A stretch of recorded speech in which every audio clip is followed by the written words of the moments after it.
Do it. Call this meeting of the Anchorage Assembly to order. Madam Clerk, will you please call the roll?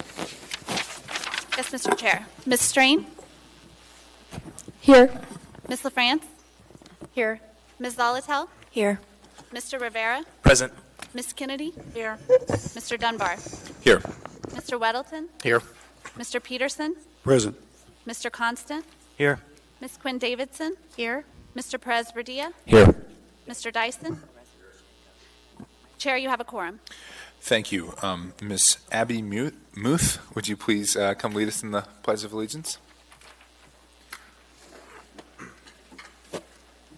I pledge allegiance to the flag of the United States of America and to the republic for which it stands, one nation, under God, indivisible, with liberty and justice for all. Thank you. All right. Can I have a motion to approve the minutes of August 6th, August 20th, and July 26th? Move to approve. Can I get a second? Ask for unanimous consent. Any opposition to that? Seeing none, the minutes are approved. Mr. Mayor, do you have a report? Nothing to report. Thank you very much, Mr. Chair. Thank you, Mr. Mayor. All right, now is time for the Assembly Chair's report. I have two items. First, working with the president of the Eklutna tribe, I have developed a short land acknowledgement for the Chair's report. And at some point, some of my colleagues are working on officially adding this to the agenda, but right now we're going to do it just during the Chair's report. So, as Chair, I'd like to take this moment to acknowledge that we are on the traditional homeland of the Dena'ina people, also called Dena'ina Elfnena, where they have lived and cared for the land for thousands of years. I'd also like to thank the native village of Eklutna for their friendship and hospitality towards the many Alaskans who now live on these traditional lands. And again, I'd like to thank the president of the Eklutna tribe for assisting me with that land acknowledgement. Next tonight, I have asked Ms. Heather McAlpine, the director of the Office of Equal Opportunity, to come please speak before us just for a little bit regarding a couple of incidents that happened last week and what they might say more broadly about our municipality. Ms. McAlpine, if you would. Thank you, Assembly Chair Dunbar, also to Mayor Ethan Berkowitz, and all the Assembly members here today. Thank you for the opportunity to speak. As a director of the Office of Equal Opportunity, I have been asked to speak to the egregious incident several weeks ago wherein Senator David Wilson, a duly elected senator, he represents District D in the Mat-Su Valley. For those who don't know, Senator Wilson is a black man. And for those that are unaware, Senator Wilson had a picture of a noose posted on his Facebook recently.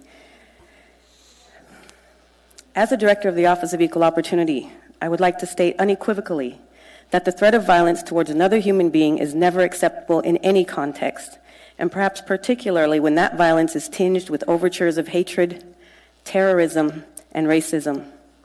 As the OEO director, I pledge to do my best within whatever powers are invested in my office and our policies to eradicate and, more importantly, prevent any such occurrences at the municipality, and to entreat anyone with concerns or questions about this sort of issue to please come forward so they can be addressed.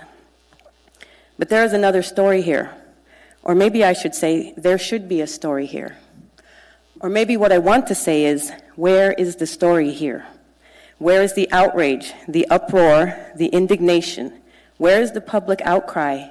Where is the press? So I can address this issue as the director of the Office of Equal Opportunity, but I'm also going to address this issue as a black woman, because that's also who I am. We all know this is Black History Month.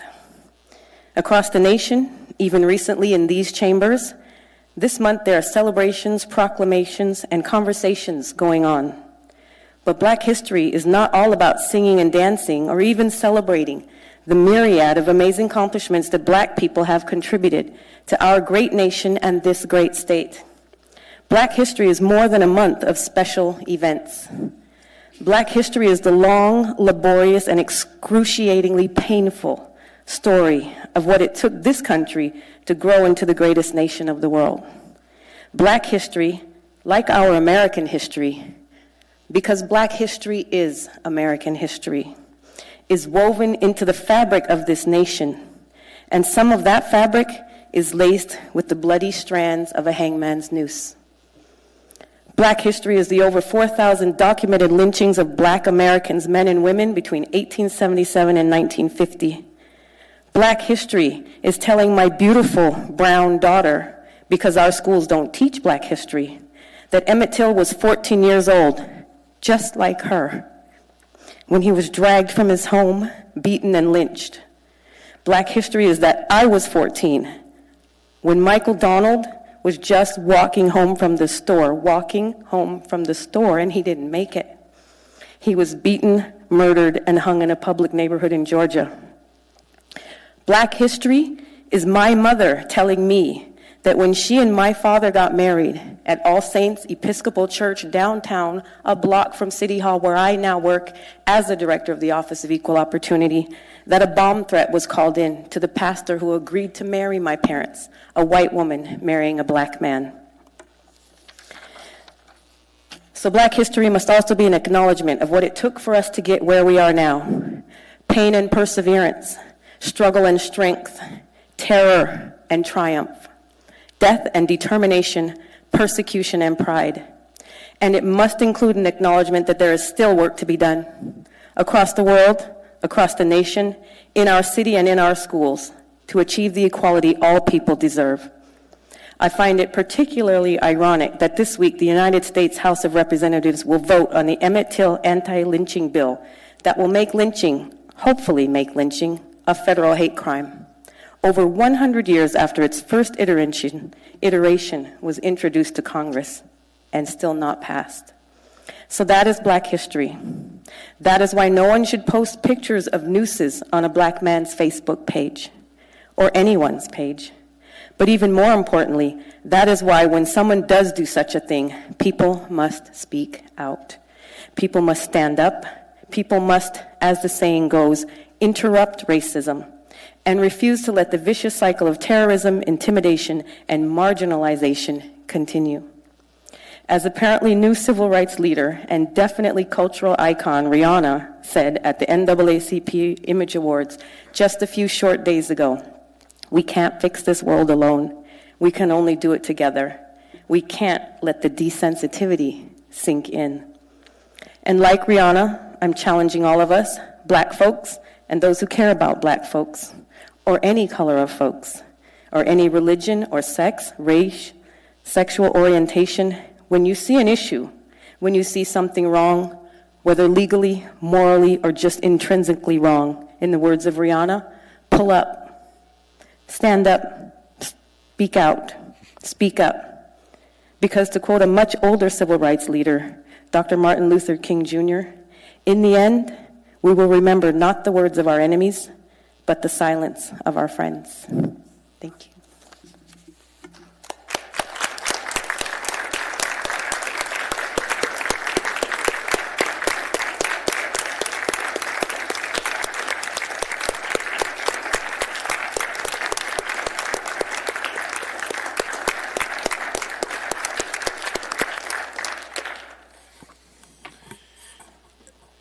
Thank you, Ms. McAlpine. Okay. All right, we'll go on now with our committee reports. We'll start with you, Mr. Dyson. Thank you, Mr. Dyson. Mr. Perez-Verdia. No update at this time. Thank you. Thank you, Mr. Perez-Verdia. Ms. Quinn-Davidson. Thank you, Mr. Chair. I'll let you speak to the Budget Committee, which we co-chair, but I'll let everyone know that we have our Health Policy Committee meeting coming up that I co-chair with Ms. LaFrance. It's next Wednesday at 10 a.m., and we'll be talking about the coronavirus. Oh, good. Timely. Thank you. Mr. Constant. Thank you. I'm going to let Ms. LaFrance speak about the Enterprise Utility Oversight Committee. Okay. Mr. Peterson.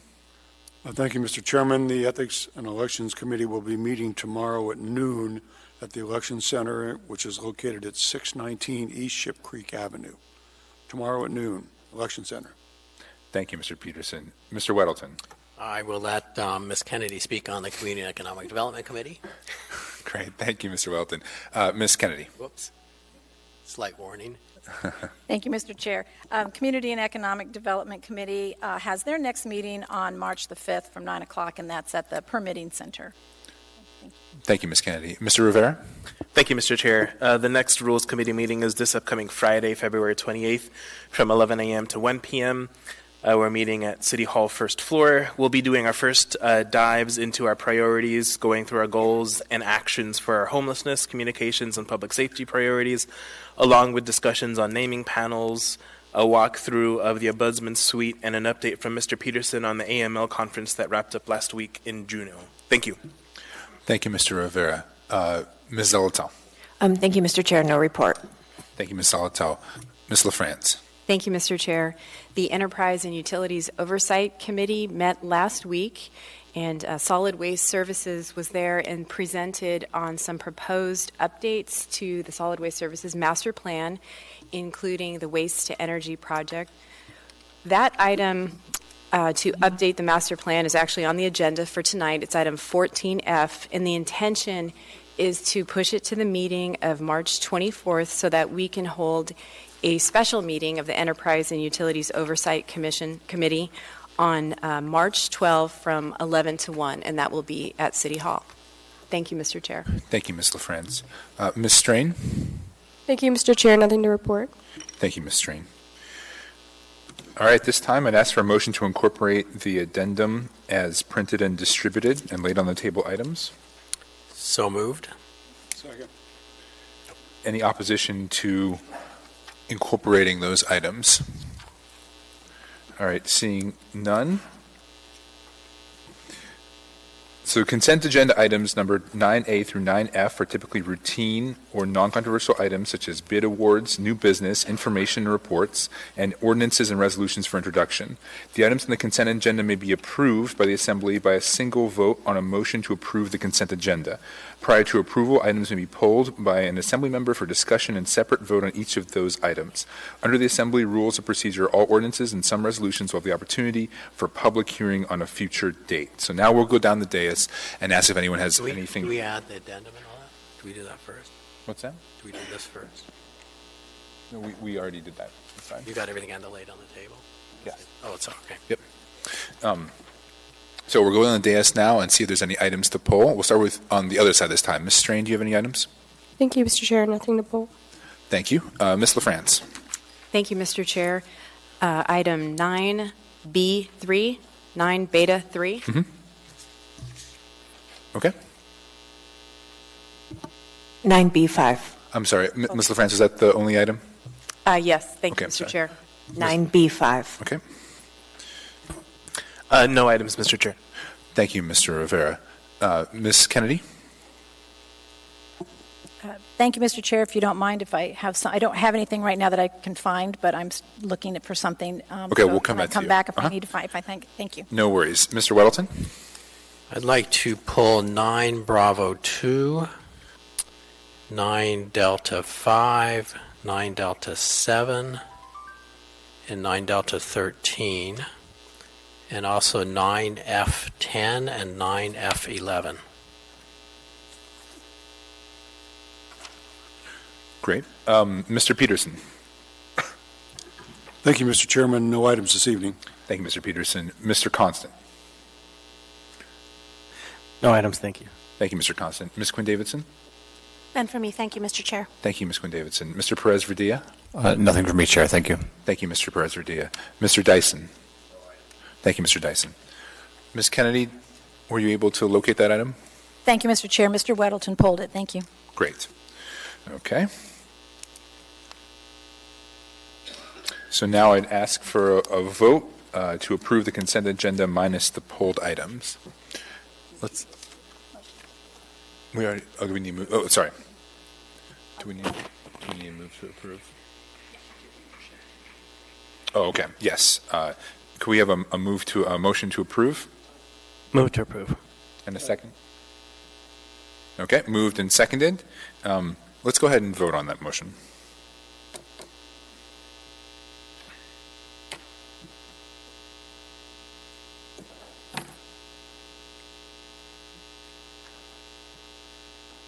That Passes unanimously. So for the public's information, the Assembly has now passed or accepted all items in 9A, 9B, 9C, 9D, and 9E, other than the items that were just pulled, which we will take up next, or that have been introduced for a future public hearing in 9F. If you were here to see action on item listed on the consent agenda that was not pulled, that action is now complete. All right. So now,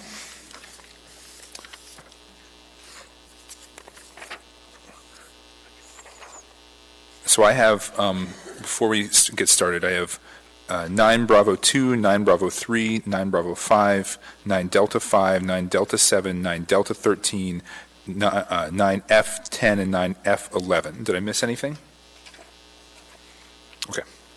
All right, so we'll start with 9 Bravo 2. Resolution number AR 2020-62, a resolution of the Municipality of Anchorage appropriating fundraising campaign funds from the Friends of the Library in the amount of $92,200 from FOL for miscellaneous operational supplies, materials, programming, and advertising, all to the Anchorage Public Library Department, Miscellaneous Operations Grants Fund. What is the will of the body? Move to approve. Second.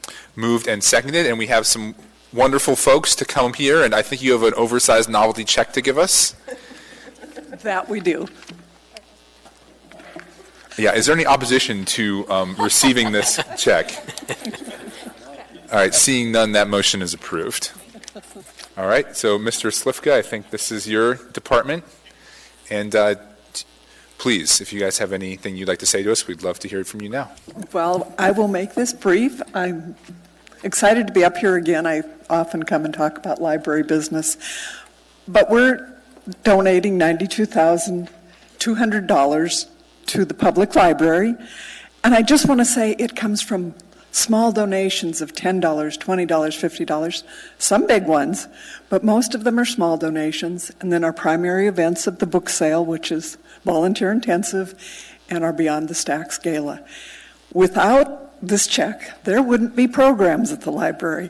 We totally fund the programs that are happening at the library. They want you in closer, I think. Show me the hand. Exactly. And I guess I want to toot our horn, and that's why we decided to do it this way instead of just had it be on the consent agenda, because we're kind of proud of the work we do. And we're certainly proud of the library and what they've been doing, and I hope you will continue to be supporters of the library, which you have been, and I thank you for that. Thank you, guys. Oh, I'm sorry, could you say your name for the record? Oh, Mary Rasmussen, and I'm president of Friends of the Library. Wonderful. All right, I think that deserves an applause. Thank you for $92,000.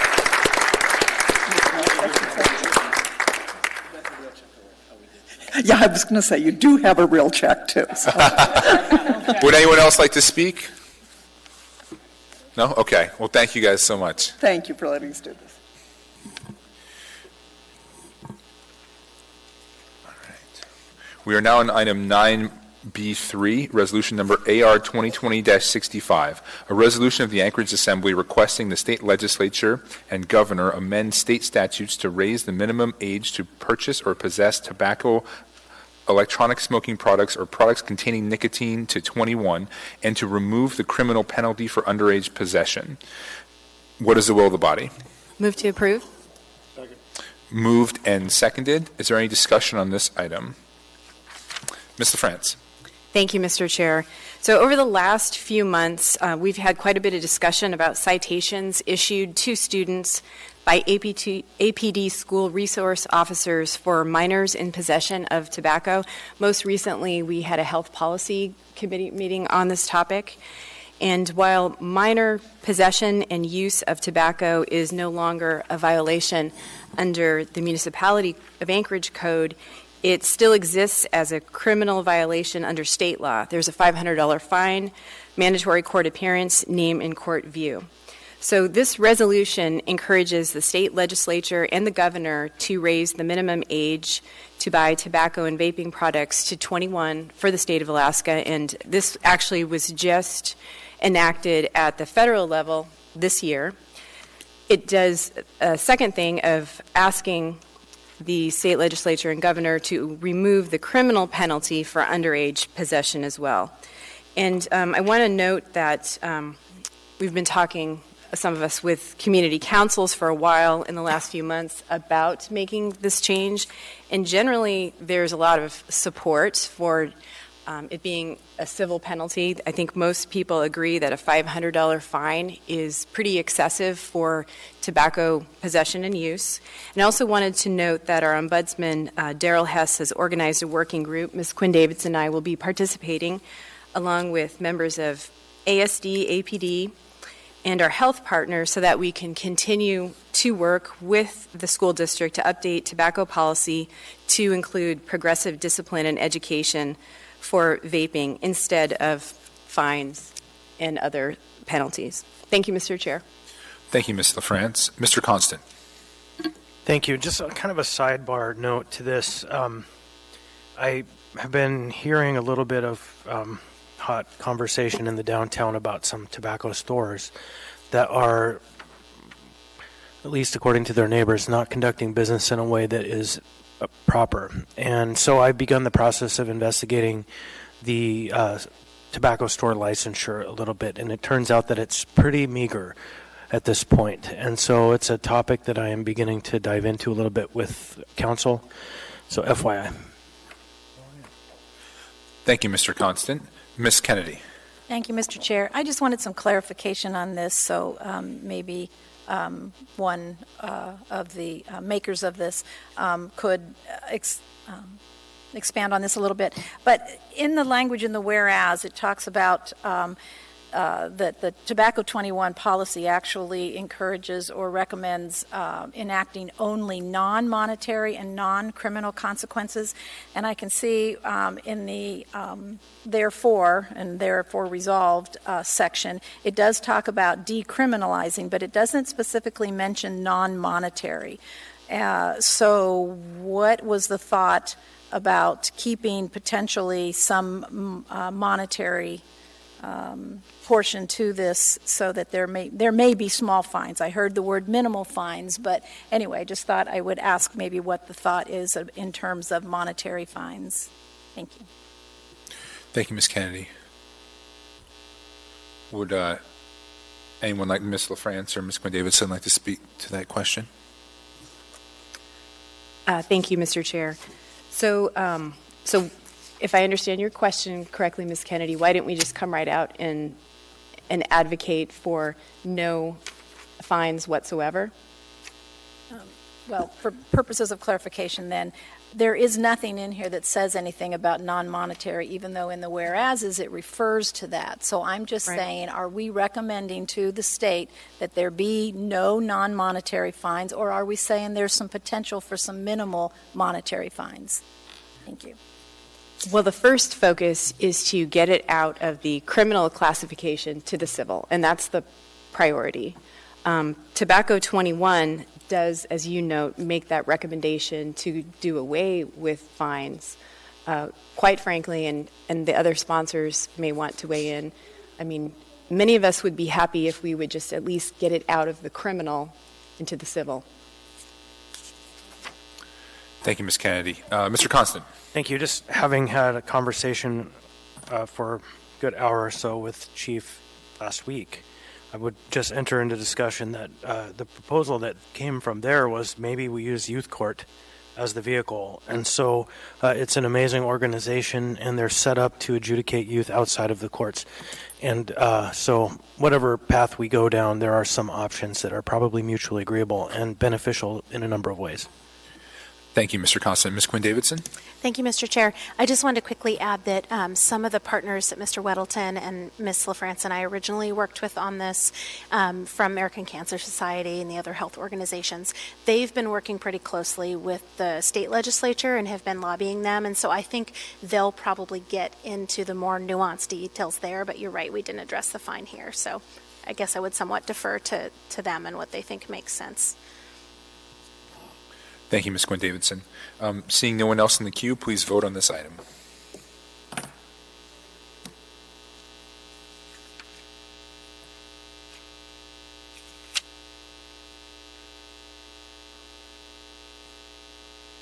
That item passes unanimously. We are now at item 9 Delta 5. Oh, I apologize. We have 9 Bravo 5 on the addendum.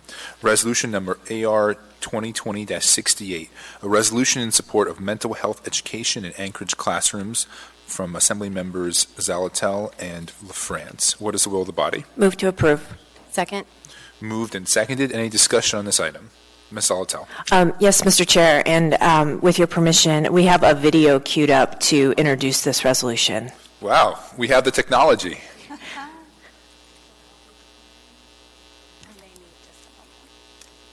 Okay.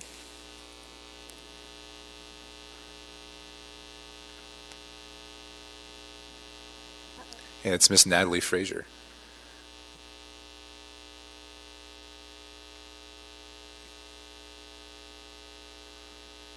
That describes what's supposed to be taught. In Alaska state law, there's this paragraph that describes what's supposed to be taught in health classes. This includes things like healthy relationships, cancer prevention, knowledge about alcohol and substance abuse.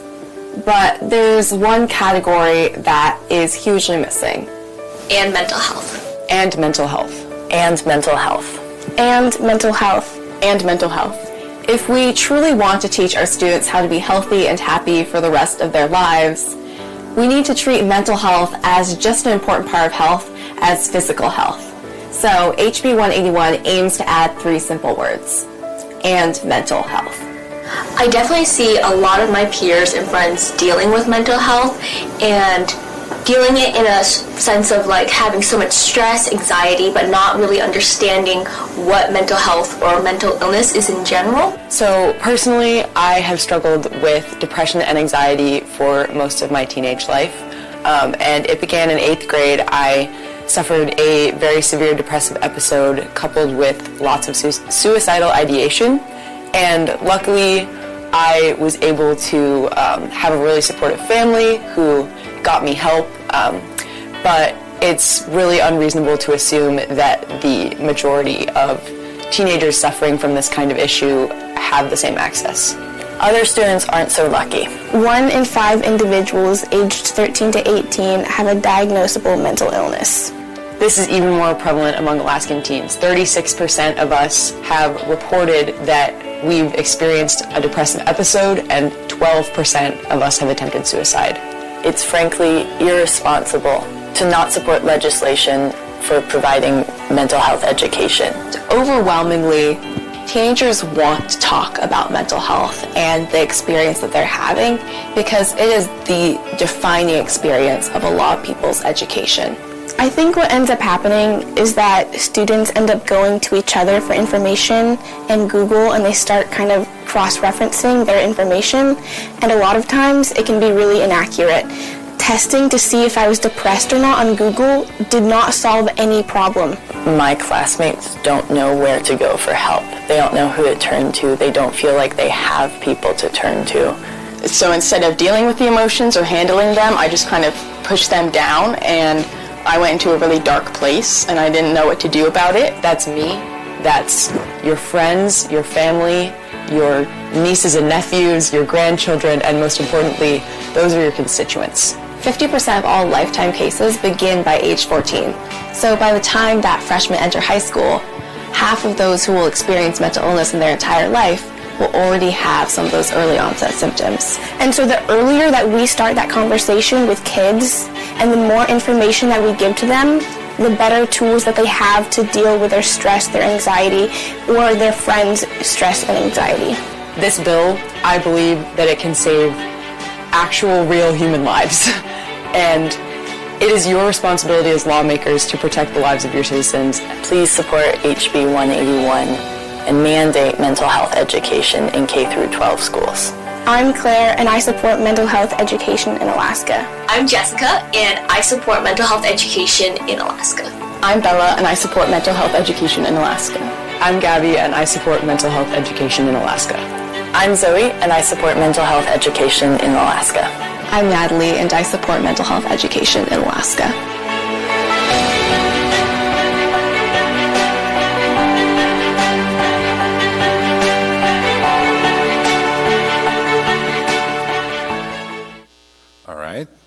Ms. Kennedy. Thank you, Mr. Chair. I just had some questions about clarification for the most part. We know that there are requirements for teachers to have an understanding of suicide prevention and indicators of potential suicide victims. And so with this, and then looking at what you presented up there as well on the screen, they were talking about making it a K-12 mandatory class. What I see in this resolution, though, is you're just suggesting that there be an establishment of a statewide curriculum for mental health education. Now, we know there is some mental health education going on already. So how does this really differentiate from what we know is going on, and what would be the expectations of required classes? And then I probably have another question after that, Mr. Thank you, Ms. Kennedy. Would either of them, Ms. Alatal or Ms. LaFrance, thank you. We have Mr. Lessard here from NAMI, and he would probably be the best to speak to that. Okay. Sir, would you like to come up and identify yourself for the record? Hello, my name is Jason Lessard. I'm the Executive Director of NAMI Anchorage. And through the Chair, Ms. Kennedy, Assemblywoman Kennedy, you are correct. So early on in our advocacy for this bill, we were asking for this to be mandated. But there have, in ongoing discussions and everything, it has come out that we're just going to establish this through the clause that sets the guidelines, which is something that has not been done. And actually, we found out during the course of all this that our health curriculum guidelines statewide have not been updated in 20 years. So this would be a relatively logical addition, I think, to our standards. But this would not be a mandated class. I think it would still just be like Alaska State History and Breeze Law, which would be the only mandated things in our curriculum. Thank you. Is that? And I'll just go back through the queue. Okay. Thank you, Ms. Kennedy. Ms. LaFrance? Thank you, Mr. Chair. And I just wanted to make a comment about this resolution, because I've heard folks say, isn't it kind of odd to add another area to the health curriculum when the district, with its flat funding situation, is struggling to fund existing health curriculum or the existing health program? And since it's likely to be farmed out among remaining teachers, it seems all the more important to have these guidelines in place. And you're nodding your head, Mr. Lessard. So I would agree with that statement, absolutely. Thank you. Thank you, Mr. Chair. Thank you, Ms. LaFrance. Mr. Weddleton. Well, thanks. A couple thoughts. One that came up, I think it said that 36% of high school kids have depressive episodes, and I think that tells us that 64% are lying. I don't have a question directly for you, but you can stay there. Maybe something will come up. You know, this was on the addendum, and I think I saw the title. I didn't read it, but I have not read House Bill 181, and I'm always nervous about saying we support a House bill or any whatever, because they can change over time, and I have no idea what it says in here. So, I mean, the notion here seems fine, but I wonder if we could get the same message across and give comfort that, because I have a hard time voting for something I haven't even read. Delete the 1, 2, 3, 4, 5, the sixth whereas, which refers to House Bill 181, and then in the therefore be it resolved, delete passage of House Bill 181 for thee. And if you do that, I think your message is still clear, but it doesn't commit us to a bill that I'm guessing others also haven't read. I'll second that. Or postpone this, and we'll deal with it 2 weeks or something and read it. So there's been a motion and a second, an amendment. Madam Clerk, do you have the content of the? Could you restate the content of the amendment, Mr. Weldon? It's to delete the sixth whereas, which says, whereas House Bill 181 is an opportunity to begin engaging students in healthy discussion and education surrounding mental health to help address these thoughts, to make our students in schools safer and more successful. And so delete that. And then on line 35 and 36, delete the words passage of House Bill 181 for thee. So that was moved and seconded. Discussion on the amendment. Mr. Dyson, you're in the queue. Do you want to speak to the amendment? Yes. I think we ought to postpone and get a copy of HB 181. I can't imagine anybody wanting us to vote on this resolution without having that before us, nor do I see anything in here that shows if the school board or the school administration has even been asked about that. And I don't understand this being presented to us without both those pieces of information. So I ask that we would vote down this amendment and then vote to continue it till 2 weeks from now. Thank you, Mr. Dyson. Ms. Kennedy, on the amendment? Thank you, Mr. Chair. I would be willing to postpone it as well, but I do have concerns for the same reason that Mr. Weddleton expressed. And my other hesitation would be on whether or not House Bill 181 actually ends up mandating this. We are definitely, as being a former school board member, we definitely have to be careful when particular curriculums end up being mandated outside of what our local school boards have the ability to approve or disapprove or alter. But anyway, I would certainly be willing to postpone should that amendment be made. Thank you, Ms. Kennedy. Mr. Constant, on the amendment? Yeah, thank you. I don't know that it's necessary, but I understand Mr. Weddleton's concern, and all of us have these amazing tools before us.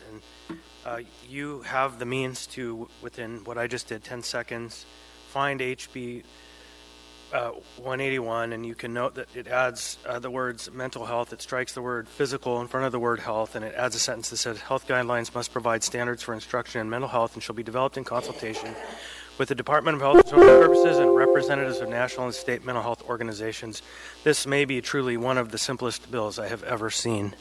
It's not unreasonable, hard to find. And so I'm agnostic about whether we postpone or pass it. I think tonight I do support it at its base, and it is a fundamentally good bill. Thank you, Mr. Constant. Ms. LaFrance on the amendment? Thank you, Mr. Chair. Actually, I was going to point out what Mr. Constant did, that it's a very simple, straightforward bill that could be easily read, and as this is time sensitive, if we could even change the order of the day and take it up a little bit later so people could get comfortable with that language, that would be an option that I would prefer rather than changing the language. Mm-hmm. And then second, we have worked with two members on the school board regarding this resolution. We were told that it would take them about a month to put one forward, but I can't say how they would vote, but my understanding is there is likely to be support. This is not a mandate, so to speak, in terms of putting something additional upon the district, but just timing-wise, we were not able to get a resolution from them first because this is moving. Thank you, Mr. Chair.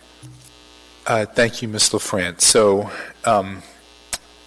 Ms. LaFrance just made a suggestion that we change the order of the day, take up some other items. Perhaps in the interim, someone could print out a copy and distribute copies of that bill if it is so simple. I just emailed a copy to the clerks, and they now have the means to provide a copy. Do I need a motion to change the order of the day, or can I just take something up? Can we have a motion to change the order of the day to take this item up after we take up 9F11? So moved. Second. Okay. Any opposition to that motion to change the order of the day? Seeing none, we'll take that up after we've finished the remainder of our consent agenda items. We are now on item 9 Delta 5. That up. Assembly Memorandum Number AM 107-2020, cooperative purchase from Toter LLC for trash carts, recycle carts, bear carts, organic carts, plastic dumpsters, including lids and hardware, for the municipality of Anchorage Solid Waste Services, $359,974.48. What is the will of the body? Move to approve. Second. Moved and seconded. Who pulled this item? I actually did. I think I already got my questions answered. So, okay. Solid Waste Services, thank you. You can stay put. Okay. Does anyone else have any questions about or any discussion? Sorry, I about did this? have. I'm sorry. My bad. Here, come on back up.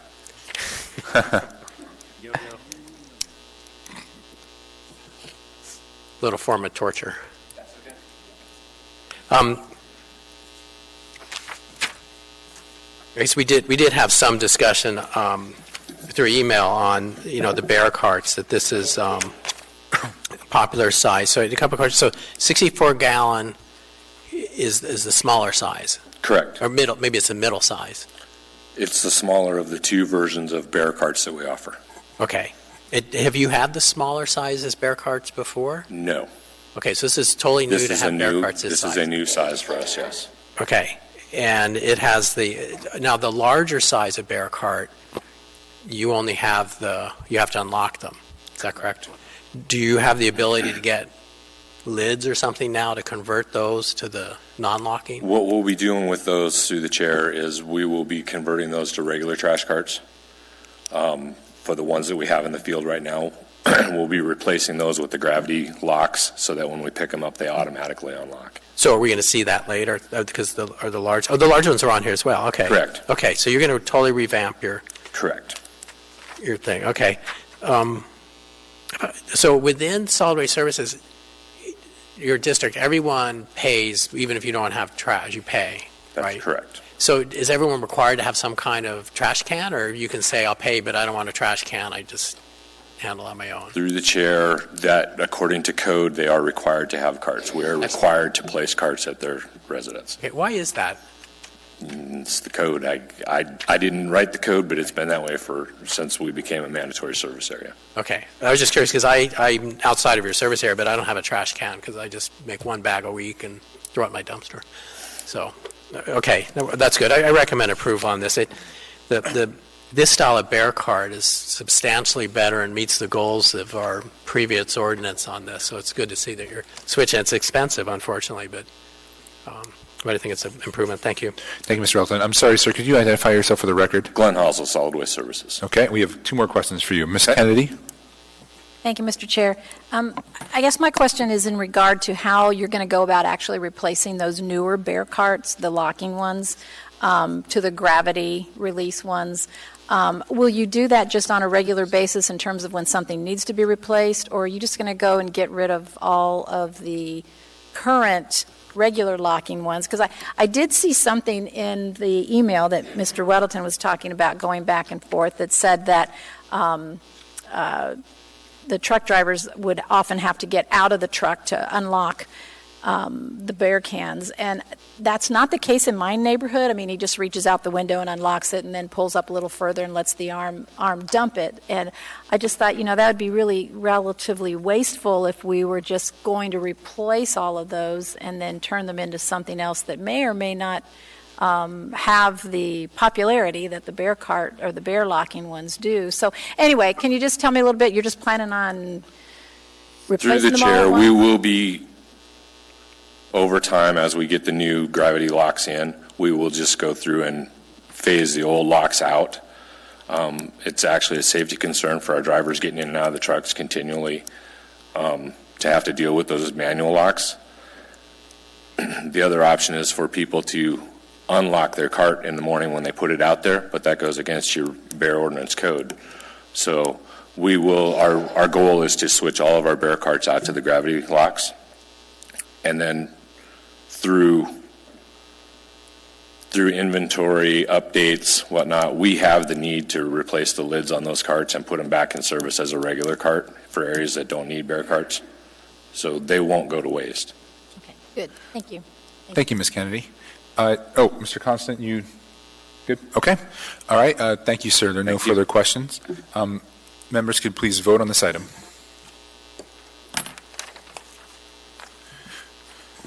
The item passes unanimously. We are now at item 9 Delta 7, Assembly Memorandum number AM 109-2020, Sole Source Grant Agreement with Alaskans for Litter Prevention and Recycling for Port of Alaska wharfage fees on shipments of recycled materials for the Municipality of Anchorage Solid Waste Services, $42,380. What is the will of the body? Actually, I have a question. I saw an email to Ms. LaFrance that said this was not needed, and that's why I pulled it. Is that correct? Is there anyone from the administration that could speak to this? To the chair, yes, that is correct, to Mr. Welton. So I would move to postpone indefinitely. Or just take no action on it. Or and take then no we action. can keep Okay, I recommend we take no action. Okay. Would anyone else like to take action on this? All right, seeing no one, we'll move on now to item 9 Delta 13. Assembly Memorandum Number AM 122-2020, cooperative purchase of one Caterpillar 740EJ articulated truck with a service and maintenance contract from NC Machinery for Municipality of Anchorage Solid Waste Services, $719,000, $719,627.14. What is the will of the body? Move to approve. Second. Moved and seconded. Mr. Welton, you pulled this item? I pulled this. I mean, we're buying this equipment, and it's replacing something. What do we do with the stuff we're replacing?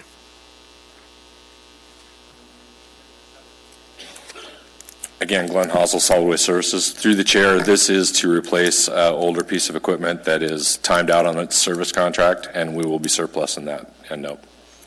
What does that mean and when? We put it up for sale, auction it off. How soon? As soon as we get the new one in place. Oh, really? So you, and how do you, so you hire one of the auction houses or something to do it? The municipality has a contract with, actually I'm not positive who the contract's with at this time. No, that's fine. Okay. And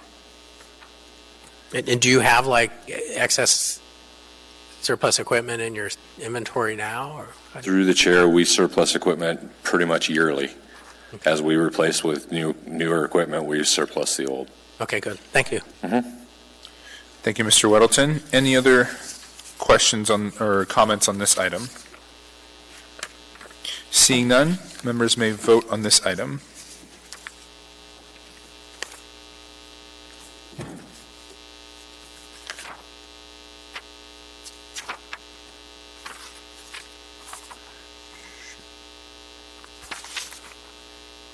That item passes 10-0.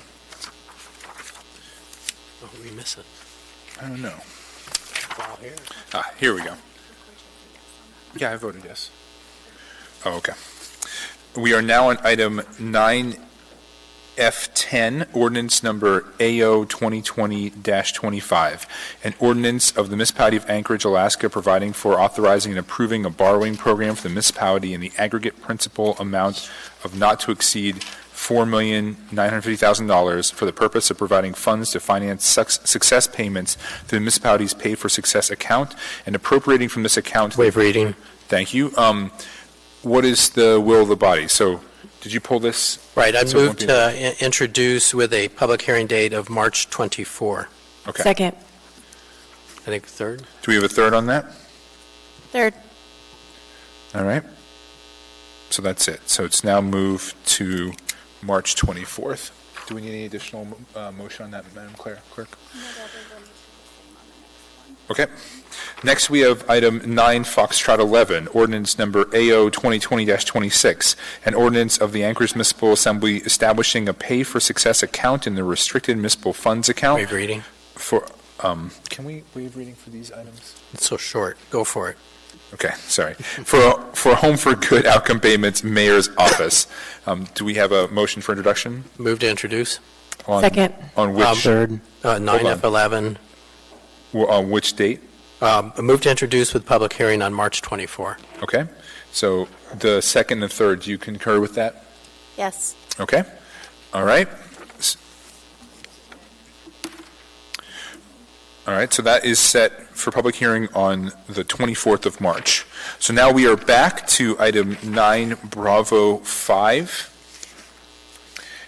And I believe there is an amendment on the, Mr. Weddleton's amendment is still on the floor to delete certain language. Ms. Zalto, do you want to speak to the amendment? Yes, Mr. Chair. Thank you.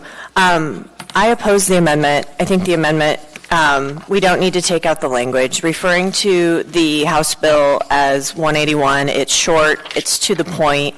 And we do pass resolutions routinely. In fact, we did by consent agenda tonight already in 9B4, which referenced House Bill 198. So I don't think this is any different. So I think we should leave it as is. Thank you.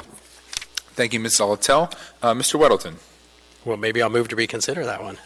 I think it's always risky. I don't multitask as well as Assemblyman Constant does, so I was not doing much Googling while I'm up here. I think it is fair when we do these, though, to provide the House bill that we're referencing, just so we know what we're doing. Because I wouldn't support it otherwise. Well, I wouldn't unless the amendment went through. And I'm pausing because I'm reading it. Do you want me to? We have You other can people go in on, the queue. yeah, please go on.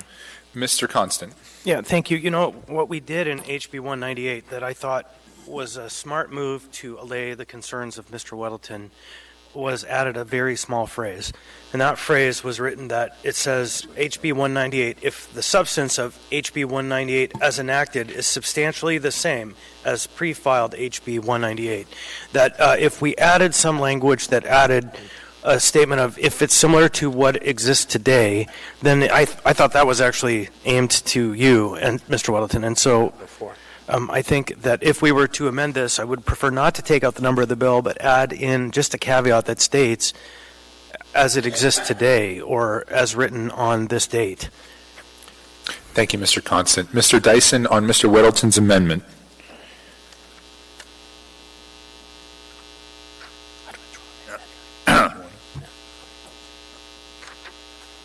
Remind me what the amendment is for Mr. Well, Mr. Weddleton just indicated to me he's going to withdraw the amendment, so perhaps let him do that. Yeah. All right. I'd move to withdraw my amendment. Who is the second? I agree to that. Thank you. Okay. So the amendment has been withdrawn. We are now discussing the main motion. Mr. Dyson? Yeah, thank you. I agree with the sentiment that said we ought to have the backup documents when they're before us. I respectfully, Ms. LaFrance, I don't see the timeliness that we've got to, shouldn't delay this 2 weeks, and the fact that the school board has not weighed in on this causes me significant concern, and I have some concern that apparently we didn't solicit the school district's input on this before we acted, it seems to me, ahead of them. And then I'm concerned that it appears that the curriculum that came up might be one of those one-size-fits-all and doesn't allow for some, hopefully does allow for some regional adaptations to that. And the last thing, which is only an observation, probably not important, at least in the video clip we saw, there were no boys. Now, I'm not willing to infer that there are no boys that have emotional mental health issues or that girls have them all, but that seemed to be startling to me, and I hope that there was some diversity in the group of folks that were working on this. So I'm not going to support this being voted on now without us having heard from the school district. And, yeah, thank you. Thank you, Mr. Dyson. Mrs. Olatel. Thank you. To Mr. Dyson's point on timing, this goes before the Education Committee again on February 28th into the Finance Committee the first week of March. So it's moving along in Juneau. To the other point as to developing local curriculum, this is state. This refers to the help of our Department of Health and Social Services, state mental health organizations. And then finally, the municipal role here, I think, is an important one. If mental health education isn't added, these students become adults. These adults are residents of our community. And as we see right now in our state mental health crisis, the municipality bears a significant cost, both monetarily and socially, for the lack of a system and the lack of resources. So I wholeheartedly support this resolution and getting this education to our young folks. I think it's really important. And I think that the House bill that we are asking for support here has the flexibility to let the school district, in consultation with the state and their subject matter experts, do what's right. Thank you. Thank you, Ms. Olatel. Mr. Dyson. Yeah, so please, this is respectful. I react to what appears to be the assumption that the school district and school districts aren't doing anything now, and that if we don't get this passed, there'll be this huge gap in mental health that is responsibility of not only schools but parents and so on and so forth. So barring something from our school district to tell me that they're not doing anything or they're not doing enough and they need this state level law to jack them up and get it going, I'm skeptical. Thank you. Thank you, Mr. Dyson. Mr. Weddleton. I'd like to, so Mr. Dyson, did you have a motion on the floor? No, You didn't make a motion, okay. No. I'd like to move to amend, and this would be to add to line 21. So it would read, whereas House Bill 181 had the new words as filed on 1/20/2020 is an opportunity to begin engaging students. Second. Moved and seconded. Any discussion on the amendment? Mr. Welton, you want to explain it? You're in the queue still. This is just in case this thing morphs into something wildly out of line with what we would support. I mean, I think this is a simple message, and I think Ms. Zolotel gave a good discussion of why it's important. I accept that, and I just want to get nervous about what goes on down in Juneau. Thank you, Mr. Weddleton. Would anyone else like to speak on Mr. Weddleton's amendment? Ms. Kennedy. Thank you. I'm going to support this too, a lot for the same reasons. You just never know what something's going to look like when it really does get to the end of the road. And I, again, will hesitate greatly if it comes to the point where we're mandating something that our school districts are either already doing or somebody thinks it needs to look differently. But I'll support this amendment. Thank you, Ms. Kennedy. Not seeing any other discussion on this amendment, please vote on the amendment.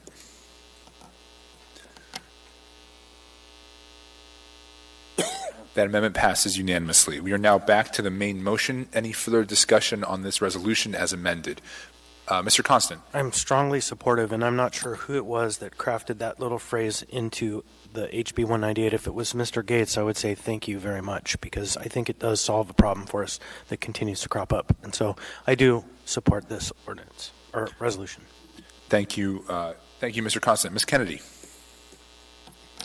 Thank you. I will support it with the amendment that we just made, but I don't strongly support it like Mr. Constant does.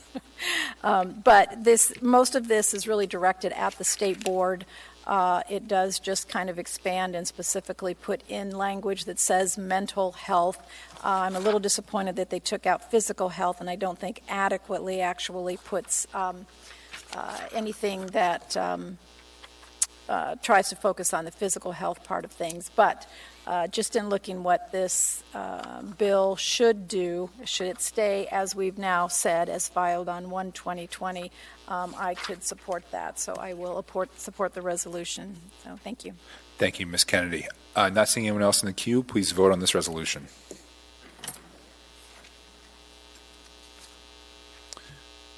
That item passes 10-1. That concludes our consent agenda items. We are now on 11A, old business, resolution number AR 2020-38, a resolution of the Anchorage Assembly declaring support of the National Stepping Up Initiative to reduce the number of people with mental illnesses incarcerated in the criminal justice system, from Assembly members Perez-Radia and Zolotel. Madam Clerk, do we have a motion on the floor? No, Mr. Chair, there's no motion pending. What is the will of the body? Mr. Chair, move to postpone to, what did we say? The meeting of March 24th. Second. Moved and seconded. Any discussion on that motion to postpone? Seeing no discussion, did you? I just have I want to make a comment as well. Okay, yeah, I'm sorry, I just didn't see you guys in the sorry, queue. we weren't fast enough. Okay, Ms. Zolotel and then Mr. Perez-Radia. Thank you, Mr. Chair. this is just to give us more time to work with our community partners who have been weighing in to make sure that this Stepping Up initiative works specifically for Anchorage. Thank you. Thank you, Ms. Zolotel. Mr. Perez-Rodilla? Yeah, just to build on that, we had a great meeting with a couple of community organizations and community leaders to discuss this. There was great interest in it, but we feel like we need to have more, as Ms. Zolotel said, more meetings to fully flesh it out and plan on bringing it forward at a later meeting. Thank you, Mr. Chair. Thank you, Mr. Perez-Rodilla. Seeing no other discussion, please vote on that motion to postpone. That passes unanimously. We are now on item 12 Bravo, I believe, because Friends of the Library already spoke. Ms. Leah Maltby, the Fine Arts Coordinator of the Anchorage School District, regarding the Anchorage School District's Anchorage Seal Contest. Is she here? Mind stepping forward and letting us know what's up? Hello. We are here to present winners from ASD. We chose students' work for a possible redesign of the Anchorage Seal. And hopefully we're going to get up on the screen here. So this is really just a chance for students' artwork to be considered by the Anchorage Assembly in their working group to take into consideration their designs for a possible new city seal. Wonderful. And if I'm not mistaken, there were certain prizes for the students that won, is that right? There were. So ASD sponsored $100 gift cards for the students to buy art supplies, and then $500 for their art classrooms. Wonderful.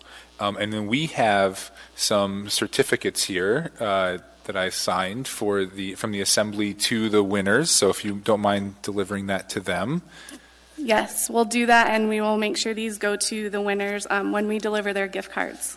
Wonderful. Does anyone have any thoughts on the seals or on the competition or anything else? Ms. Kennedy. Thank you, Mr. Chair. They were beautiful. It was just really inspiring to look at some of the talent that's out there. But is there any kind of a special presentation that you're doing for these kids? Any kind of a, I don't know, I don't even remember what the word is. Anyway, an assembly or any kind of a meeting that these kids will actually get their awards given to them? We don't have any plans as of yet. I was going to deliver the gift cards and their certificates to them personally, but we would be more than willing to even bring them back to the Anchorage Assembly if we wanted to follow up on that. This was kind of a timing. We posted the winners today through our ASD communications, and so there was a little bit of a timing issue with that. Thank you. Mr. Weddleton. So are we ready to vote on which one we like best? Is that what we're doing? What our hopes was that with each of these designs, that elements from each or parts of each of them could be considered for the emblem. When we looked at these, we looked at elements that could be juxtaposed together to work for an emblem. Thank you. Mr. Dyson.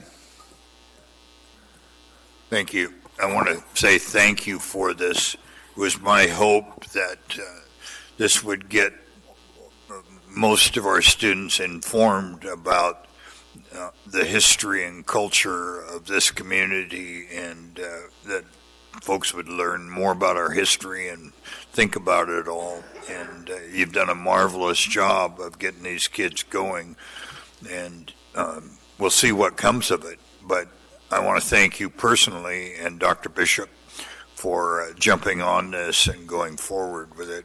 And so hats off, lots of applause, and thank you. Well, we thank you, Mr. Dyson, for approaching us with this idea for this contest. Wonderful. Thank you. I don't see anything else in the queue. Thank you so much for coming, and please relay our best to the students. Thank you.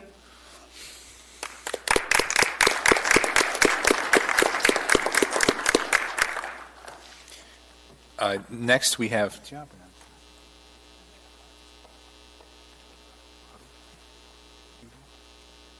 Okay. Next, we have another appearance request from Mr. James Hudel. Yeah, good evening, Mr. Chairman and members of the Assembly. Yeah, my name is Jim Hiddle, and I'm a retired architect. I'm currently on the board of directors for Anchorage Fur Rendezvous, and I'm president of a new nonprofit organization called the Anchorage Mushing District. And I wanted to just fill you in a little bit about this project. For the next 2 weekends, I think we had a video. For the next 2 weekends, we're going to have hundreds, even thousands of people lining 4th Avenue to watch our 2 famous sled dog races. I did a run in the World Championship race, but then come this summer, the number one question that the tourists ask the 4th Avenue merchants is, where do the dog sled races start? And we think we have the answer to that, and that is the Anchorage Mushing District. The Mushing District will go from down 4th Avenue from A to G Street. It will have appropriate street signage designating it as the Mushing District. It will have interpretive boards and panels talking about our rich history of sled dogs in Alaska, going back to the native use of sled dogs, all the way up to the current training and care of our racing sled dogs today. We're going to have banners and plaques honoring our famous mushers, of course, Joe Reddington, Susan Butcher, George Adela, Doc Lombard, many, many more. And also their dogs. You know, the dogs are a big part of this, and there's some famous sled dogs that we want to honor. We want to create a mushing hall of fame for Rendezvous Shop on 4th and D Street. And we're going to provide bronze inlays that are 5 inches in diameter that have a dog paw on them, and we're selling them to raise money for this project. And people can buy them and engrave their names, and they're going to be inlaid in the sidewalk down both sides of 4th Avenue. And then the focal point, of course, will be this permanent steel arch that will be constructed just west of D Street intersection, right where the start line is. That'll be there forever. And we think this will be the iconic phonograph of Anchorage. One of the downtown businessmen said, this will be the symbol of Anchorage as the Space Needle is of Seattle. I'm passionate about our downtown, and I think this would be a giant first step in revitalizing our downtown. I want to thank Mayor Berkowitz and Mr. Bockenstead for a proclamation that they just issued defining that area officially as the Mushing District, and we'll be working to get signs up to do that. We're supported by many organizations, the Anchorage Downtown Partnership, the Downtown Community Council, Visit Anchorage, the American Institute of Architects, and many, many more. We're coordinating right now with the MOA Public Works Department to try to coordinate our work with the 4th Avenue upgrade of the streetlights and sidewalks that's going to be happening over the next couple of years. Obviously, we don't want to put things in the sidewalk that are going to be tore out a year later. So we are working with them. And in closing, I'd just like to say, we would be happy to come to one of your work sessions to get into this in much more detail if you're interested. I have a leave behind here that I'm going to leave for each of you that has much more detail. And with that, I'd be happy to answer any questions. Thank you, Mr. Hiddle. We have Mr. Dyson. Yes. Yeah. Thanks for what you're doing. And I'd really solicit you all's input as we work on perhaps redesigning the city seal. And we want it to not only be somewhat accurate about our history and culture, but also, if we can keep the integrity of it, make this place even more attractive to visitors who would come here. And so we'd sure appreciate your input. Yeah, I agree. I noticed 2 of those designs had sled dogs on them. And so sled dog racing is our state sport in Alaska.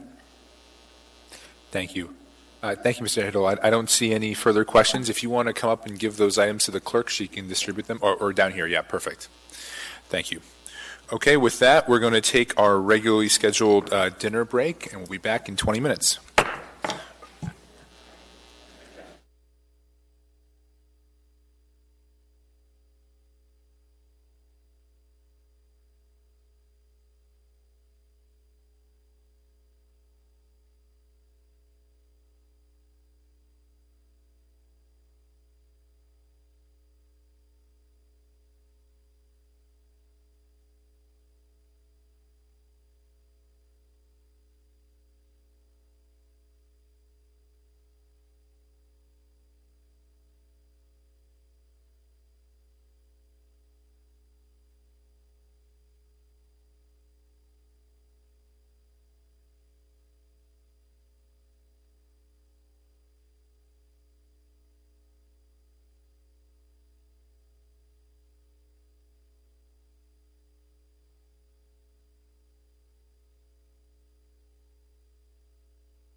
If the administration could please turn off the music.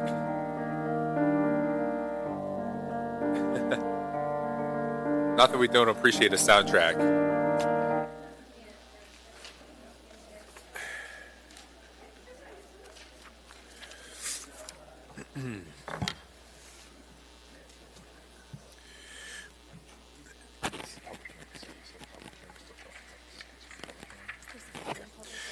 We now have item 13A, resolution number AR 2020-14, a resolution of the Anchorage Assembly adopting recommendations, if any, to the 2040 Metropolitan Transportation Plan, public review draft, December 2019, and transmitting this resolution to the AMATS Policy Committee. Public hearing is now open. Would anyone like to testify on this item? Oh, there we go.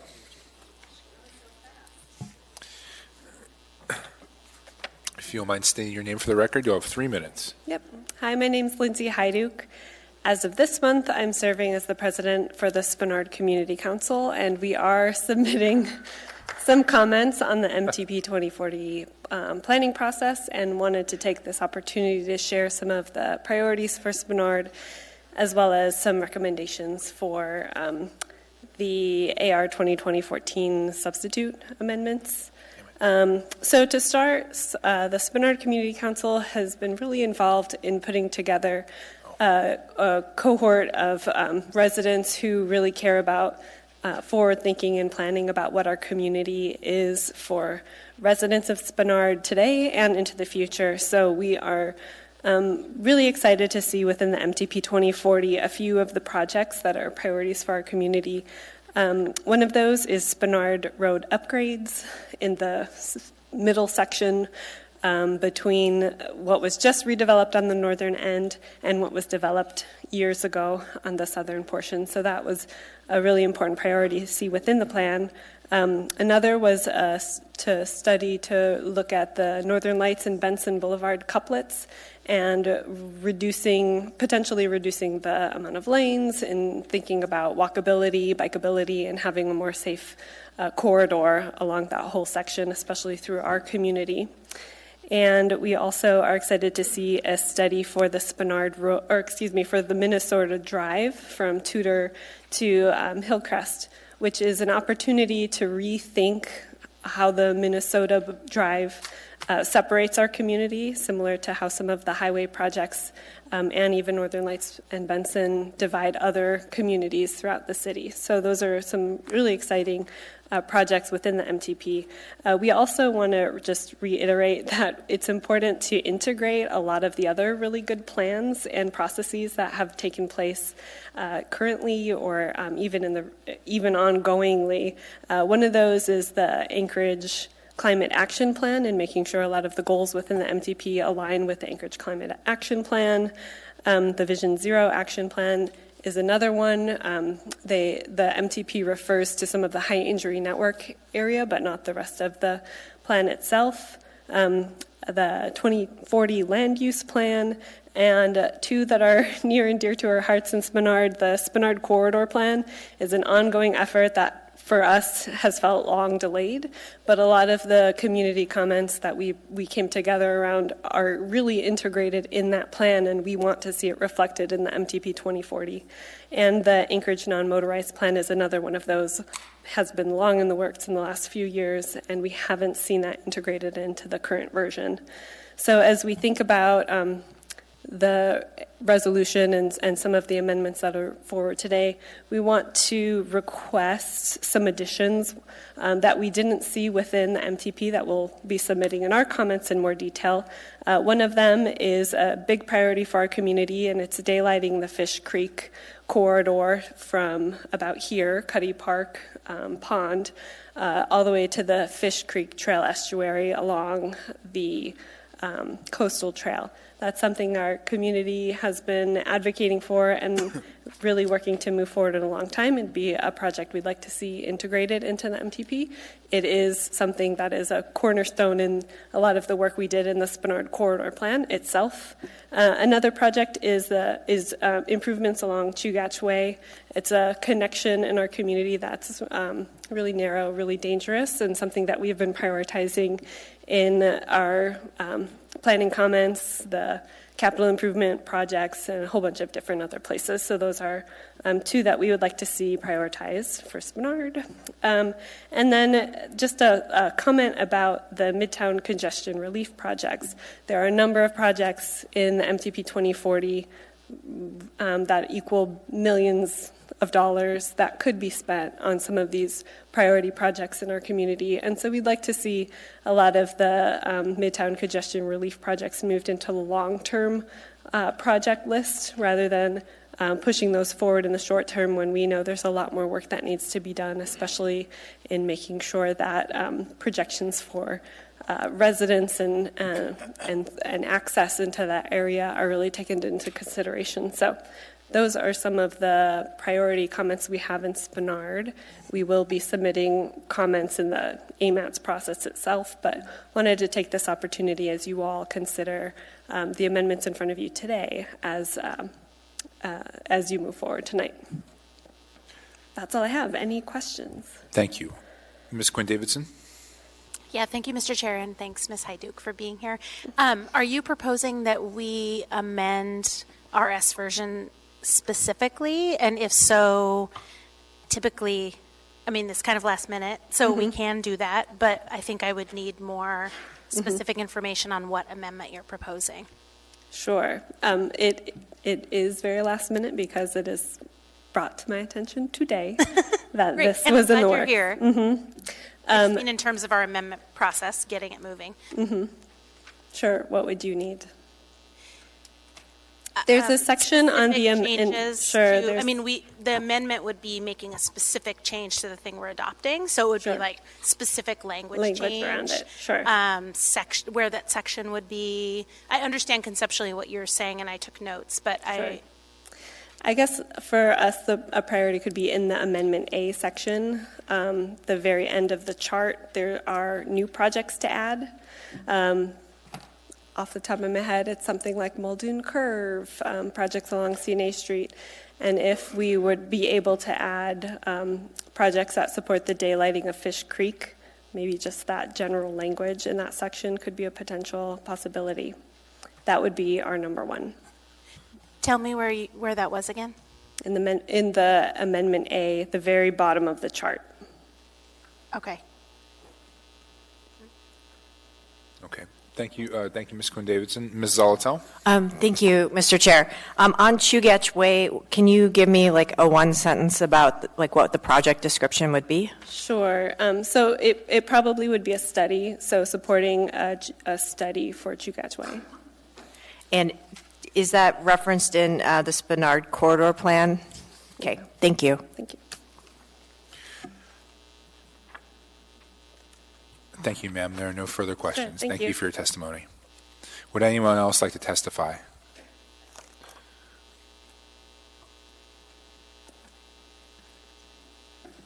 Please state your name for the record.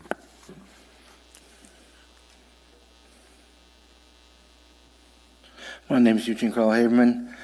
I live in the Matsu Valley. I follow the public process. When the public process is done appropriately, the decision made by the governing body is more likely in the public interest.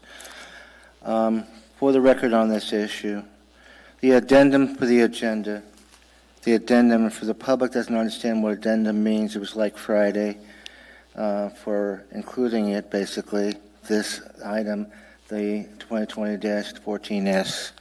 And in there was substantial changes and in writing, a lot of changes. And then note this, how can we as a public figure out what this all means? Because there's not a single one hard printed copy in this room of that main document.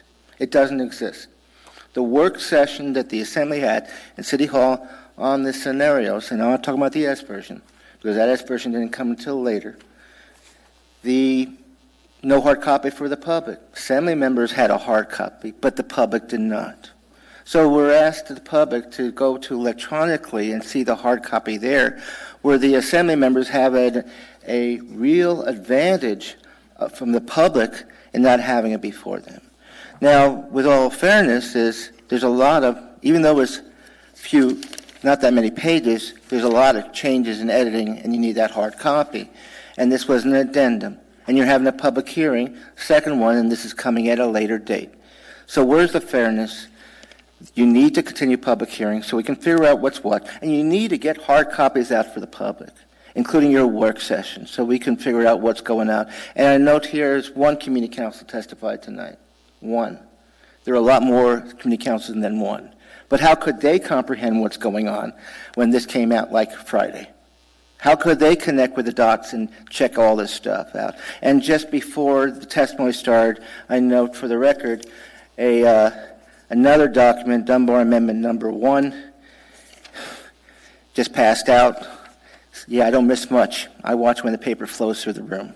So where's the chance on all this thing? And this is on the S version. And then note here for this. The AMATS policy group has yet to advertise their meetings appropriately. I've addressed this, and 2 members of the Assembly are on the AMATS policy, and there's been contempt of indifference, policy of indifference to that scenario. So when you say you take it to the policy group, the end result is, how is the policy group that they don't even really appropriate advertise their meetings so the public can be there? And when are the policy group meeting? In the afternoon during a weekday, when the bulk of Anchorage people are earning their bread and butter and work. Is that one that should be met? With all due respect, you need to change your ways, and it needs to be done now. And I'd also like to remind you one word from the line from the administration in January in closing. The municipality of Anchorage has been well managed throughout its history. And as I said a couple of meetings ago, fake news. Yes, thank you. Your time has expired. Would anyone else like to testify on this item?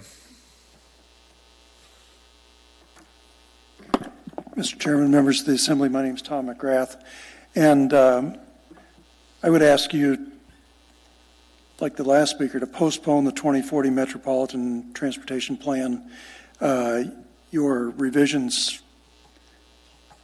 maybe for a month so that the community councils can get one more chance of weighing in. Spenard has had meetings, but getting written comments, it's just everybody's they're busy and they haven't got to it yet. Daylighting of Fish Creek is very important to Spenard, and a lot of people say, well, this just started with Jay Stange, maybe. No, in 1993, when 36th Avenue was widened, I remember Tom Fink being on site, and he made the decision to do a stub out at Wilshire and 36 so we could dump the water from Fish Creek back into Fish Creek. Of course, it's never been done, but the stub out's still there.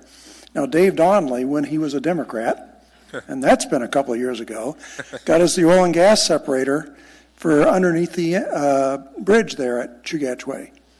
So, and that was just a few years ago. So this says 2040. Some of this stuff we've been working on since the 80s.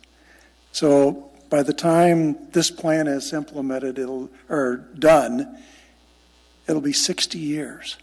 So waiting another month to finish this plan, I don't think is unreasonable. And also Minnesota came up with the Spenard Community Council last meeting. It's a state road, and they mandate things. And it's become a wall through the middle of our community. If you just envision it, Minnesota from Tudor Road, where the community starts, to 25th is just like this wall, 45-mile-per-hour traffic that stops the community from going from one side to the other, except at certain lights, like at Northern Lights and Benson and at Spenard and at Tudor. But the roads on either side, or on the one side of Tudor, aren't very usable. So it is a wall through the middle of our community. So somehow the municipality has to say to the state, we don't need a wall there, we need to connect our community. So whether an underground, overhead, and it's only about a mile. What would it do to a commuter? Mr. Perez Ferdia lives in Sand Lake, works downtown, probably drives it every day. And if you had to slow down to 35 or 25 for that 1 mile, Would it really hurt you that bad? And, that's what we're asking for, is some consideration for our community. Thank you. Thank you, Mr. McGrath. We have a question here from Mr. Constant. Yeah, just a comment, Tom, that we're a little bit constrained because this is just our comments to AMATS on the MTP, and the comment period closes next week, and so we don't have the ability to change that time frame. And so we are going to submit these comments, I believe, if they're adopted, and but your comments are well taken, and that will be part of the process going forward for AMATS and their adoption. Thank you. Thank you, Mr. McGrath. Would anyone else like to testify?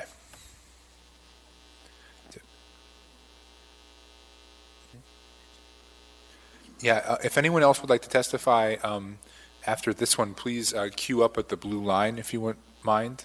Hi, I'm sorry. I thought I would have more competition for the microphone. Oh, no worries.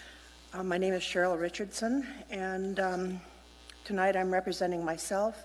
And also, I thought I would just briefly go through comments that Cheryl, Nancy could you Pease- pull the Go mic ahead. down?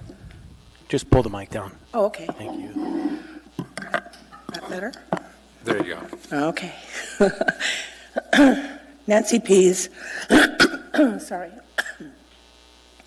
lives in Rabbit Creek and prepared comments with that community council. She's one of the city's most alert and thorough citizen advocates and planners that we have. And she wrote 3 pages. I've circulated it. I hope you've all been able to see her letter, and if not, I can get it out to you. I'm going to take 3 pages down to 2 minutes. She rightly focuses on the goals of this transportation plan, which are convoluted and weak, and in some cases thwart the 2040 Land Use and Comprehensive Plan. For example, this plan focuses on midtown arterials and freeways that bypass downtown and would work against the infill of a vibrant downtown and walkable midtown. Sorry. She's concerned that the Anchorage Climate Action Plan is not implemented at all through this plan. The objectives in this plan should be measurable because otherwise none of us have evidence whether the plan is achieving its goals. We need the accountability.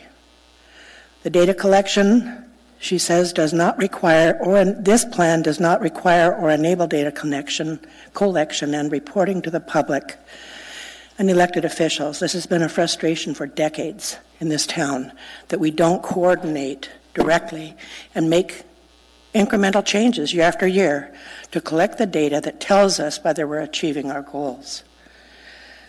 She cites evidence from other cities that are doing a better job of this, and then recommends a number of projects. I don't understand it very well. I keep trying to understand when I hear about Scooter and Academy Way and the interchange and freeway connections that are going to disrupt a neighborhood. So I know that's a concern to people in South Anchorage especially. Again, Fairview, I think Mr. Constant would recognize, has been asking for its PEL, its study, to provide direction for the Fairview Freeway for a few years now. He and I might have different opinions about the outcome should look like, but it's time to not put the cart before the horse. The cart is Midtown Freeway and the horse is Fairview. So let's get that straight, please. And then I'm going to plug my own favorite project in here. And that made it into your amendments. Thank you very much. And that's turning A and C streets into boulevards. We have a resolution from my community council to that effect. Thank you. We have one question. Yeah. Mr. Constant? Ms. Richardson, I would love to hear your comments on the amendment table specifically. Oh, gosh. Well, I have a lot more than 3 minutes on that. Well, very specifically. Maybe not more than 3 minutes, but yeah. I'll be brief. Yeah. I found nothing to object to. I'm sorry. And I found a lot to applaud. This is the best list of amendments I've seen in all my years of working with AMETS and with the assembly members. So I have nothing but praise. I'm going to plug 2 sections of it from my Nancy letter, and that is the transit. This has more transit goals and honest goals than I've seen in decades.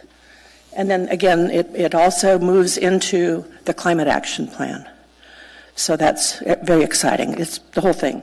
Congratulations.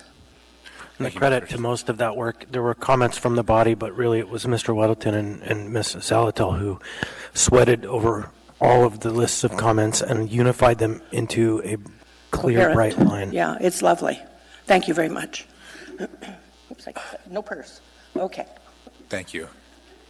I guess I would note from the comments that I would highlight Mr. Rivera and his passion for transit and the bus system. I noticed that in his Yeah, comments Mr. Chair, as well. I would offer, a lot of people submitted comments, but I watched the fusion happen, and it was impressive. Would anyone else like to speak on this matter? Anyone at all? All right, seeing and hearing no one. Public testimony is now closed. What is the will of the body? Move to approve. Second. Which version? The S version. Yep, the S version. Okay, moved and seconded. Mr. Weddleton. Mr. Chair. Oh. Point of order. Per council, I need to just remind everyone, I have a conflict with regard to Midtown Congestion Relief Project. This item has a lot of items. I will not be discussing that particular section should it come up for discussion, but I have been advised I do not need to recuse myself from the vote or discussion on other items.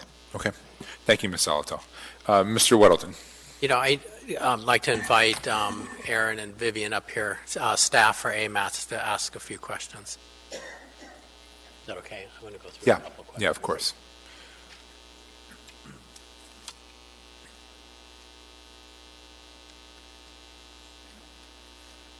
Thank you, Mr. Chair. Yes? Yeah, please identify yourself for the record. What? Yes, for the record, I'm Vivian Underwood. I'm a senior transportation planner with AMATS. Wonderful. And with me tonight is Aaron Yonganalen. I'm Aaron Yonganalen, senior planner with AMATS as well. Okay, Mr. Weddleton. Thanks. So I just want to clarify our role right now. And we are, part of the AMATS public participation is this plan comes to the Assembly. And at this point, my understanding is we're simply providing comments, just like others in the community would, as community council or as individuals and freight truckers and so on. And so in that hierarchy of questions, what would you do with our comments compared to comments from community councils or other groups? I mean, what's the process from here? Through the chair, we will incorporate the Assembly's comments in a staff comment response summary to the AMATS committees. And then the policy committee will decide and take action on your recommendations. And then we will make the edits that they request. And then it'll be finalized. And then the important thing is that we get the FHWA approval of the air quality conformity determination. That will restart the clock for the next MTP. As you know, we have missed our federal deadline for this plan, and it's really urgent that we get that done as quickly as possible. Then we'll come back through the Planning and Zoning Commission in the Assembly to have it approved as an element of the comprehensive plan. So you'll get another look at the plan then. But by municipal code, the two plans, the AMATS plan and the municipal long-range plan, should be as similar as possible to each other. I'll get back to that in a moment. It's an important point. But so our comments go in. So, you know, we have some requests from different groups to incorporate their thoughts into our list, and that's fine. We asked for that. But were we to not include something that another group wanted, if it's not included in ours, would their comments have any more or less weight than ours?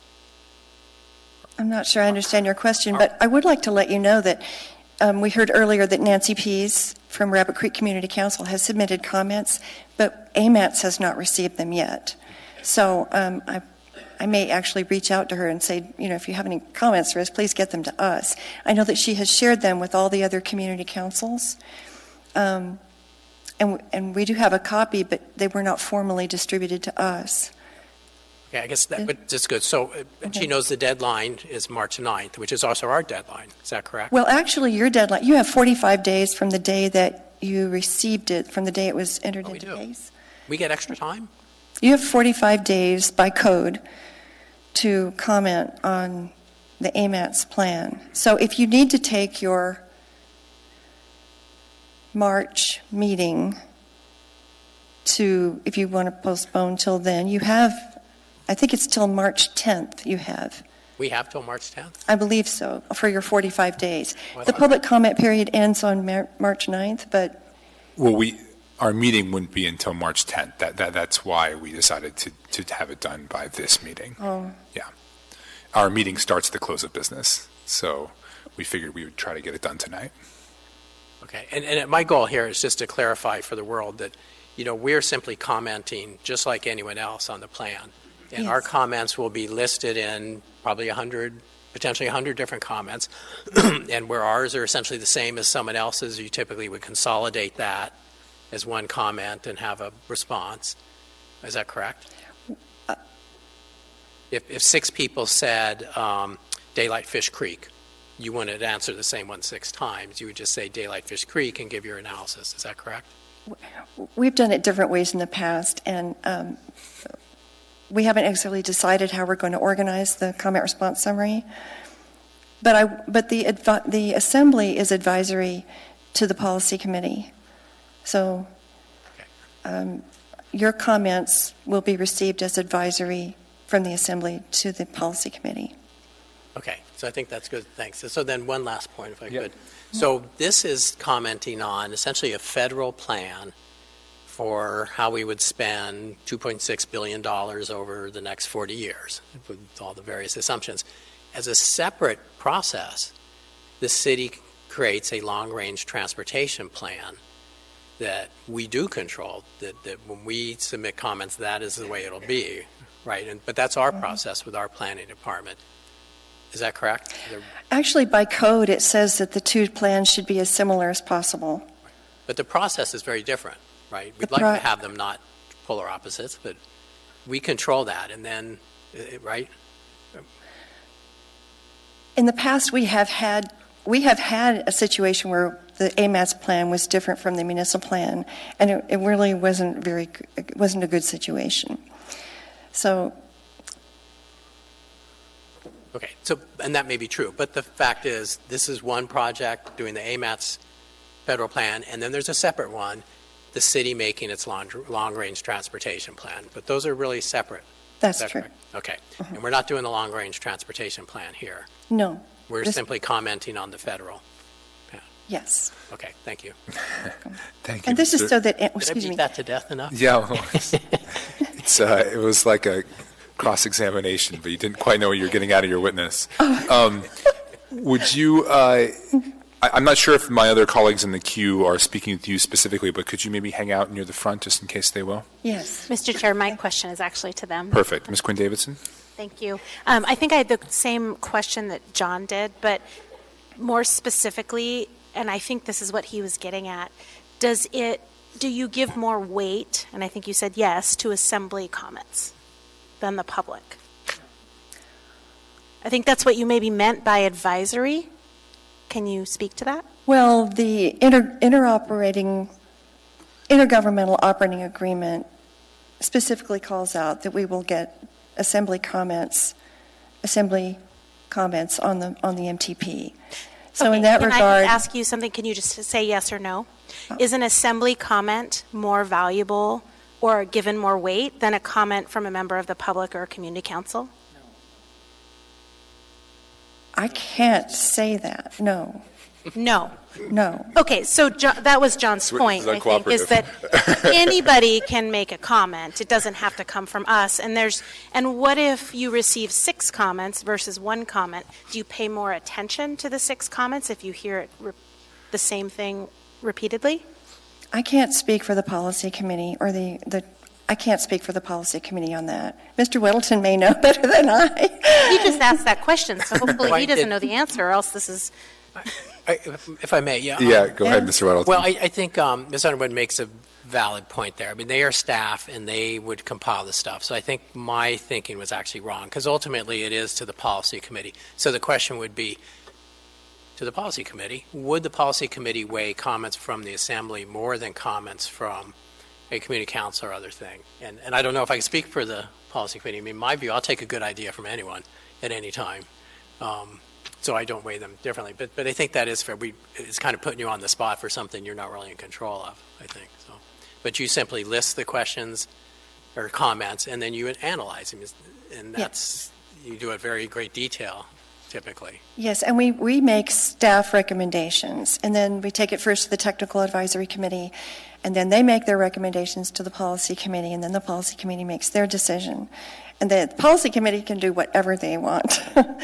So it's really up to them. But this plan is really important if we want to continue being eligible to receive federal funds to spend. And this plan is not in stone. It's a 20-year horizon plan, but believe it or not, we're starting the next one even right now. So there's a drop-dead deadline of every 4 years, or else you go into a grace period, which is not where you want to be. And that's where we are right now. Mr. Chair, can I ask a quick follow-up? Yes. So since you make a staff recommendation, I'll just ask the same question. Do you give more weight to assembly member comments than members of the public or community councils when you make your staff recommendation? No. Okay. And if there are 6 comments you receive on a single topic versus 1, does that matter when you make your staff recommendation? No. We will note that, but it doesn't. That's really helpful. It's just helpful for us to know whether we need to include every recommendation we're getting from the various community councils or whether they can just submit it on their own. That's the reason I'm I asking. see. They're welcome to submit them on their own by March 9th. Thank you so much. Thank you. Wonderful. Thank you, Ms. Quinn-Davidson. Ms. Zolotel. Thank you, Mr. Chair. I would like to make an amendment to page 4 of attachment A to add a project. And I've written this out for the clerk's staff after I read it. Under added project, it would say Daylight Fish Creek. Project description would be extend Open Creek Channel from 36th Avenue and Katy Estates Trailer Court West. The rationale would be to connect to existing open channel west of Minnesota Drive. And that amendment's advanced by myself and Ms. Quinn-Davidson. Thank you. So we don't have written copies of that? Okay. All right, so that was moved by Ms. Zolotel. Who's the second? Well, I'll second it, but we're both sponsoring it. Okay. So moved by Ms. Zolotel and seconded by Ms. Quinn-Davidson. Discussion on this amendment. Briefly, Mr. Chair, I'll speak to it to start and then turn it over to Ms. Quinn-Davidson. I'm moving this. I think we received the email today detailing HDR's report. I think it's important to take a closer look at this now that we have a lot more information, and I really think that the guidance provided by this comment and adding this project is in line with our goals, which is to be much more comprehensive in our view of transportation in Anchorage. So I think it's an appropriate thing to add to our project list. Thank you, Ms. Zolotel. Any other discussion on this item? I'm sorry. Ms. LaFrance, do you want to speak to this amendment? No, thank you, Mr. Chair. Would you keep me in the queue, though? Yes. Mr. Rivera? Thank you, Mr. Chair. I want to support this amendment. I think this is a project that, as Mr. McGrath has stated, has been discussed in this town for decades now, and I think it's a wonderful collaboration between Midtown and West Anchorage that will greatly benefit both of our communities. Thank you, Mr. Rivera. Ms. Kennedy, do you have any discussion on this amendment? No, but please keep me in the queue. Thank you, Mr. Will do. Mr. Weddleton, any discussion on this amendment? Thanks. Yeah, I won't support it. And I would like to see Fish Creek daylight. I think it'd be really neat. We had a resolution supporting daylighting of Fish Creek, but it was very clear when we did that was not, that it would be a project and we're going to go daylight Fish Creek, which would be, if you read the study and discussions at that time, would be monumental what that involves. But the resolution was that as other projects would interact with Fish Creek, daylighting it would be strongly encouraged. And that I did support, and I support that now. But to make it as a individual project, I would not support. Should this not succeed to be added to the list, I would recommend that studying doing that would be added to Project 133, which is a list of studies. Thank you, Mr. Weddleton. Mr. Constant, do you want to speak to this amendment? Yeah, I actually share the same concern that Mr. Weddleton just suggested. I support wholeheartedly the above grounding, the daylighting of Fish Creek, but we're talking the tune of billions of dollars, the costs that have been presented to us, like B, not millions and millions of billions, because there are property interests all along that creek. And so any proposal that looks to do that needs to be really sober in its approach. And so I would be very supportive of adding a study that would give us a work plan over the next 5, 10, 15 years to achieve this goal. But this is such a blunt statement that this is a project. We're going to daylight it. I wouldn't have money for my neighborhood roads that need to be fixed if this were to become the priority, because it would, and it wouldn't. The policy committee won't accept this. I don't imagine, and if they did, the feds wouldn't, because the scale of it is so grand. And so while I wholeheartedly support the concept, I am truly ambivalent about the project that would state we are going to daylight. It sets up a false expectation, and it's unreasonable. Not because we won't get there someday, but because, we got $100 million of lights that need to be replaced in downtown, and we can't even do that. It's like, think about our priorities and where this fits. It's important, but it's not that important. Thank you, Mr. Constant. Mr. Perez-Verdia? Yeah, just wanted to lend my support to this amendment. I think it's important. It's a project that's been discussed for a long time, and I'd like to see it on there. Thank you. Thank you, Mr. Perez-Verdia. Any other discussion on the amendment? Okay, seeing none, please vote on the amendment.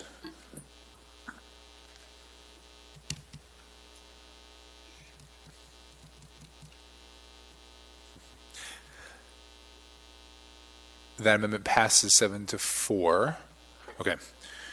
So, Ms. LaFrance, you were in the queue. Thank you, Mr. Chair. I have a question perhaps for the members who worked on this document. On page 3, let's see, there's no line number. It's the second item.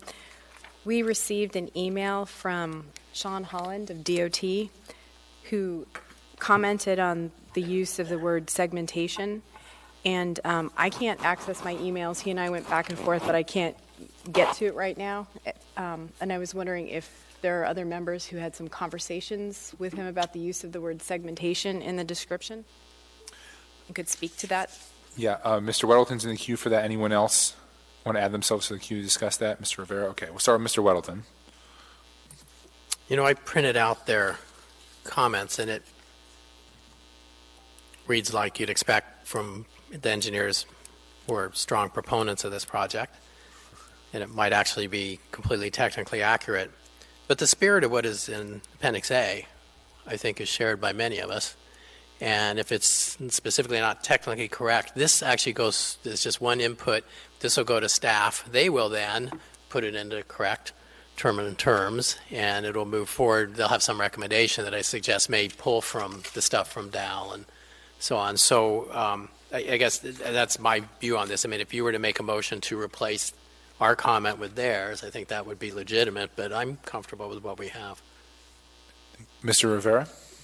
Thank you, Mr. Chair. I want to rebuke that last statement Mr. Weddleton made. We should keep our comment on this project, specifically because my constituents are extremely concerned about the potential impacts of Midtown congestion relief and segmentation of the project, potentially going decades without, in the middle of the project and without having the project finalized. So Mr. Holland and Dow, they are going to provide us with more comments on Friday at a work session. So this isn't going to be the end-all be-all for Midtown congestion relief. So I would suggest we keep our comments as is. Mr. Weddleton is correct. Mr. Holland has stated to me that it's perhaps not technically accurate what we are stating, but I think it reflects the will of our constituents. Thank you, Mr. Rivera. Mr. Constant? Thank you. I wasn't going to speak to this, but in context of the previous amendment that passed, I just want to add from the email that Mr. Holland sent, he mentioned, projects B and C, which will enable the implementation of Project 117, and the draft MTP will deliver immediate transportation benefits, et cetera. I'm going to read to you my response to him because I think it's germane to the previous item and the current. Thanks for your comments, Sean. If I've seen one thing in my short tenure struggling against the tide to fix a neighborhood harmed by discriminatory road policies, it's this. No matter how good an argument is made, there will always be Project B, C, D, Z, AA, BB, CC that need to be done before rectifying a real and enduring harm caused by a road system, especially if that neighborhood is where the concentration of poverty is the highest. They can always wait until another day, it seems. Thank you, Mr. Constant. Ms. LaFrance, did you have any follow-up on that? Thank you, Mr. Chair. I think I'm good and appreciate the responses from the other members. Thank you, Ms. LaFrance. Ms. Kennedy? Thank you, Mr. Chair. I do have a couple questions of staff, and one is I just, like at 5 o'clock tonight, received a list of comments from several people on the Citizens Advisory Committee. So in terms of process, should I just be forwarding that on to you at this point, or would it be assumed that you already received them specifically? Again, trying to get a good handle on how this works and what our role is here. Or do these people need to send things directly to you? I'm going to let Aaron speak to that because he's staff to the Citizens Advisory Committee. Great, thank you. So I have not actually checked my email yet to see if I've received those comments, so I don't know. But my advice is they need to send it to me directly, unless you guys are going to add them to your list of comments that you want to send to us, because it should be noted that if those are coming from the Citizens Advisory Committee, we have a process to follow very similar to you guys, where we meet and we have all the members vote on the comments of which ones they want to move forward or not. So if you can have them send them to me or send them to the comment, the email, the AMATS info email that we have. Okay, well, thank you. I'll track through that. One other question I do have, though, is there may be a need for a correction on the acknowledgments, just in terms of the people that are on the Citizens Advisory Committee. We have Debbie Osiander's name on there. Should that be Debbie Rinke? We need to update that. Okay. Thank you for bringing it to All our right, attention. Great. I appreciate Yes. that. Okay, thank you. Thank you, Mr. Chair. Thank you, Ms. Kennedy. They're both on there. Excuse me. Aaron tells me they're both on there. We're going to have, Wait. we're going to have both names on there because Debbie Osiander was involved in the beginning of the project, and then Debbie Rinke took over at the end. So we will list both of them. Thank you, Ms. Kennedy. I'm going to give this to my vice chair. Mr. Dunbar. Thank you. This is an amendment, guys. You can sit down. So I'd like to move Dunbar Amendment number 1, which y'all should have in front of you. May I speak to that? Please speak to it. Thank you. So this is something that I submitted with my comments, but I think it maybe just got overlooked during the synthesis period. I've been speaking with and working with members of the Northeast Community Council, as has my colleague, Mr. Peterson, on trying to get the trail system connected and help. You can read the description there, but basically from Tekishla Park, there's a gap before you can get to Russian Jack Park on the north side of Northern Lights. And then once you exit after you go through Russian Jack Park, you can get to Cheney Lake, but then from Cheney Lake, there's a gap before you get to Begich Middle School. From Begich Middle School, you can actually get to the J Bear fence and all the way through Muldoon using our trail system. So this would be to add a project to improve trail connectivity on the North Fork of the Chester Creek Trail. Thank you. Do you take over, or you want me? No, it's still you. Oh. So any comments on this? Do you have no one in the queue? Yeah, you vote on it. Okay, any opposition to amending? Oh, you do a vote. Okay, let's vote on this.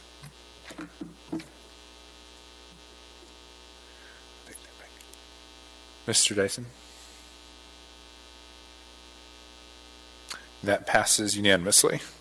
Thank you. Oh, sorry. Are there any further questions on the underlying resolution as amended? Any further discussion? Mr. Rivera. Thank you, Mr. Chair. I want to really thank Mr. Weddleton and Ms. Salatel for the many hours of hard work that they put into crafting the table, the 4 pages of comments. And I want to thank them for incorporating my comments into this table. I think it's important that we figure out a better paradigm of funding between roads, public transit, and non-motorized transportation.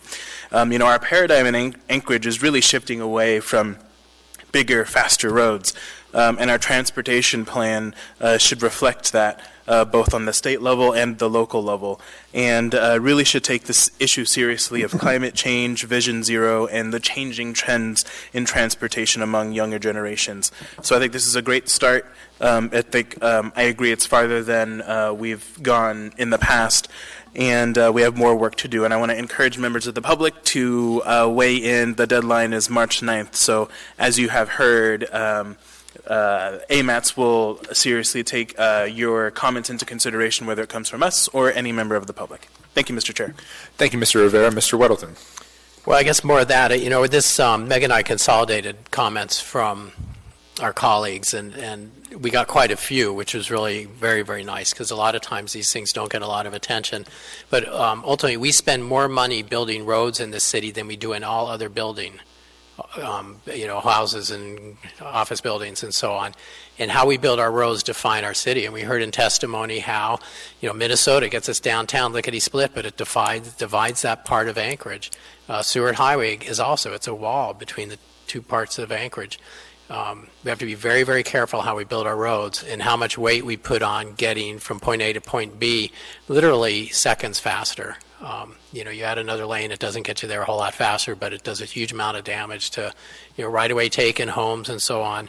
And I think we're starting to realize that, not just in Anchorage, but, nationwide, going maybe chasing automobile traffic for the last 70 or 80 years, we've overshot. Now we need to back up and pick up some of those, bicycle, pedestrian, and so on, other things that we've neglected, and in some ways, used to get from one side of the Seward Highway to the other until we built that highway. We need to return the ability to do that again.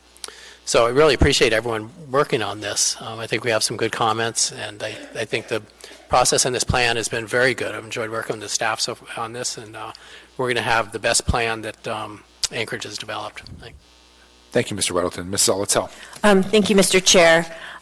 Yes, I would like to thank Mr. Weddleton for working with me on compiling these comments. I think it's really important to point out the two additional whereas clauses we put in this plan. It really frames that we want this plan to reflect our community goals as expressed in various adopted plans, and those are just examples. It's by no means an exhaustive list. And also that the MTP should take into consideration local impacts of all the goals, policies, projects, and actions, given that the state of Alaska no longer funds capital projects, and we often get stuck as a municipality with the bill. And then because this is just too good to pass up, these are my three favorite comments in here, and this really gets to the heart of it. You aren't stuck in traffic, you are the traffic. And we accept some delays at peak travel periods. Eliminating congestion has too high an opportunity cost in terms of other projects that better reflect our community priorities. Building to minimize peak period delays results in overbuilding. I truly believe it's time for a new paradigm, and I think this document reflects shared goals of our body and a shift towards that new paradigm. Thank you. Thank you, Ms. Zolotel. Mr. Constant. Ms. Zolotel, you are pulling words from my head. Has been a while since that's happened. More from a comment to Sean at the state. He took some umbrage to my comments in the email and suggested that some of the projects that the state has done were good for this kind of policy of discrimination that I continue to see. He celebrated the work at the Burglarn Glen that reconnected Mountain View to town, which actually did do some great good. Now that's at the other side of the network than the MCR Pell is proposing in the Fairview section that I've been hounding on for almost 10 years of my life. Since then, we took on the Takotnu expansion and we created a diverging diamond, which was a massive investment, hundreds of millions of dollars. We also, on the other side of the equation, picked up Scooter. Some people like it, some people don't. Then we did the underpass at 76th and the new off-ramp. Then we did some improvements at Huffman, and then they proposed a new diverging diamond at Huffman and a diverging diamond at Diamond. And then they wanted to do Scooter and Vanguard. And there are so many projects that they're working on to, quote, create an efficient system that moves cars at peak travel time, that what is actually happening is like a fire hose of deterioration and pressure to the north of Chester Creek, because nothing has been done there for decades. It's a deteriorating part of our town. And so what I wrote to Mr. Holland was this, and kudos to Ms. Zolotel. There is a paradigm shift happening in road policy across the nation.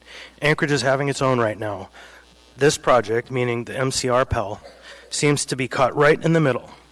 We will use will we use this process to repair the damage from generations of racist policy, or just delay until the people forget again? I don't know, but we are in for some very interesting conversations over the next few years as we figure it out. I'm honored to serve with this body who has made a determined statement when this passes tonight that we are doing something different. I would suggest that the leadership of Mr. Weddleton on this question has been quiet, steady, and perseverant over many years that I've been watching. And I look forward to us communicating in our most effective way possible to the biggest administrative bureaucracy in the state of Alaska what the deal is. And we've done a good job recently, and thank you for this document. Thank you, Mr. Constant. Any other comments or discussion? All right, seeing none, please vote on this resolution. That item passes unanimously. We are now on item 13B, ordinance number AO 2020. Mr. Chair? Yes. A point of order, if I may. Yes, Ms. LaFrance. We appear to have a scout troop in the audience, and I was wondering if we might take a moment to ask them to introduce themselves. Sure. Who is the leader of this scout troop? Would you want to come forward with your various scouts? Thank you, Mr. Chair. Thank you, Ms. LaFrance. Mr. Chair. Yes, Mr. Dyson. Yeah, this troop is here as a part of their government merit badge field trip. Okay. So they're coming to see their sterling leaders making public policy. That's great. Okay. Just we're part of Troop 144. We are Troop 144, and what these scouts are doing is they're here to be part of an assembly meeting, and it's part of their citizenship of the community merit badge. And what that is they try to understand what's going on in the community and how things are made, how decisions are made, and understanding our elected officials and how you guys integrate with the community, and just understanding that process. So they're just here to observe and kind of take in that part of it and see how things are run. So, we have 10 scouts here from the troop that are working on that merit badge, and several of our leaders as well. Thank you. We have a question from Mr. Weddleton. So thanks for coming. We had some scouts at our previous meeting too, where Troop 210 had 7 Eagle Scouts this year, which was very remarkable. So it's very nice. And I'm connected with that troop, as is Suzanne LaFrance, who has also started a girls troop, or I don't know what we call it, at Troop 26. Do you call it a troop? What do you call it? It's a link troop, and I actually didn't start it. There are other folks who did the legwork, and I got to step in as scoutmaster, but it's linked to Troop 26, the boys' troop. So you guys are famous. Your troop is famous for something. What is that? Popcorn sales? Many of them are. Like national award-winning levels of popcorn sales? We've done well. Yeah. All right, Ms. LaFrance? Oh, thank you, Mr. Chair. I was just curious if any of the scouts tonight have been inspired and motivated to run for public office after being at this meeting tonight. I'm seeing a lot of pointing. I'm sure. Not a lot of taking responsibility. Thank you for coming. Mr. Constant? Thank you. A little less pointed of a question on the same vein. So do you know that we have a youth member that is a seat that is eligible to, I believe, anyone 19 and under? We'll be taking applications through the Youth Commission soon. It isn't an easy job because there's a lot of reading, but it is a very interesting job. And so if you are interested, I think you could get a hold of, what area in town is your troop in? Is it all over? Really all over. We meet at Change Point. At Change Point. So then I would suggest you talk to Ms. Quinn Davidson or Mr. Presverdia, and they could probably link you up with information on how to get involved with the Youth Commission or even the youth member. Okay. Well, thank you guys so much for coming. We really appreciate it. And, feel free to come and testify on items as we go forward through the night. Thank you for coming. Thank you. Thank you. There we go.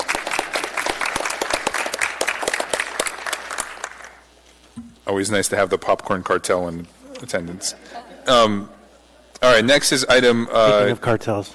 13 Bravo, ordinance number AO 2020-4, an ordinance of the Anchorage Municipal Assembly amending Anchorage Municipal Code, Chapter 10.20, relating to conduct of business, record keeping and reporting requirements, video surveillance, and other requirements for pawnbrokers. Assembly Vice Chair LaFrance and Assembly Chair Rivera. Public hearing is still open. Would anyone like to testify on this item?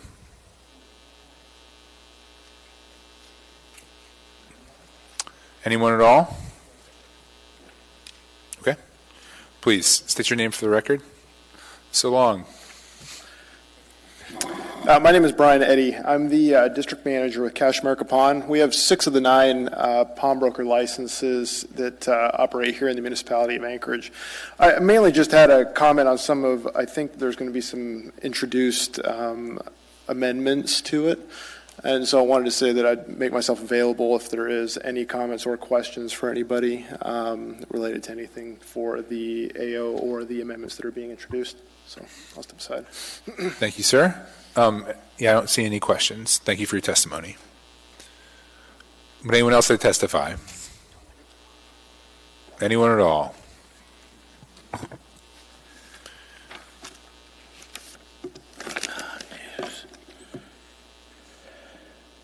My name is Eugene Carl Haberman. I live in the Matthew Valley. I follow the public process. When the public process is done appropriately, the decision made by the governing body is more likely in the public interest. On this item particularly, one had a laid on the table item. Laid on the table for the public doesn't understand is an item that is brought to you tonight, not before. And by the way, those laid on the table items were not cited in the record and incorporated to the agenda. So another failure. So how can you approve something when you... And then the particular item and the laid on the table item, the one that's referring to this thing, the words were stakeholders. And stakeholders, this is a public hearing, not a stakeholder meeting. A public hearing, public comments, not stakeholder comments. And there's addressing certain community councils and so forth, but all due respect, it's coming from assembly members, Quinn Davison, Rivera, and Constant, and they still use the word stakeholder. So they don't want a public meeting, they want a stakeholder meeting, and that's against the law. Now also, the addendum to the agenda had an item in reference to this, for there was a public to understand addendum, last minute, and toward like Friday to be incorporated in the agenda. That was incorporated in tonight's meeting, so, but not the laid on the table item.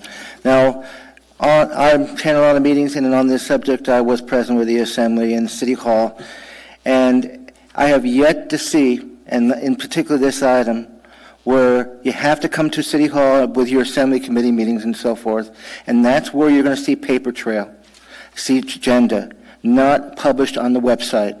So the result is the public has no clue of what you're going to discuss, and the end result is you go and have hearings tonight on this item, but the fact is there has been discussion in those other sidebar meetings. And those sidebar meetings in this issue is you did not just have questions, you had comments, and that creates a prejudice. You should refrain from that, and that occurred in this subject. Also note this, yes, representative that came up before me was a company with a pawnbroker, representing several pawnbrokers in Alaska, so it's not just one. But the fact is, I don't recall knowing anyone from the industry outside of that particular member, and there's a lot of companies in reference to that industry that wasn't participant before discussion. And also this, when you're dealing with this issue and it's talking about public safety and all that stuff and record keeping, and the fact is, you need to also identify their customers. So who have you heard from anywhere, even at those meetings, from the customers? So this thing is being slipped through in such an inappropriate way for the failure. This would have been a good time to address and examine the industry and the public is involvement over the years on that industry instead of whipping this thing through to your own way. Thank you. That ends my clock time, and have a good day. Thank you for your comments. Would anyone else like to testify? Anyone at all? Seeing no one, public testimony is now closed. What is the will of the body? Move to approve the S version. Second. Moved and seconded. Discussion on this item. Mr. Rivera, we'll start with you. Thank you, Mr. Chair. Yeah, before we get into amendments, just wanted to briefly go into the AIM that was laid onto the table today. And this is a document that I think it's going to be our first time reviewing it, although it won't be our first time adopting it. We did adopt this with the resolution on HB 198. And this is a document that we worked through the Rules Committee for several meetings, and Mr. Gates and Ms. Jones also assisted in drafting this document. And from my perspective, something that I'm very proud of that we're doing, and I think it's going to be a great thing for the public process. In essence, what this does is it lays out all of the different communication that was done. So you'll see very clearly under community stakeholders that pawn clerk Bethany Jenner emailed all of the 9 pawnbrokers, which 6 of the 9 licenses are by Cash America. So we have the representative of 6 of the 9 here. But Cash America was the only one to respond to us. And so this lays out that pretty well. And then I also just wanted to comment that Ms. LaFrance and I did review all of the amendments. And we have just to lay it out there, we have no objection to any of the amendments, but wanted to get Ms. Jenner to come up here just to briefly speak from her perspective on the amendments.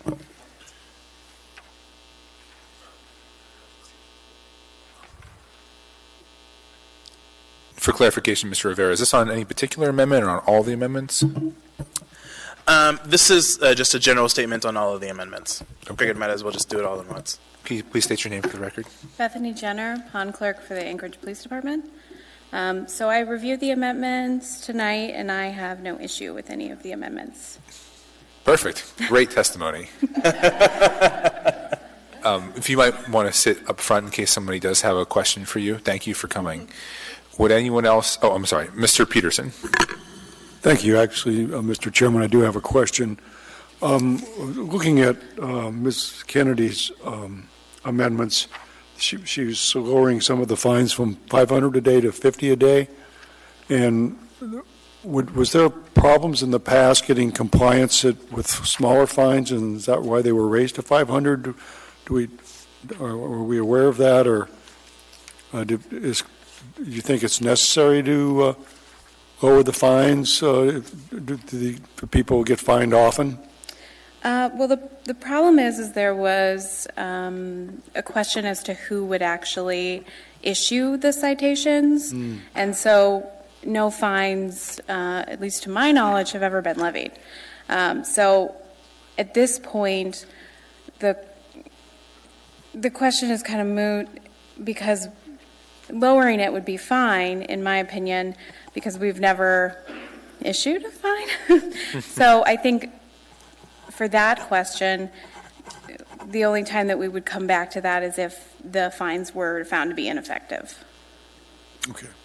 All right. Thank you. Thank you, Mr. Peterson. Ms. Kennedy and then Mr. Sherwood. Thank you, Mr. Chair. If it is okay, I would like to actually move amendment number 1 for full discussion. I'll second it. Moved and seconded. So we now have Kennedy Amendment number 1 before us. Ms. Kennedy, do you want to quickly just describe it? Thank you. Yes, this is kind of a new thing in terms of having a fine for $500.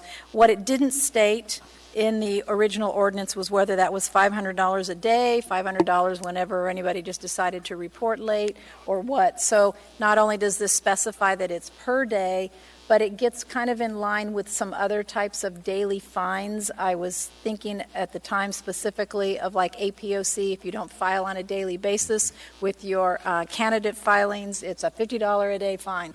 So we were kind of starting off with that and thinking that that would probably be a little bit better, not only in terms of saying when the fines would be due, but it would also be a more reasonable number. Thank you, Ms. Kennedy. Mr. Sherwood, did you want to speak to this? Okay. Any other discussion on this amendment? Okay. Seeing no discussion on this amendment, please vote on the amendment.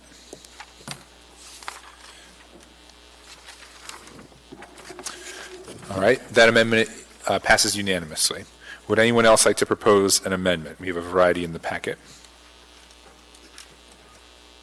Or we could not. Okay. No, Ms. Kennedy. Thank you, Mr. Chair. I would like to move amendment number 2. Second. think that was Mr. Rivera. We're going to call it Mr. Rivera. Okay, moved and seconded. Ms. Kennedy, could you explain the amendment? Yes, this one is to change the fine amount from $500 down to $200 when there is a failure to have or maintain a video surveillance system as required. Some of the reasoning behind this was, again, trying to put it at a reasonable amount, and what we looked at was aligning better with the marijuana businesses and the licenses there and the fines that are used for their surveillance equipment issues. So we're just kind of trying to be a little bit consistent, especially since, again, this is kind of a new fine system. So, thank you. Thank you, Ms. Kennedy. Any discussion on this amendment? Okay, please vote on the amendment.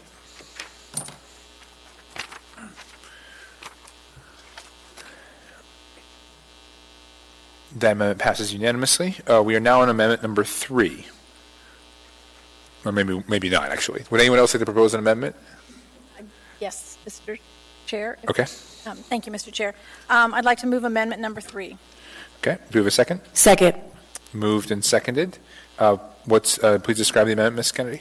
This is just a bit of a housekeeping item. It just corrects the number of the charter code number, and just fixing that on page 8 of the ordinance at the line which reads 10.20.030C, 0.1-9. So it's deleting that and replacing it with basically the same number but -8.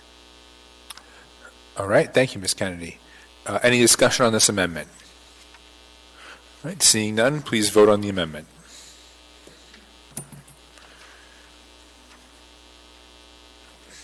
That amendment passes unanimously. All right, we are now back to the main motion. Any discussion on the main motion? I'd like to move Weddleton Amendment Number 4. Okay. Do we have a second? Second. Thank you. Moved and seconded. Mr. Weddleton, could you describe the amendment? What I'm doing here is requiring that when someone goes to a pawnbroker and identifies an item there as belonging to them, having been stolen, that they not only notify the pawnbroker, but they would also provide a police report. So it adds on Section 1, page 4, beginning at line 12, rewords slightly, but it says accompanied by evidence of that person's ownership and a police report. Then further on Section 1, page 5, at line 24, it deletes the words if available, because we've required that earlier, and it makes it consistent. And, you know, it's extremely easy to get a police report. You can do it online. It just takes a few moments. And anyone who's legitimately had something stolen, they should be filing a police report. No, even if they don't see it at a pawnbroker, you should file those police reports. It helps them get your stuff, however they might do it. This also prevents occasions where you can have two people in cahoots and one pawn something at Cash America, and then you know, they have their pal come over and say, hey, that's mine, it was stolen, and the pawnbroker would have to give it back. So they're out the cash, and these two conspirators get the stuff. It kind of raises a bar a little bit and says, you know, make it real, file a police report. And a police report says, you know, there's a penalty if you're lying. So it is a simple thing to do a police report, but it helps prevent that kind of scenario. Thank you, Mr. Weddleton. Ms. Zolotel? Thank you. I have two questions or concerns about this amendment.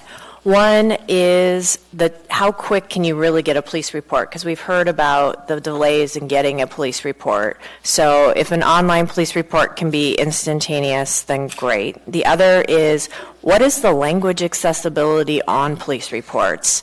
Are they only available in English, or I guess what I'm trying to get at is also the equitability of doing a police report, because we presume people will go online, but if there's a language barrier or other things, so if there's someone who could speak to those issues. Thank you. Thank you, Ms. Zolotel. Ma'am? So to your first point, it's very easy to do an online report. A temporary pending report case number is generated when a victim contacts me that has located their property at a pawn shop. I still have the capability, I used to be in the department that processes those reports.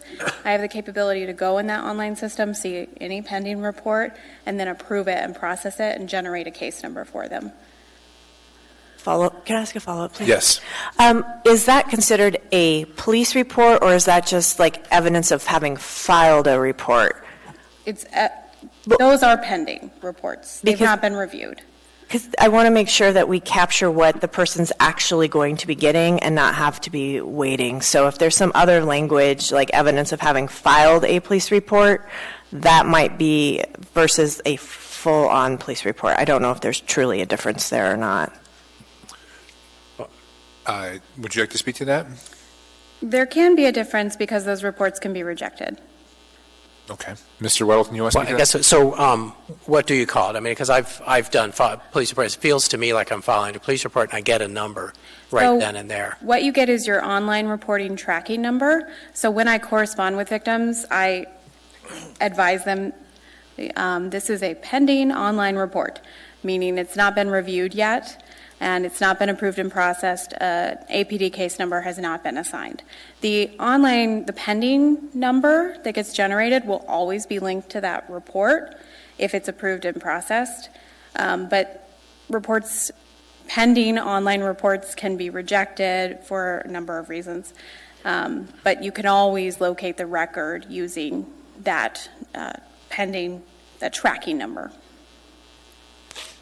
Well, that's a fair question then. So we, excuse me, could we say and a online police report tracking number?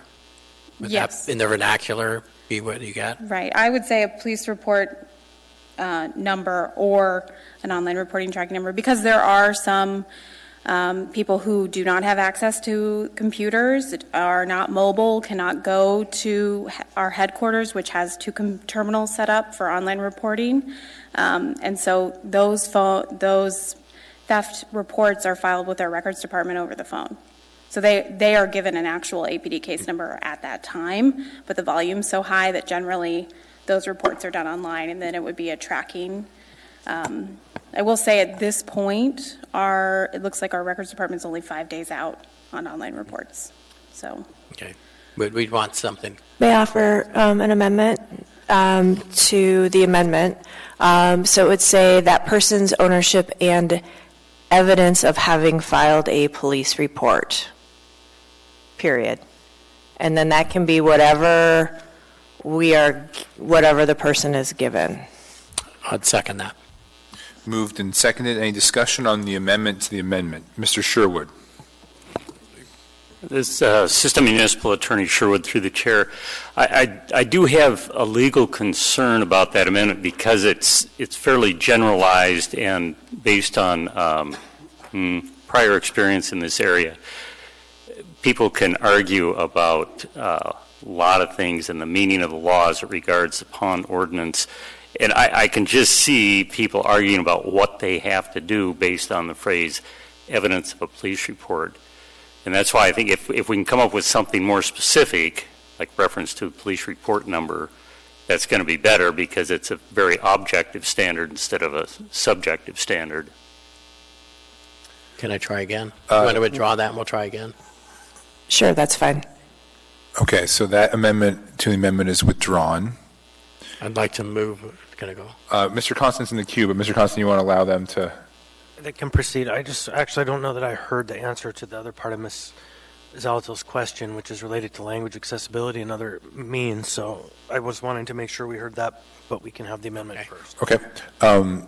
Weddleton or Ms. Zalato, do you want to try again? I'll try again.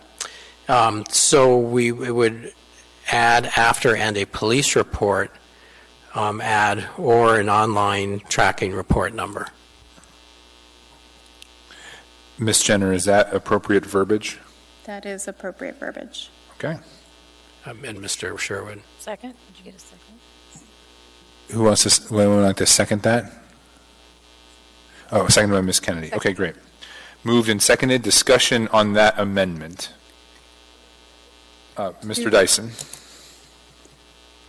Yeah. I have a concern that is related to this. particularly on relatively minor crimes, a lot of people don't bother to report them. And they just give up on it, and then they wander into a pawn shop, and there's Aunt Susie's favorite brooch, and so on. And I think our police force is doing a heroic job, but they're having to do triage. And on stolen property, although it's important to the victim, the police having to spend their time on things that are a higher priority, sadly. So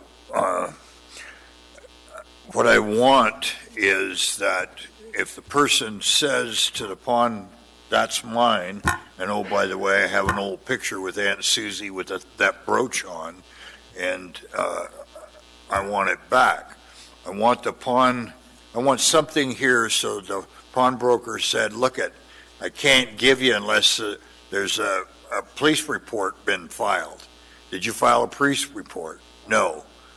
Okay, so there's the phone, or here's the number for you to call, and you can establish that that's in process.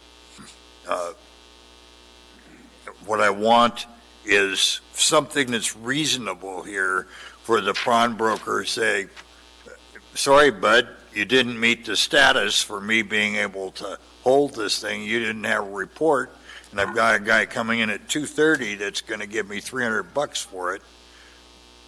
So that's the problem, and I don't know if we can deal with that, but I want that dealt with. Thank you.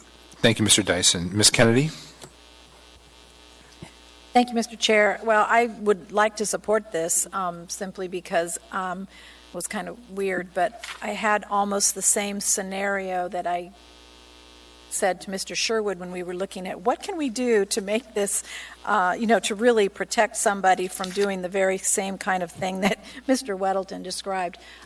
So I do want to figure out where the balance is, in terms of making sure that people aren't running some kind of scam or, one of the other things that we thought might be an issue is just kind of there can be disagreements between family members sometimes about what they've inherited and how they can dispose of it, and you get the pawnbrokers then caught in the middle of those kinds of conversations. So there needs to be some way for them to be able to not just hand something over, but have some kind of a process by which they can protect themselves and maybe even protect the real owner of that property in the process. So I'm not sure exactly if this is where we're going to go to get to that.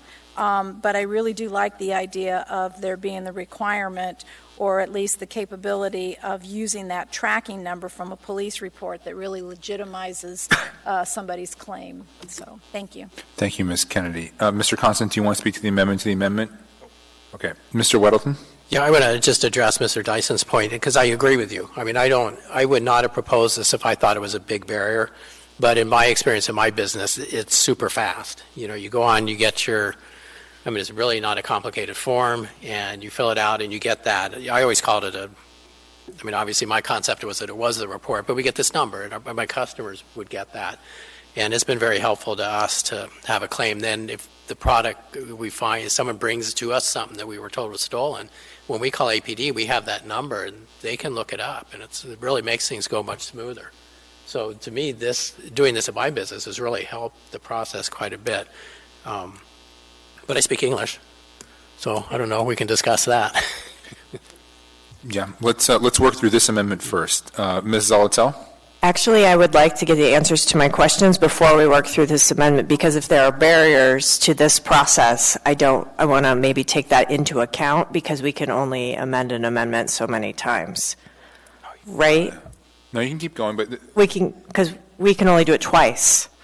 You mean an amendment to amendment to amendment. Right, but right now you're amending an amendment, then you could do another amendment to the amendment. Okay. But right now we're dealing with your first concern.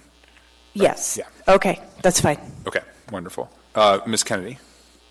Thank you, Mr. Chair. I think I just wanted to point out, and I'd have to look at it again, but if I remember correctly, maybe Mr. Sherwood could help with this too, but there's already a place within the ordinance that requires daily reporting of sales And, oh, I'm getting a shaking of the head. Okay. Weekly, once a week. Okay, but we could be changing it to daily. Okay, but for any kind of a transaction, that it has to be reported. So the person that's buying, who's coming, no. Okay. Only, so the two types of transactions that pawnbrokers report are what they call buy transactions, because they're buying that item from the public. They don't report their sales to us. They report buy transactions where they're purchasing items from the public, and pawn transactions where they're entering into a loan agreement with the public. They do not report an item is on their sales floor, somebody comes in and wants to buy it. They do not report those transactions. Okay, thank you. Thank you, Ms. Kennedy. Seeing no further discussion for the amendment to the amendment, please vote on the amendment to the amendment.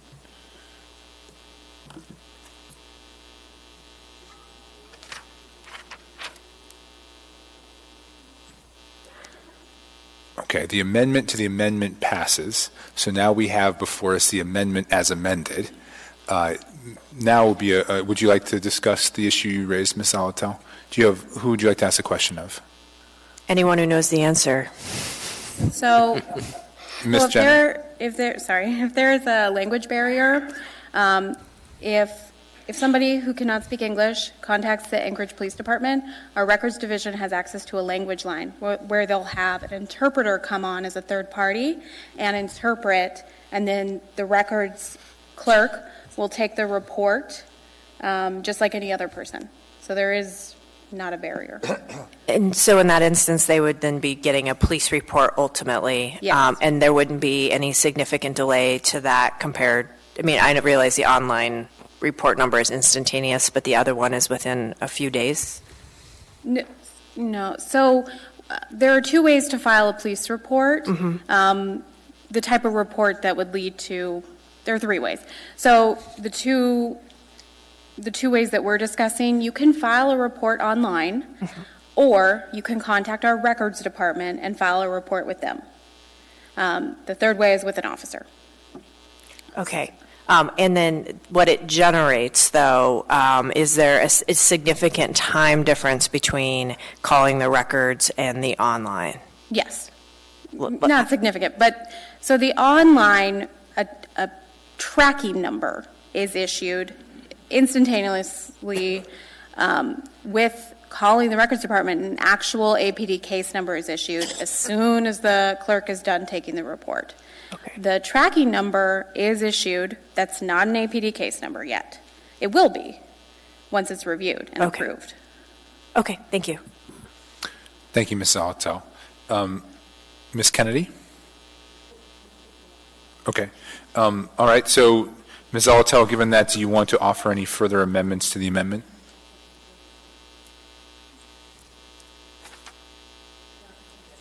Okay, thank you, Ms. Alatel.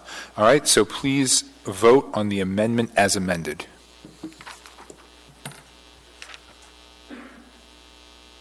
That amendment passes unanimously. Is there any further discussion on this item? Excuse me, I'd like to move Weddleton Amendment Number 5. Do we have a second? Second. This is a typical Weddleton. A small change for clarity. And this changes Section 2, page 6, beginning at line 40. It simply removes a slash mark and replaces it with a comma. The ghost of Representative Max Lawyers know Gruenberg that lives can in make a this hall. difference, though. I got two thumbs up from an attorney. Thank you. Is there any discussion on this amendment? All right, seeing no discussion, please. He's channeling Max Gruenberg. Yeah, exactly. Can we please vote on this amendment? Who was a fine customer of mine. And a fine human being in general. That passes 11-0. Further discussion on this item? I'd like to move Weddleton Amendment Number 6. Do we have a second? Second. Moved and seconded. Please explain the amendment.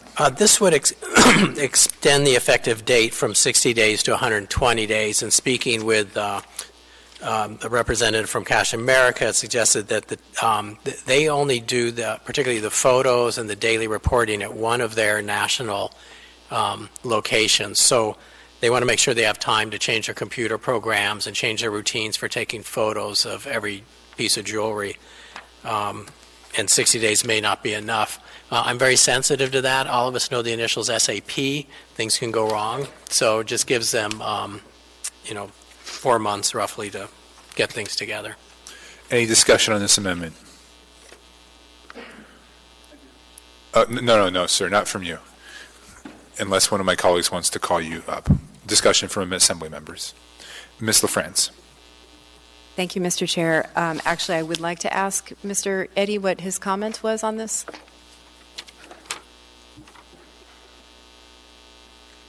Mr. France. I think John actually said, I didn't know if there would be any opposition to the 120-day extension. I asked for as much time as possible that might be reasonable from Mr. Weddleton. And there is a lot involved. It's not just like flipping a switch. There's a lot of coding involved. The system that we use, we're a very large national chain, and there's a lot. We're only testing this in one area, in the small area in the United States, and so there's a lot involved in getting this all together and all the systems to integrate. So I didn't know if there would be any opposition to it, but any additional time than 60 days is appreciated. So. Thank you. Any other discussion or questions from my colleagues? Ms. Zolotel? Thank you. How often are pawnbrokers licensed? What's the renewal rate? Ms. Jenner? I'm not a licensing expert, but I receive an email from the licensing office annually for each pawnbroker. So each year? Yes. Okay, thank you. Thank you, Ms. Jenner. Any other discussion on this item? Okay, then I'm going to move to vote. Unless there are further comments, we'll have a vote on this item. We're talking about the amendment. Point of order, Mr. Chair. Oh, I'm sorry. Yes, we're talking about the amendment. My fault. Please vote on the amendment.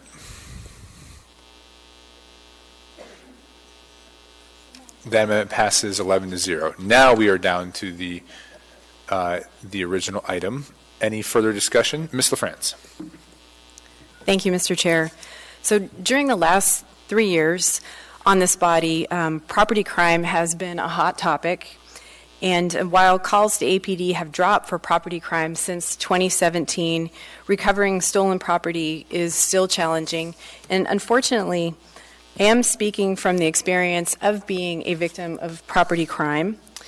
About 10 years ago, our house was broken into, and the police were able to find the two who broke in. They had gone on a crime spree, and someone had caught their vehicle's license plate number on their home security camera, and so some items were recovered. However, the second time we were broken into, which was about 1.5 years later, actually nothing was recovered.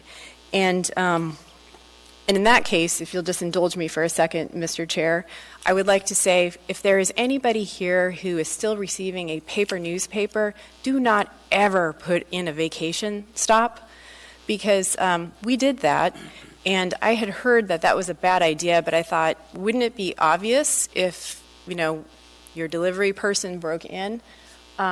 It may be obvious, but there may not be enough evidence to charge the person, which, was our situation. And those of you who've had your houses broken into know that, and these guys they knew we were gone, so they set up shop, they arranged all their keys, they went through everything. They broke things, they steal weird stuff. They stole like a cross necklace my parents gave me for my for my confirmation. They steal patches. It's random. And so for us, it involved a lot of literally running around, watching social media for stuff posted, going to pawn shops, working with APD, and I know, Ms. Jenner, you were not there at the time. It would have probably been, I'm sure it would have been very different. By all accounts, you are fantastic at what you do. Thank you. But in our case, it was super frustrating, and there were some situations where we'd show up at a pawn shop and they said, you know what, we got the jewelry 2 days ago, but we melted it down, which I know they're not allowed to do that. But there was a lot of confusion and definitely a need to tighten up some of the practices. So, on the one hand, it's it's property, you can replace it, you're glad no one's hurt, but it's a huge pain in the neck, and it's very aggravating because we all work hard, and to have someone just go into your house and clean you out is really, really frustrating. So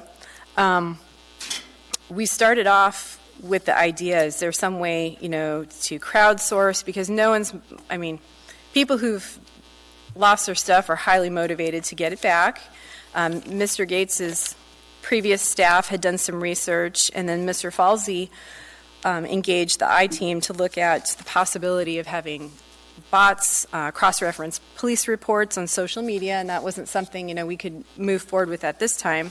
And it turned out that the pawn unit had real specific areas of the code that could be changed to improve the partnership between pawn shops and APD. And I understand it is a partnership, and that you all work very closely together.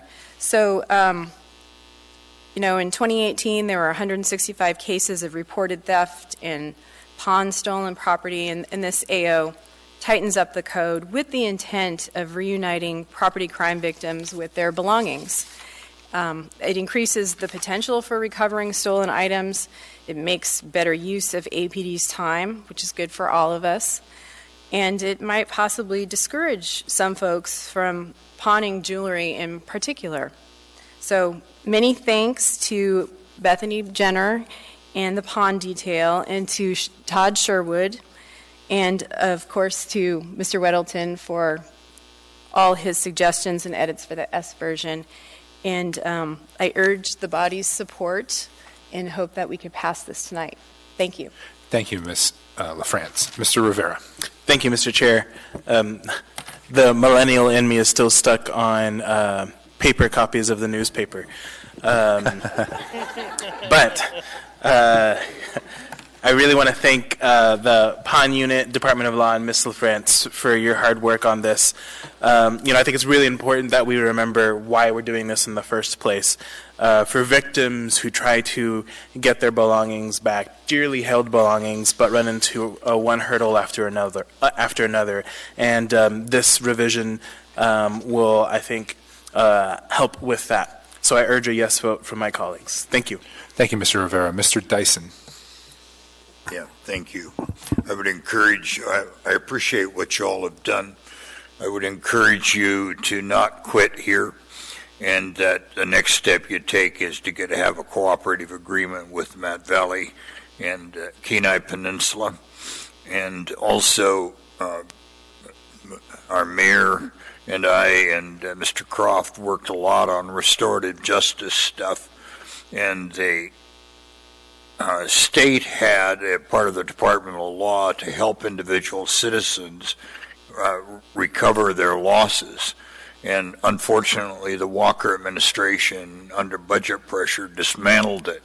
But indeed, it was paying for itself, and the law allowed to charge the perpetrator the cost of the recovery, which was really neat. But I would encourage you to pursue that, and because our sentences for theft are most of those are misdemeanors and so on, so that person isn't going to be in jail. And I'd love for everybody that got stolen from be able to attach their dividend of the perpetrators in perpetuity until all those debts are settled. So that's an informed request to you to continue this process, which is really a noble one. And I appreciate the work that was done. Thank you. Thank you, Mr. Dyson. Seeing no further comments, please vote on this item.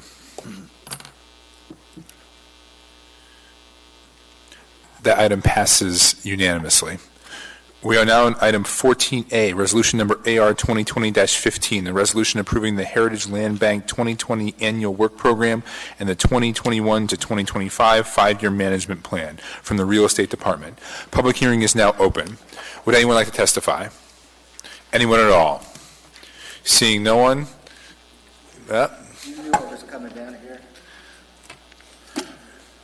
All right, your time is starting. Wait a minute. Let me get my timer. Start being respectful. That's asking for too much. My name is Eugene Carl Haberman. I live in the Matsu Valley. I follow the public process. When the public process is done appropriately, decision made by the governing body is more like in the public interest. On this item, the Assembly had a work session in City Hall on Friday. A work session where sometimes they may allow public comment, or if there's time, and know that all public means you provide a reasonable opportunity the public heard. But I was able to speak, which was strange. But the factor is this. You're approving a plan. This item is a resolution. 2 pages. That's all it is. 2 pages. A plan. Where is the plan? Where is the hard copy plan? It's not here among the public. It's not hard copy here. But I guess you don't want to see those plans and have hard copies for the people to see. And I don't mean doing it on an electronic scenario. So you're reviewing approval of such a plan without having a chance for it to be really visible, even in this meeting. Or it wasn't really visible at the Friday meeting in City Hall. So I assure you, I can guess, I don't have to assume that you're more likely going to ignore what I say and do whatever you want to do. But more and more people are saying, what is the use out there? You're going to do whatever you want to do, and you're not going to connect with the people. You're not going to connect with the public. And I'd like a footnote on a comment that was made at that work session. Member Constant, well, he's not at his seat. I guess he has other business to do. But I wish he was here because he was not present for part of that work session. And there were very few people in that room. And I couldn't help but notice when Assemblymember Rivera requested the presenter of such a work that we need to move on and not deal with we talk too much about the downtown area. That was said on Friday. I noticed the reaction of some people in the back. There were not that many commissioners and all that. They were surprised by that. And the remark was that since Member Constant was present, we need to move on. He's not here. But the fact is, you need to include and have a fair discussion of all that. And that discussion should be questions, not prejudice and having comments. And that's what happened. And just a little footnote, the bill has moved on to do a more appropriate thing. And I encourage you to do this. Before each public hearing, and they're doing it, you call for public to speak. But before that, you bring staff out to ask questions, not after public hearing. That creates an opportunity for the public to hear those comments and incorporate it. Allow them to incorporate what the staff has said. Thank you very much. Would anyone else like to testify? Anyone at all? Seeing no one, public testimony is now closed. What is the will of the body? Move to approve. Second. Moved and seconded. Any discussion on this item? Ms. Quinn Davidson. Thank you, Mr. Chair. I'd actually like to move Quinn Davidson Perez Verdia Amendment Number 1. We have 2 amendments total, and both of them are to just add specific references to land use designations, one in the 1-year plan and the other in the 5-year plan. These were requested from the Turnagain Community Council. Do we have a second? Second. Seconded by Mr. Perez Verdia. Okay. So we're on amendment number 1. Do you want to start by explaining this one in a little more detail, Ms. Quinn Davidson? Sure. We worked with Mr. Schutte, so he actually made this amendment and he supports it. And it's just to more specifically call out the community facility or institution, land use designation, and then the park and natural area as well. So there's no change in substance. It's just to be more specific. Okay. Any other discussion on this amendment? Seeing no discussion, please vote on this amendment.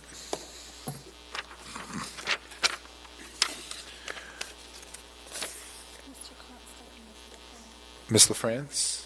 Oh, they are currently absent. That passes 9-0. Do you have another amendment, Ms. Quinn Davidson? Yeah, thank you, Mr. Chair. This is the same idea. It's just for the 5-year plan. Same content. Okay. So do you have a motion and a second? Yeah, I'd like to move Quinn Davidson Perez Verdia Amendment Number 2. Second. Moved and seconded. Any discussion on this item? Okay, please vote on this item.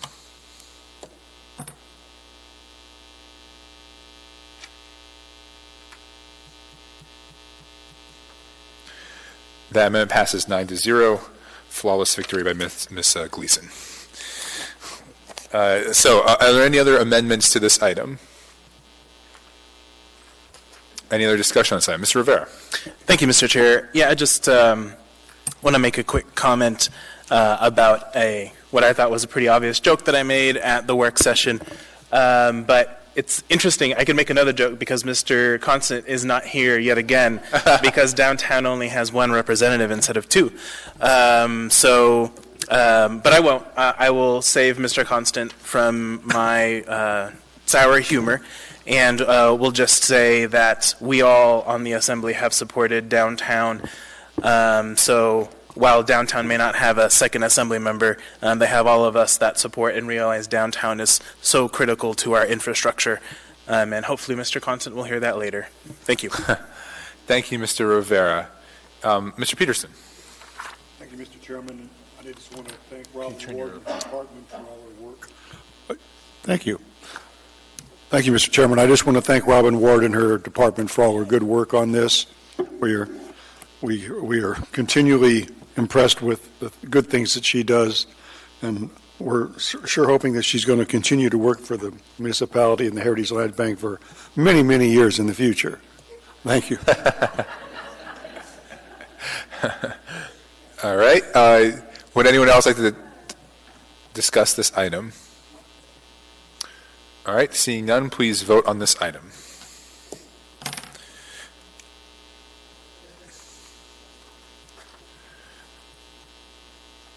That item passes 10-0.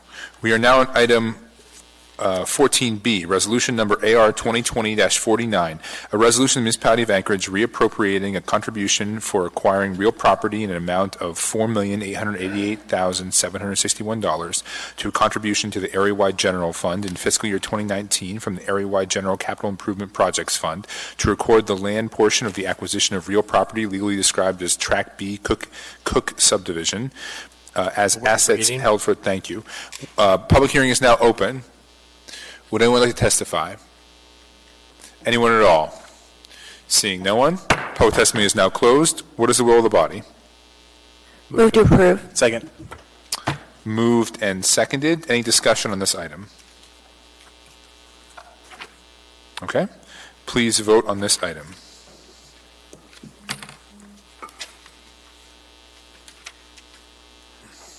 That item passes unanimously. We are now on item 14C, resolution number AR 2020-51, a resolution appropriating an amount not to exceed $288,299 of area-wide general fund balance to the Office of Economic and Community Development 2019 operating budget, area-wide general fund, for estimated payment of the George M. Sullivan Sports Arena 2019 net operating deficit. Public hearing is now open. Would anyone like to testify?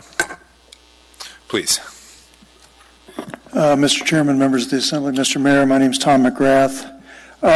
Chris Schutte has done a good job of managing the contract for the Sullivan Arena, and I support paying this amount, which I believe is less than the last few years, even though it is concerning. A $100 million facility on a $100 million piece of land, and I'm just rounding the numbers, I'm sure the land's probably worth a lot more than that, with no debt service, that loses money is not hardly conceivable to a business person. The Sullivan Arena is part of Project 80s. It's an old building, as those types of buildings go. We did get $20 million from the state a few years ago for an upgrade, but most of that was put into hockey use. Unfortunately, the Aces left, so did the Seawolves. The Ben Boki is also on the parcel. The Sullivan is a linchpin for the area bounded by Gamble, the Creek, A Street, and 16th Avenue. This large parcel used to be where all the high school games are played until school got their own stadiums. It's also where the Anchorage Bucks and Pilots and other ball teams play, as well as many other leagues. So we have this area, which should be a real jewel, but it's fading. I think a task force should be organized to decide what to do with this property. We have very little bonded indebtedness for a city this size. We should plan and upgrade this facility or tear it down. But, you know, it should be a huge asset. And for us to be paying out hundreds of thousands of dollars a year when we have a paid-for facility is just hardly conceivable to me, even though it's less than what it was. And yet they fixed the sign recently. You put up a new building a few months ago, or last year, I believe, for about $600,000 for storage. A lot of other stuff is stored outside. The parking lot's kind of falling apart. You know, we need a plan. Thank you. Thank you, sir. Anyone else like to testify on this item, specific to this item? Okay, thank you. Would anyone else like to testify? Anyone at all? Seeing no one, public testimony is now closed. What is the will of the body? Second. Moved and seconded. Any discussion on this item? Ms. Zolotel. Thank you. I've shared this with Mr. Slivka today, actually, when we were speaking about this, but I really encourage the municipality to consider a strategic plan, or, as Mr. McGrath suggests, a task force, not only as to the Sullivan Arena, but how this fits in some kind of a comprehensive plan as to our public structures or our public places. We have the comprehensive land use plan, and we have other plans, but our public facilities really don't necessarily operate in a coordinated fashion. And I think seeing something like this, and as we're looking to future investment or making those big decisions, I think that kind of coordinated strategic planning is really necessary and an important step forward. Thanks. Thank you, Ms. Zolotel. Mr. Constant.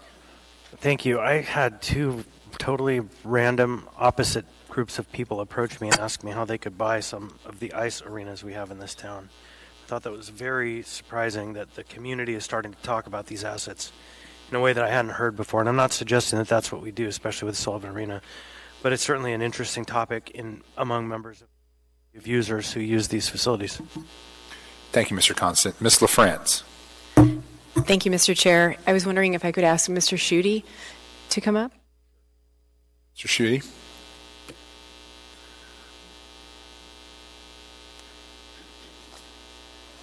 Hi. So we've talked about the Sullivan Arena as it's come up the last few years, and I know you had mentioned to me earlier that this is something we need to pass tonight. And can you talk a little bit about where we go from here, or what the Muni's plans are for dealing with this issue? Through the chair, Chris Schutte, Director of Economic Community Development. So to answer the middle part of your question first, to help orient a lot of you. So the Sullivan Arena is a privately managed, publicly owned facility like any number of our facilities, in fact, the majority of our facilities. It has a management agreement or a contract for that management. That contract expires at the end of this year, as does about half a dozen others across the community. And so for the coming year, that's part of the ongoing discussion, as Assemblymember Zolotel talked about. We hadn't actually called it a master plan, but thinking strategically about the public facilities and the existing business models that we operate all of those off of. And this includes, don't forget, the museum, the Performing Arts Center, et cetera, et cetera. And so that will be part of the ongoing conversation. The Sullivan Arena Management Agreement in particular, because of its co-location to the Ben Boeke Ice Arenas, is a single agreement. Those facilities are evolving, and perhaps as part of that discussion, we'll talk about breaking that up and not making it a single agreement, perhaps breaking it out into two separate agreements. The ice at Sullivan is used much less frequently, so treating it as a sports arena, it's changing a lot, as our community is.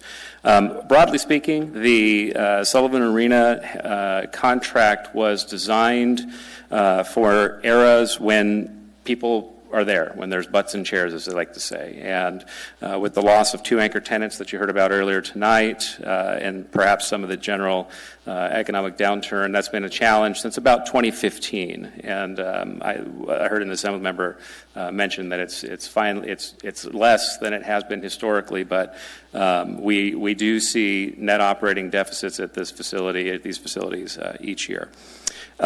We do work closely with the private contractor who manages these facilities to develop their annual work plans and their annual budgets.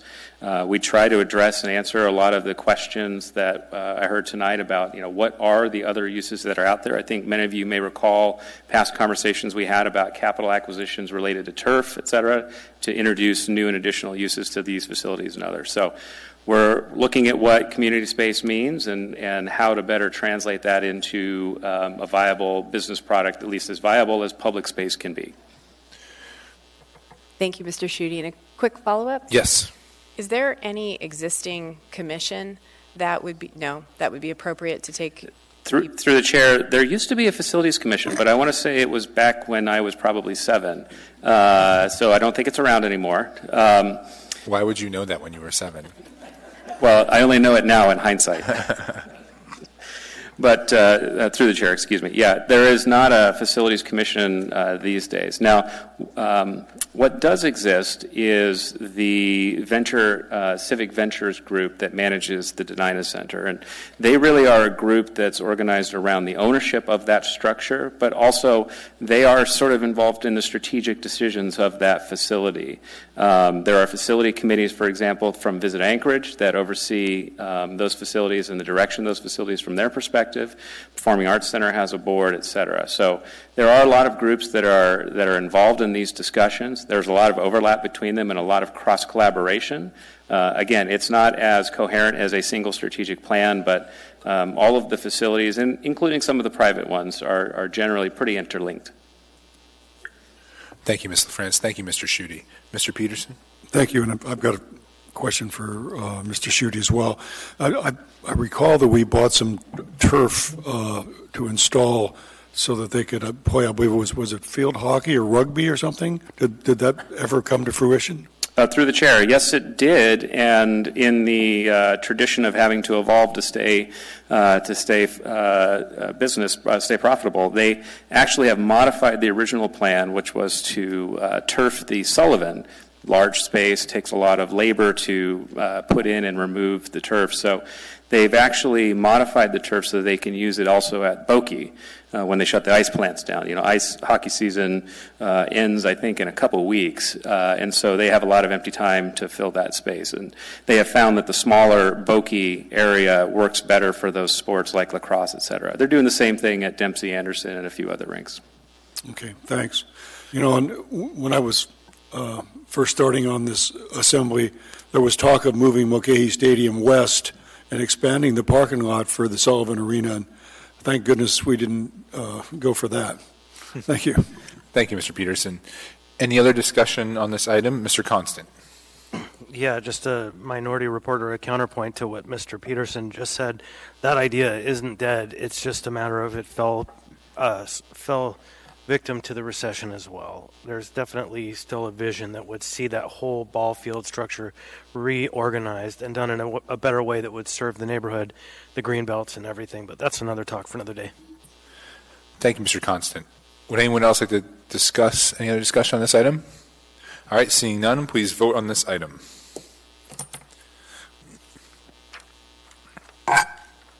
That item passes 10-0. Did anyone? Who didn't vote on that? Mr. Dyson, did you vote yes on that item?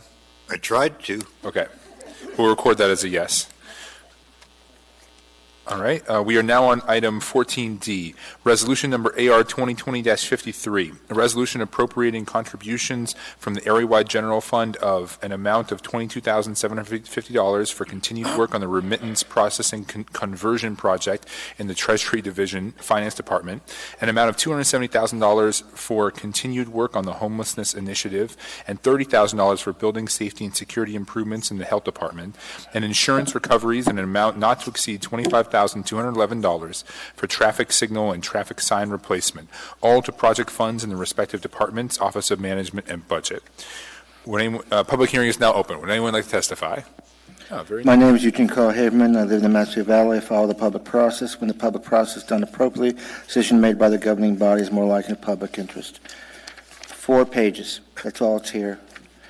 And but I'd like to focus on one thing in this area is the homelessness issue. They're called Homelessness Initiative. What's that all about? Where's the paperwork on that? And also note that at $270,000, who's getting it? Where are you going to filter this, transfer this money over to who? Brother Francis Shelter, after I witnessed a travesty and being part of an assembly tour of that facility and where there was not full-time staff and a place where people can rest their head. I mean, are you sending it over there? This basically smells like a sewer. This is not the way to go. I'm not against in helping the homeless. And I appreciate the conversation this administration and Assembly has at least engaged versus the borough doesn't have any conversation basically on that issue. It's important to address the issue. But address it to, and where are you moving the money? And how is it going to be spent? None of that's here. This is a blank check. That's basically what I see here. A blank check to say it's the homelessness initiative. And where is the plan? Where is that so-called plan that I've been hearing for a long time at those Assembly Homelessness Committee meetings? It's supposed to be out there. Maybe it just came out. If it just came out and you got this right here, that's not the way to go. And you know there's concerns about how the homeless issue has been handled. But you're throwing money now, and how is it going to be spent? You do not have money to throw away. And I'm not saying you shouldn't fund and help the homeless issue. But your transparency on that issue is one word, and politely, despicable. Despicable. I have yet to use that word until now. That's not the way to go. And the other funding, too. There's a couple other items on this thing here to see the funding. The same principle of transparency. Are we sending to the right parties or whatever? But where's the so-called plan of how you're going to deal with the homeless issue in Anchorage, the municipality of Anchorage? Where is that? You're going, and the state has moved its way and set the thing on your lap, so to speak, back last summer. And I appreciate your concern and involvement. But you don't have much financing available just to throw away and making sure it's done right. There are people in the issue involved that do a good job. But what I saw at the Assembly tour at Brother Francis Shelter makes me say is, if you're sending a dime over there, you got to stop it. And if this is one of the entities, you got to stop it. And you can't approve this until there's transparency, a plan, and all that stuff. Thank you very much, and that ends my comments. And I'm sure you won't have no questions for me. Would anyone else like to testify? Anyone at all? Seeing no one, public testimony is now closed. What is the will of the body? Move to approve. Second. Moved and seconded. Mr. Constant.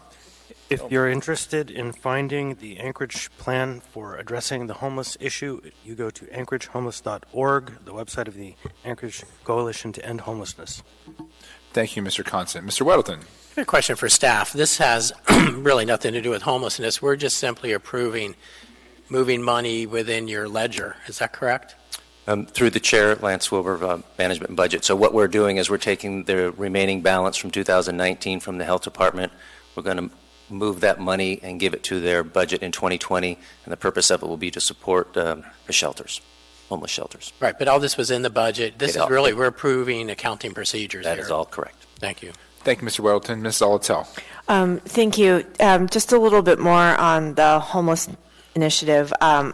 I have to agree. It's some words that we hadn't really seen before attached to anything. I would have preferred that it just simply said what we were doing, which, if my understanding is correct, we're moving it to finalize the funding on the obligation we've already set forth, which is our emergency sheltering through the end of April. Is that correct? That's correct. Thank you. Thank you, Ms. Zolotel. Ms. Kennedy. Thank you, Mr. Chair. I just want to echo the same sentiment that it would have been nice to have a little bit more of an explanation of what this was really all about. And I'll leave it at that. Thank you. Thank you, Ms. Kennedy. Seeing no further discussion on this item, please vote on the item.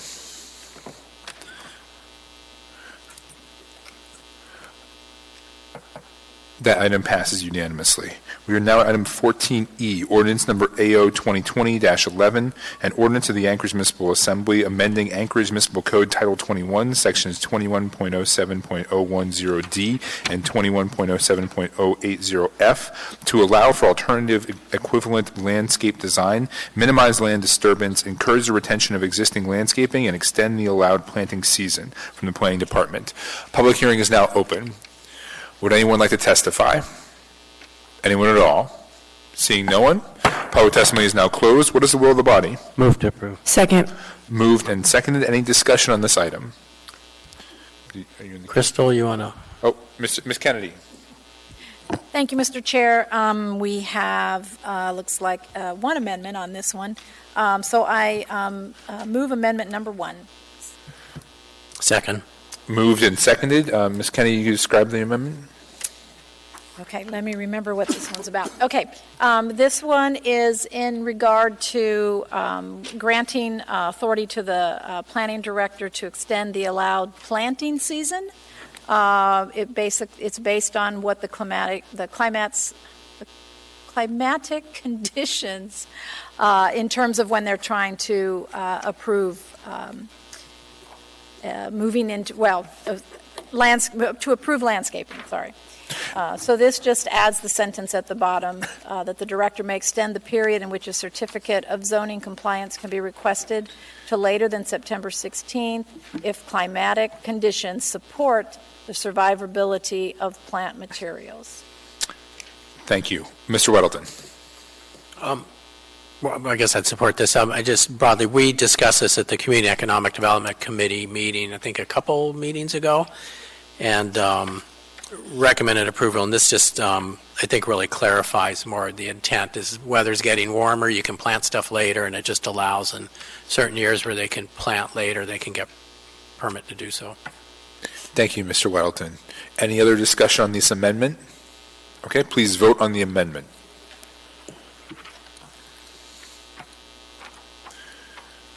That amendment passes unanimously. We are back to the original motion as amended. Mr. Dyson, you were in the queue. I think I took you out. Do you still want to speak? Yes, thank you. When I first saw this show up on our agenda, my heart skipped a beat and thought, my goodness, Planning Department is doing something about what I had suggested is incentives to preserve existing foliage on lots and to reforest or replant vacant land. And it's not. And I realize that there was time and so on. But Mr. Schutte has told me that they're going to pursue that, and it's going to show up before the Economic and Development Committee, and I just want to commend that. And please don't drop that ball. It's a good thing to go forward with. And I support this, of course. Thank you. Thank you, Mr. Dyson. Ms. Zolotel. Thank you, Mr. Chair. I have a question, just so I'm clear. What's the status of cottonwood trees after this amendment, or after this code change goes into effect? Still evil. Not bad. They will be legal. So you will be allowed to retain them, and they will be counted towards your existing vegetation. It goes somewhat to what Mr. Dyson is saying about encouraging the retention, because a lot of times when you remove those cottonwoods, you actually disrupt the root system of all the existing vegetation, and so you end up losing most, if not all of it. So they're not everybody loves them, especially if you have allergies, but they actually do provide a really good mat base and allow for the other existing vegetation to survive. You're welcome. Thank you, Ms. Zolotel. Any other questions on this ordinance or discussion? All right, seeing none, please vote on the ordinance as amended.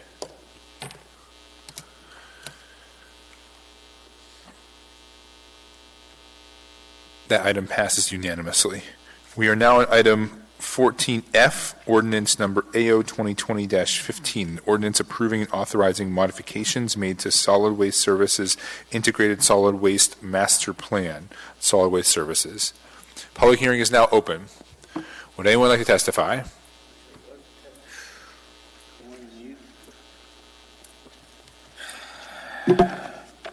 My name is Eugene Carl Haven. I live in the Matthew Valley. I follow the public process. When the public process is done appropriately, decision made by the governing bodies are more likely in the public interest. On this item, to remind you of those assembly members that were present last week at a meeting in City Hall away from the people. This was part of, I believe it was the Enterprise Committee meeting. I believe it was that one, but I may be wrong. But the fact is, I do recall in the conversation that was at that meeting, the issue is why now? What's the urgency? Can we wait for a later date to allow for another element to dealing with the plan? And please, I'm not perfect. I make mistakes. We all make mistakes. But there seems to be a need to deal with this issue now and note this is a modified version of the plan because of, I believe, the development project dealing with the solid waste scenario, meaning the building, because they're going into spring and all that. So they want to bring this out now so it meets their construction. And I see a shaking yes on what I was just saying. You have a plan dealing with solid waste. You give a fair chance for the public to be engaged and see that plan. I see several pages in this thing, but you should not just have the modified, but the full plan. The full plan. That's not here. Not just some pages of some of the parts of a plan, but the full plan and what's changed. That doesn't represent here. I guess I'm asking for too much for the public to really see these plans, but then the urgency of you approving this modified version because you want to meet the date of dealing with building, construction, and it has to, and I think earthquake was mentioned too and all that stuff. Again, I see another shaking the head of Assembly agreeing with me. Thank you, Assembly Member Kennedy. And it's hard, But the thing is this fair? Is this a fair conversation for the public and you? And I'd like to remind you of these meetings that I go to and City Hall with the Assembly committees. The paper's not out there for the public. They have to come to the meeting and hope to get a copy there, including the agendas. So this is part of the scenario. You have to come to those meetings away from the public. So I end with my comment with 30 seconds to spare. And I plead with you, be more respectful and connect with the people before you make a decision. Thank you. Would anyone else like to testify on this item? Oh, okay. Sorry. Yeah, all right. Would anyone like to testify on this item? All right, seeing no one. Hold on, Mr. Chair. Would you like to make the motion, Ms. LaFrance? Sure. Go ahead. Thank you, Mr. Chair. I move to continue the public hearing to the meeting of March 24th. I just would add, and I second that, I would just add that it's amazing that I sat in through the same 60-minute meeting in which the clear intent was stated that we were planning to continue this so that we could have a series of meetings in total opposition to the testimony previously brought to us. So it's just baffling. Just baffling. But yes, I second that motion, and the intent is to provide for a special meeting of the committee, which is going to be a 2-hour deep dive into the master plan, which will include a briefing on the waste to energy. And then we'll have another hour-long meeting of the regular committee to incorporate any proposed amendments that would come from that process before having the public hearing again here and moving forward whatever comes out of that very thorough and previously discussed process. Ms. LaFrance? Thank you, Mr. Chair. Just want to add that that special 2-hour meeting will be on March 12th from 11 a.m. to 1 in City Hall for any members of the public who wish to attend. Yes, please mark your calendars. And we said to the 24th, right? Yes. Yeah, thank you. Wonderful. Any further discussion on the motion to continue public hearing? All right, please vote on the motion.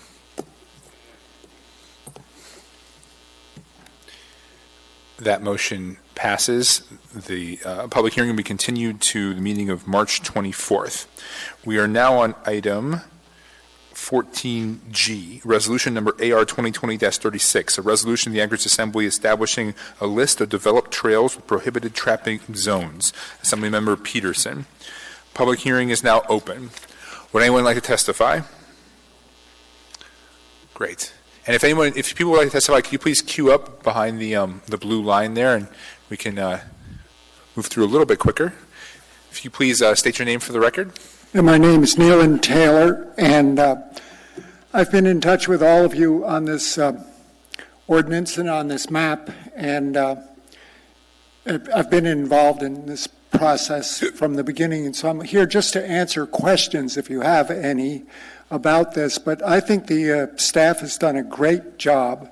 It's wonderful. I endorse it fully. I was here, I guess, 2 weeks ago, and I expect, I guess, a little confusion. But since then, I've gone and really acquainted myself with the maps and the list and how it was done. And I'm saying just great, and I hope you'll adopt it as it is. I will say there's a bunch of people here who are supporting it. And maybe if we all just raise our hands just to let the assembly members know how many are here in support of this. Looks good, so I'll shut up. Thank you, sir. And if you want to sit up front in case there are questions. Sure, I will. There are no questions at this time. Would anyone else like to testify? Please. Hi, my name is Andrea Lang, and I want to thank the Assembly and specifically Pete Peterson, who is my assemblyman, who brought this resolution to the forefront. I'm a dog owner. I ski, I bike, and I hike, and it's really nice to have a list of trails that are trap-free so that I know that I am safe and that my pets are also safe, and also the children and the other people who use these trails extensively. Thank you so much, Assembly. Thank you, ma'am. Would anyone else like to testify? Good evening. My name is Paul Twardak. I live in downtown. I've been here about 30, 40 years now, and it's long overdue we can go out and enjoy our great outdoors in this city and not worry about our dogs. So I appreciate this ordinance. I support it, and I thank you for your support also. Thanks. I'm sorry, sir. We got a question from Mr. Constant. Mr. Constant? So I recognize your voice. Are Yeah. you a radio personality? Yeah, I am. I hate to say that, but I guess I am. What's your show? Yeah. All right. What's your radio show? Oh, outdoor sport. Thank you. Yep. Thank you very much. Yep. Thank you. Would anyone else like to testify? Yeah, my name is Karen Zietlow. I support this ordinance. I had a dog who was just killed recently in Big Lake area. She was caught in a county bear trap, and it was only about 50 feet off the trail, off of Trail 6, which is heavily run by Snow Machine, and I had a lot of people coming out to help me find her, and I was walking all over the woods. I had no clue. It took a week until we did find her, quite passed away, and once I realized that, it was a little unnerving to know that I had been walking all over those trails and that I'd asked other people to come out and help me do the same thing. So, and I also recreate everywhere with my pups, that I'm now getting a new one, in Anchorage Bowl. That's where I live, and I'm shocked to see all the places that were not covered. And now I'm actually checking things, and all the people from my social media post that heard about the death of my dog were actually... It's amazing to raise the awareness because none of them knew, and all they kept hearing was they were shocked. And then when I mentioned it, I had heard that nobody really says anything about where the trapping is or what's happening. So, and nobody knows what time of year. I mean, we don't even think to ask those questions. So it's nice to get this going in our brains. So I do support this ordinance, and thank you for doing that. Thank you, ma'am. Would anyone else like to testify? So my name's Mark Blair. I'm a retired Army combat veteran, a 10-year Anchorage resident, an avid hunter. But I'm approaching in my role as the president of Alaska Search and Rescue Cooperative, which is a local nonprofit canine SAR organization. I appreciate the opportunity to address the Assembly on a key public issue of welfare and safety, specifically for the general populace, their children and pets, as they utilize the great outdoors that Alaska is.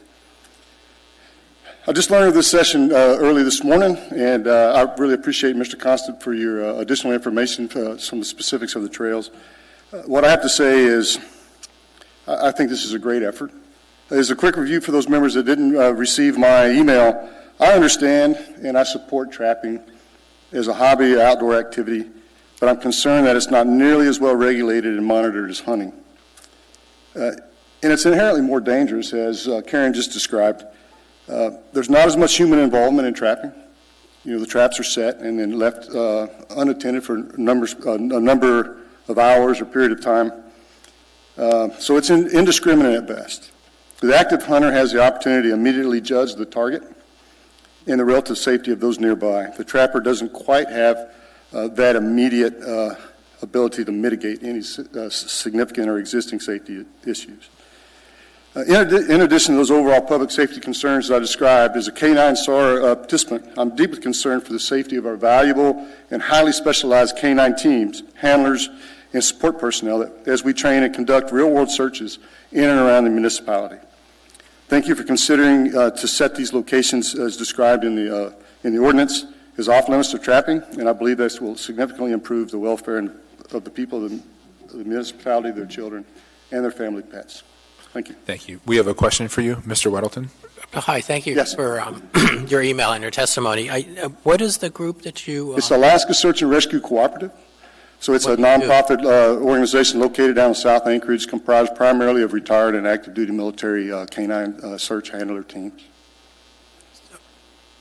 So you and a group of people have dogs that are good at searching for stuff and... Right, and so we're associated with the state troopers, with the Homeland Security, Division of Homeland Security and Emergency Management.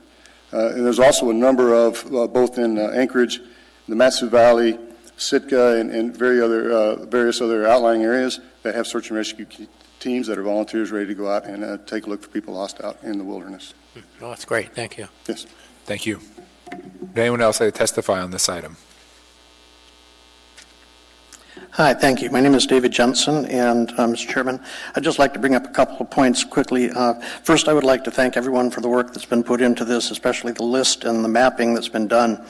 I would like to state the obvious, I guess, and that is that much as was discussed earlier when we're trying to find connectivity with trails in different parts of town, the same is going to hold true with our community south of Anchorage, and that includes things like single track, connecting other trails that will become major trails or recognized trails.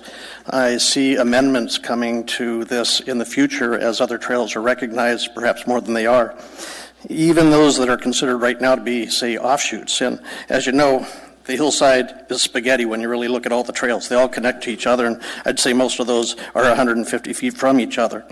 One of the things I think that would be helpful in the private sector, I know I would be interested in supporting something like this financially, and that's to improve signage or increase signage at trailheads and bring some awareness to the public that there is a buffer. And I think that's about everything. I just thank you. I hope you'll pass this and have good work. Thank you, sir. Would anyone else like to testify on this item? Good evening. My name is Joan Wilson. I'm a resident of Bear Valley. Thank you to my Assembly people here, and thank you to Assemblyman Peterson for introducing this resolution. I've lived in Alaska going on 30 years now. I've been involved in dog rescue for probably half of that. Little did I know that when I was taking either my own dogs or my fosters on these trails, I was risking their safety. It took the death of Karen's dog. Her name was Deshka, and I really hope you could call this Deshka's bill, because what happened to her was, for a humane trap, was inhumane. I have a bird dog myself, a Vizsla, who is in the woods all the time, and my goal in having her out there is to have her flush birds, have her flush ptarmigans. It's a sporting dog, it's a hunting dog. This is not just people, riding their bikes and people who don't believe that their dogs should be under voice control. All of our dogs are under voice control. We respect other uses, we respect trapping uses. What's really fair about this is that use should be 50 yards away from people. I'm out with my daughter all the time, as I imagine a number of you are too. Anchorage is known. We come here to recreate. We should be known as a place of safe trails, and just whatever you can do to advance this bill to protect not only humans, but our companions would be most appreciated. Thank you. Thank you, ma'am. Would anyone else like to testify on this item? Hello, my name is Linda Benson. I am an advocate for trapping safety regulations. The Alaska Board of Fish and Game has implemented public safety regulations for hunting, but it has absolutely no regulations for trapping that involve safety. None. There are no regulations that the Board of Game has implemented. According to Fish and Game, only the boroughs have authority to restrict trapping to protect their communities. The communities have no, like Eagle River can't make regulations. Cooper Landing can't make regulations. It has to be done by the boroughs. Placing traps on or near pedestrian trails endangers children, adults, and pets, and unsuspecting tourists who visit our state. I implore you, please, to pass this resolution. I was going to show you pictures of different dogs that have been caught in traps recently, but I'm just going to show you. I'm doing this for my granddaughter so that she loves the outdoors, that she doesn't have to suffer. Thank you. Thank you, ma'am. Would anyone else like to speak on this item?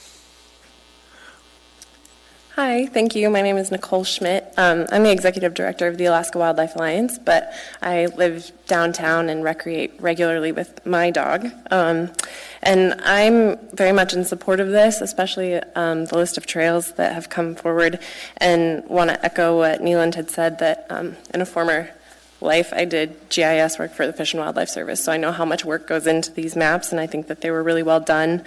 And to emphasize that these trail designations were made in collaboration with federal, state, and tribal agencies, and so I think this was a really collaborative effort, and really appreciate that.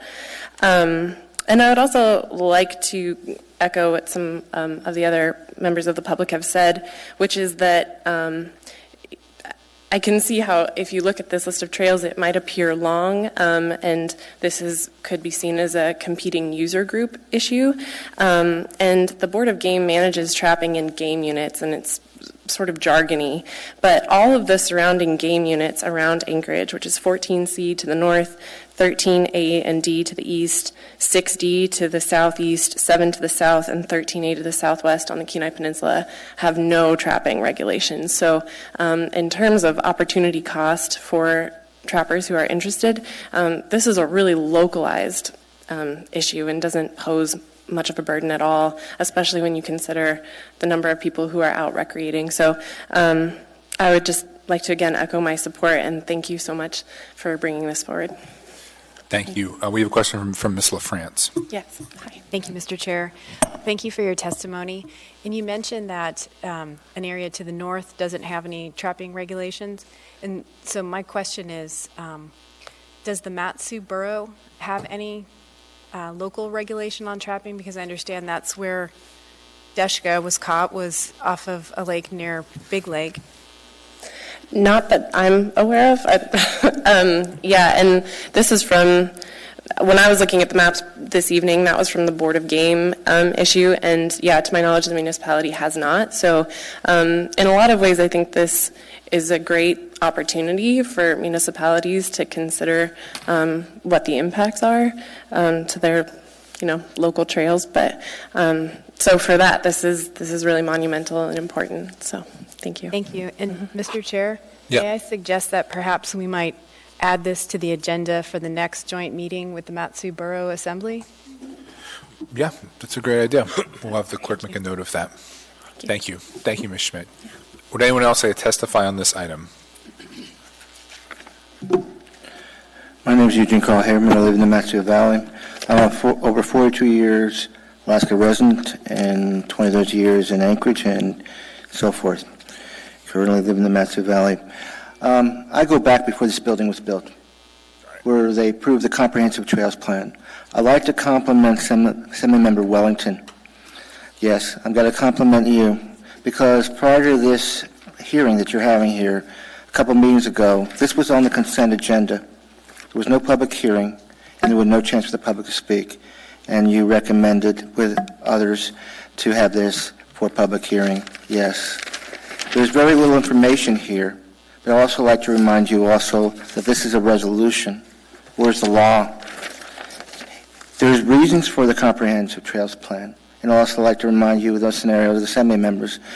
Shortly, a few months ago, you dealt with an issue, and then there was like a situation which I informed you that your responsibility of dealing with the trails was being taken over by the administration, and you had to say where the trails are and how it's used. And so there was an amendment by, I believe, Perez Verdia addressing that issue, and that brought you here, except it didn't get here directly because, thanks to Assemblymember Wellington, it's brought here tonight, whereas it was going to be on the consent agenda. This is the way these things are run. The Trails Plan was a major involvement in the community. There was no politics involved that I saw. A great deal of people. But where do you have a document here? It's a resolution, not a codified law proposal. If this you wanted to add and address and attach it to a certain law, put it as any of that. It's not here. And the information here, this is the type of information that you got in listing and whatever. Where is you're going to direct, Constance, you're going to direct us to the website? Excuse me, the public has a right to see a hard copy and see that, with all due respect. And I'm concerned that had it not been for Assemblymember Wellington to address and bring it over before a public hearing, the administration would have had its way, that this would have been slipped through and no public comment. So I would say right now is not to prove this right now. Where is the information? It's not, it just has 3 columns, list a name and so forth. Where's the identity of all this thing? How does it connect with the Comprehensive Trails Plan? The Trails Plan that goes back to George Sullivan as mayor, the beginning of Anchorage. Where's the connection? Where's the identity of the Planning and Zoning Commission? Have they reviewed this? I see another entity in here, but has the Planning and Zoning Commission reviewed this? That should have been a key entity in here. I don't believe it happened, but we don't see that in here, do we? But you did allow for public comment. Public comment of what? Little or no information, little or no identity what these trails are and where they are. So I say don't pass this thing and do it right and do it part of a law and not a resolution. Thank you. Would anyone else like to testify on this item? Oh, I'm sorry. Mr. Peterson, you had a comment? Thank you, Mr. Chairman. We actually passed an ordinance last year that set the separation distances for traps from established trails at 50 yards on either side and a quarter mile from established buildings and trailheads. And we said at that time that we would later on come back with a list of trails, and we would do that by resolution, so at some point in the future, if additional trail was established, that we'd be able to add that additional trail by a simple resolution. Thank you, Mr. Chairman. Thank you, Mr. Peterson. Would anyone else like to testify on this item? Anyone at all? Seeing no one, public testimony is now closed. What is the will of the body? Move to approve. Second. Moved and seconded. Discussion. We'll start with Mr. Constant. Thank you. When we moved this to public hearing, the intent was to hear from people who might have alternative ideas on the listing of trails to make sure that the opportunity was broadly available for people, because it came kind of late in the process. And I was very surprised we didn't receive any comments about specific trails. And so I'm quite confident with the list that we have before us that Mr. Peterson did a good job vetting the conversation. Thank you, Mr. Constant. Mr. Wellington? Thanks. Yeah, to the kind speaker who flattered me so much, I'd like to say this has nothing to do with the Trails Plan. It is simply tied with the ordinance we did last year about trapping. The public process has been beyond what we would typically do for a resolution, and I think it's been very good. And the detailed maps are online, GIS, which is far superior to any kind of hard copy that you could ever get. Thank you. Thank you, Mr. Weddleton. Ms. Kennedy. Thank you, Mr. Chair. Yes, I thank Mr. Peterson for clarifying that the ordinance providing the 50-foot buffer around the trails was actually passed last August, I believe, and that this list was basically in an effort to help people understand which trails were specifically identified so that people could have some sense of assurance that there may not be any traps on those trails. And I have been telling people that all along that the only hesitation I have about any of this is that people will have a false sense of security about whether or not a trail is actually trap-free. And there is no guarantee that people are actually trapping legally, and I'm not trying to cast any dispersions on any trappers, but even the trappers that were here in the fall to testify told us that they know there are incidents of people who do not trap legally. So therefore, you are still at risk. You could be potentially at risk of stumbling upon a trap. So I always warn people to still be on their guard. I mean, especially with animals and children, you are their only defense against anything that could potentially harm them because they don't know better. But anyway, that's just a warning that even if you believe you're on a trail that is listed on this list, you still want to be cautious. The other thing that I want to clarify is there are trapping regulations. I'm looking at the 2019-20 trapping regulations for the Alaska Fish and Game Department. And one of the questions that I have about specifically a couple of the trails that are on this list, and I'm not sure who can answer it, but specifically in this area, the 14C area, that's considered South Central Alaska, Units 6 through 8, 14C and 15, which we are in, there is... in talking about the map, it says Eagle River Management Area is closed to trapping, Anchorage Management Area as described specifically, Eklutna Lake, Chugach State Park, Anchorage Coastal Wildlife, Joint Base Elmendorf, except for beaver, muskrat, mink, weasel, marten, river otter, fox, and coyote in areas designated by the commander. So there are trapping regulations that already allow taking of those animals in those areas, but you would have to have access to the base, and you would have to have the commander's permission to do so. So that's an area to watch. But here's my question.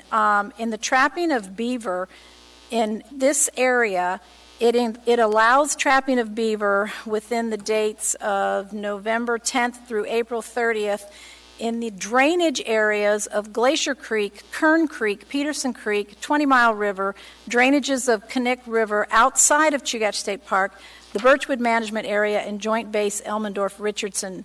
So my question is, because it specifically lists Kern Creek and Peterson Creek, which we have on our list, is there enough distinction between the drainage areas and any trail in that area that would basically help people to still be able to distinguish where there could be trapping in that area versus the trail? So that's probably, I know that's a specific, but I'm not familiar with those areas. I don't know where those creeks run. And Mr. Taylor, yes, if you have an answer, that'd be great. Please, Mr. Chair. Yeah. Thank you. Yes. There's the Kern Creek Trail in there. I have been told that there is a specific trail that is difficult to find the first 50 yards of, because I went and I looked and I didn't find it. But I went and I contacted several people and say, once you get to the trail, it's very distinct and very obvious.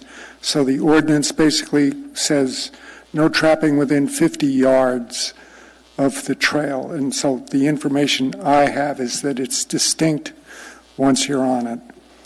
And the Peterson Creek Trail, it's my understanding that that trail was closed for a number of years because there's some sort of bootleg shooting range up there. So I did not check out that trail. And I don't know if it's open now, or what, so I cannot tell you anything about that trail, but I believe there's a Peterson Creek Trail. But once again, if the drainage itself is within 50 yards of the trail, then no trapping beaver. But if the drainage is 60 yards from the trail, then trapping is permitted, period. Because those areas are open to trapping, just not within, by your ordinance, not within 50 yards of the trails. Thank you. Do you have further questions, Ms. Kennedy? Well, no, I just want to thank you for that clarification. And now we have something else to deal with, bootleg shooting ranges. Shooting ranges. Wow. That's what I was told, but I've heard guns up there, but that was a long time ago, and I just really don't know. So thank you. Sorry. Thank you. Mr. Peterson. Thank you, Mr. Chairman, and I just wanted everyone to know that that Peterson Trail was not named after me. It's my Peterson is spelled with all E's, not an O. So, just wanted to go back and talk about how this all sort of came about. And one of the main reasons that I brought the original ordinance forward was because I was trying to make people more aware of that there was a problem and that of this issue. And when I started doing research, what I found was that there was no trapping in the original town side of Anchorage from way back, decades ago, that regulations and ordinance had been set. And there were people that weren't aware of that, and there's still people who aren't aware of that. I actually had a constituent in East Anchorage call me this year to tell me that her neighbor had trapped and killed her cat right in the neighbor's front yard, right across the street from where she lived. And she said, I don't know who she called. She said she'd called the authorities, and then I kept trying to call her back, and I was never able to make contact with her. So obviously there are people that think they could trap whatever they want in Anchorage, and that's not the case. So, but the number of emails and photographs and stories that I heard about people whose pets had been caught in traps and had suffered great injuries or had been killed was enough to make me decide we had to do something about this. We couldn't wait any longer. And so we were able to get the ordinance passed late last summer, and we had hoped that we'd get the list of trails done a little sooner, by maybe before trapping season started, but Mr. Gates had quite a bit on his plate, our assembly lawyer, and so it took us a while to get this all together. Plus we had a lot of help from O'Neill and Taylor and his Safe Trails group, and that's how we come up with the current list. And the idea of putting more signage at trailheads is a great idea, and that's something that we should try to work with the Parks Department. If it happens to be near Muni Park, and if it's on state land, we would have to work with Fish and Game and maybe the state legislature or something to get that type of signage done. But one of the most important parts of this is just making people aware that this list of trails is now available, and there are GIS maps if you go to muni.org, and the maps are amazing if you can figure out how to use them. They're even interactive if you're a trapper and you've got cell coverage and you want to know if you're in an area where trapping is allowed. You can bring it up on your cell phone, and you can see on the map whether you're in the green zone or in the red zone. So we've actually come in amazing ways in probably 7 or 8 months on this legislation and on this issue. And if there's additional protections that need to be brought forward, we can move on those at a later time. And if there's new trails that are developed, we can add them to the list later on. I expect there'll be more trails. There's more people out on the trails all the time, so you're always creating more trails. Anyway, we got more on our agenda tonight. I would appreciate my colleagues' support on this, and thank you very much. Thank you, Mr. Peterson. Mr. Constant. Thanks. Just a quick note about the process. Today, something very interesting happened. Early this morning, there were some social media posts that I think fairly mischaracterized the process of what was going to happen tonight. And I saw an incredible array of really harsh comments and what amounted to online pitchforks and torches that were being driven toward one of our members inappropriately, I think unfairly. And it only took a very brief communication to a few of the members of this advocacy group before the words had spread that it wasn't, in fact, an effort to gut this ordinance, but was an effort to fulfill this ordinance that we were debating tonight.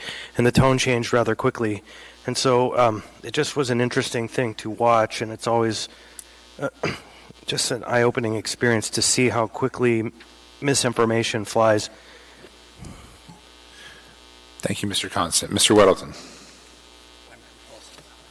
Sorry, I'd like to propose an amendment. Oh, no. It's simple.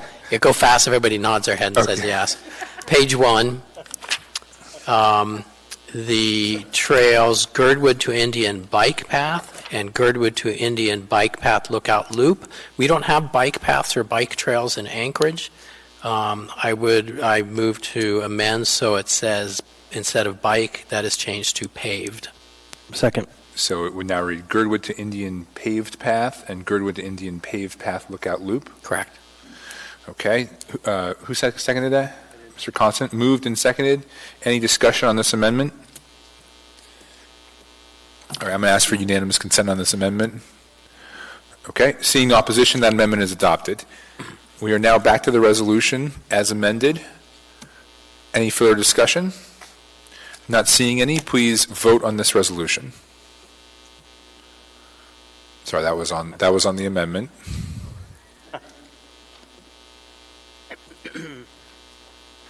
Now we're voting on the actual ordinance. And that also passes unanimously.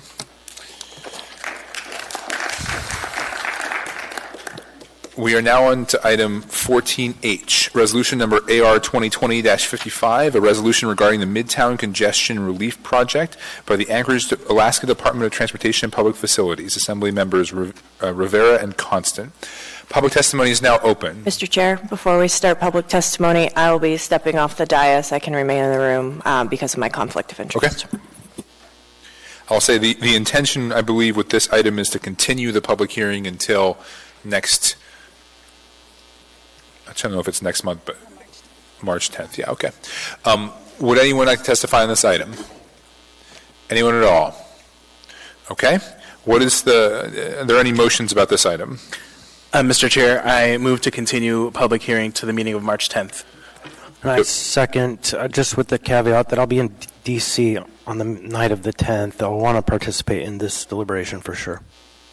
Will you be able to? I will make it happen. It might be 1 a.m, but. Okay. Yeah. All right.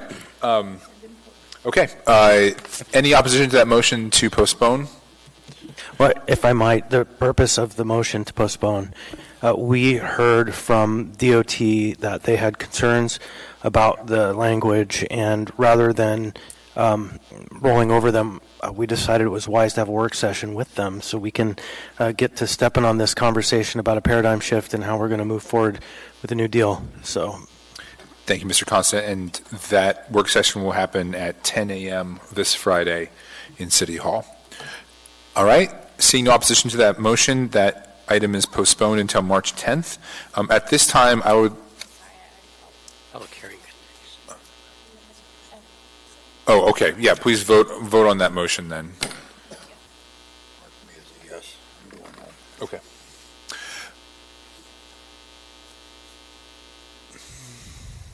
He's excused.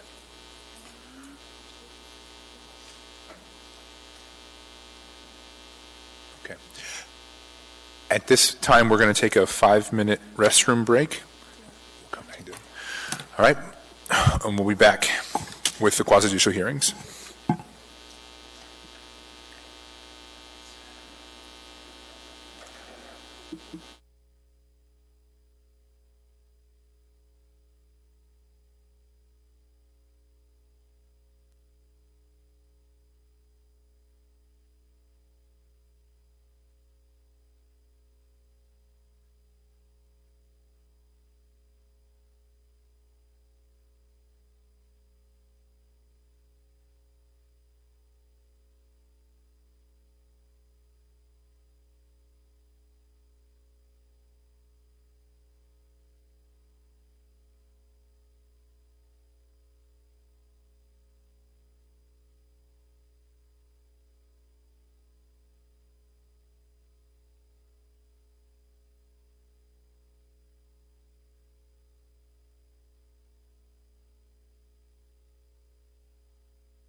Seats.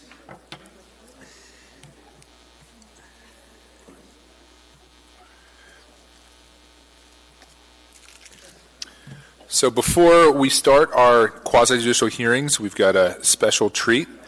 We approved her tonight. We have a new municipal attorney, Miss Kate Vogel, and so the clerk will be swearing her in, if you would.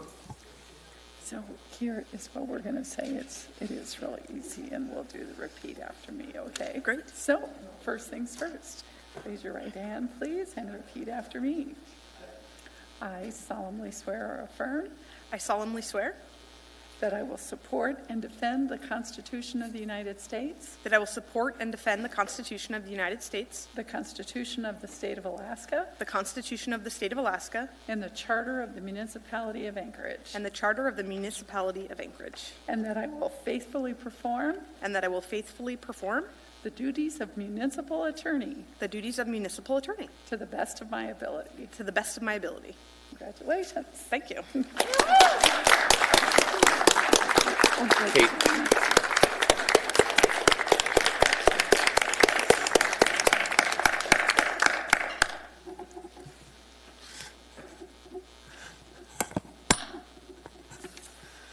Haha, there's no escape now. I'll get you a color copy of this, okay? Congratulations. Okay. I need a script for that. The next items on the agenda involve applications for a liquor or marijuana license and/or a special land use permit for alcohol or marijuana. The process to review these items is different than the Assembly's legislative role because these are administrative or quasi-judicial hearings and require the Assembly to be impartial, refrain from ex parte communications except in liquor license applications, and make a decision based only on the record before us and the testimony today. The next item is 14I, Resolution Number AR 2020-57, a resolution of the Anchorage Municipal Assembly approving an alcoholic beverages conditional use for a brewery license for Magnetic North Brewing Company, doing business as Magnetic North Brewing Company. Thank you. Public testimony is now open. Would anyone like to testify? Anyone at all? Hearing and seeing no one, public testimony is now closed. What is the will of the body? Move to approve. Second. Moved and seconded. Any discussion on this item? Seeing none, please vote on this item.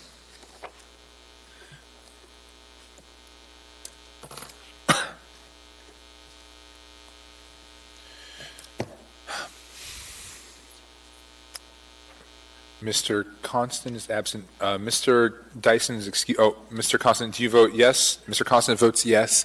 Note for the record that Mr. Dyson is excused for the remainder of the evening. That motion passes 10-0. We are now at item 14J, resolution number AR 2020-58, a resolution of the Anchorage Municipal Assembly approving a marijuana license and special land use permit for T&D Resources LLC, a marijuana retail sales establishment with license number M22713, doing business as Mile High, Alaska. Waive reading. Thank you.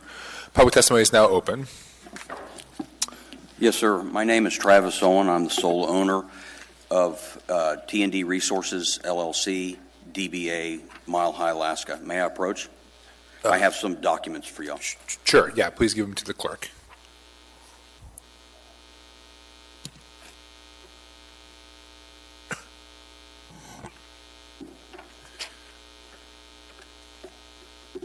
Do you have public testimony as well? I'm kind of new to this game. Yeah, if you just want to be here to answer questions during discussion, that would be great. Absolutely. If the Assembly has some questions for me.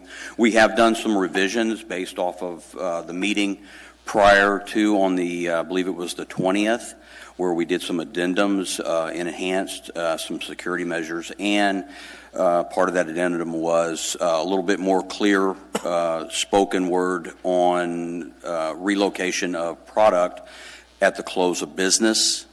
Okay. We have a question for you from Ms. Zolotel. Ms. Zolotel? Thank you, Mr. Chair. Other side, hi. So I'm looking at what you've submitted here, and it says that the office, it talks about the office, solid walls and ceiling, so those walls in the office go all the way up to the roof then? No, it's a solid enclosed office. It has a solid ceiling. Okay. Solid so ceiling, it's not, 2x6 framing. Okay. Great. Okay, thank you. That's helpful. Where is that?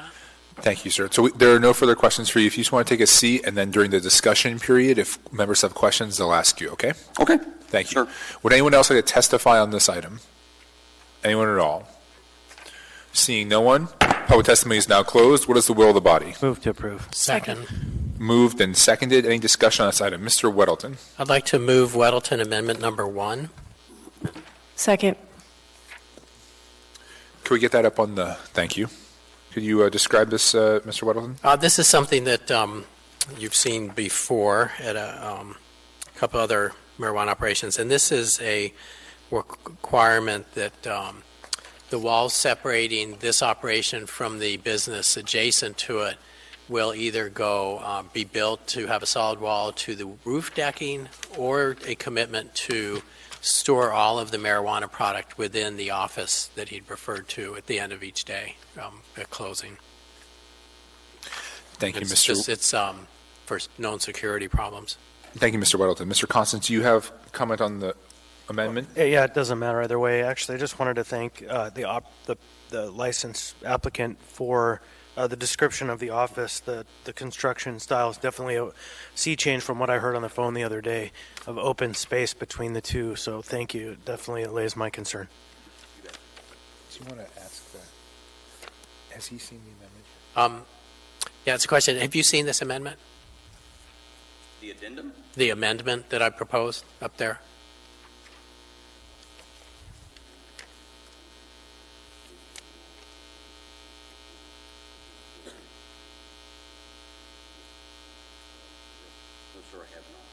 Would you like to come to the? Would you like to come to the microphone, please? Thank you. I have wear hearing aids, so it's hard for me to hear. This parallels our discussion at the Community Economic Development Committee meeting last week. So is this news to you? I mean, I think at that point I said this was complete news to me about raising a wall clear up to the roof, especially in an area that will not contain after closing THC product. We're also part of that addendum is we're putting in a motion sensor up in the attic area that will notify as part of the security system. So that's going in place as well. But as far as all product, as I stated last week, the operation plan was vague, and you brought that out, I believe, or Ms. Zalatil had brought that out. And so we went back and we did some reviewing, and it was in the business plan, but it was very, very vague in the operation plan. I had, from the very beginning, had made that very clear to my manager as we started this process of this project, that all product would be going into the main office, since it was of solid construction, both from the roof or ceiling and walls, and that's also AMCO's protocols as well. Did that answer your question, sir? I think almost. Can I delve a little deeper? Okay, so this gives you an option, because you had mentioned that at our meeting last week, that you had the intent to store product in the office overnight. Yes, sir. Right, so this gives you the option of either extending that wall or doing what you were committed to anyway. So you can live with this as a condition? As far as putting the product in the office? Right. Oh, absolutely. That was my original plan from the very beginning. Was all product at the close of business each day would be relocated. Now, when I say all product, I'm referring to THC-based products would go into the office and safe area.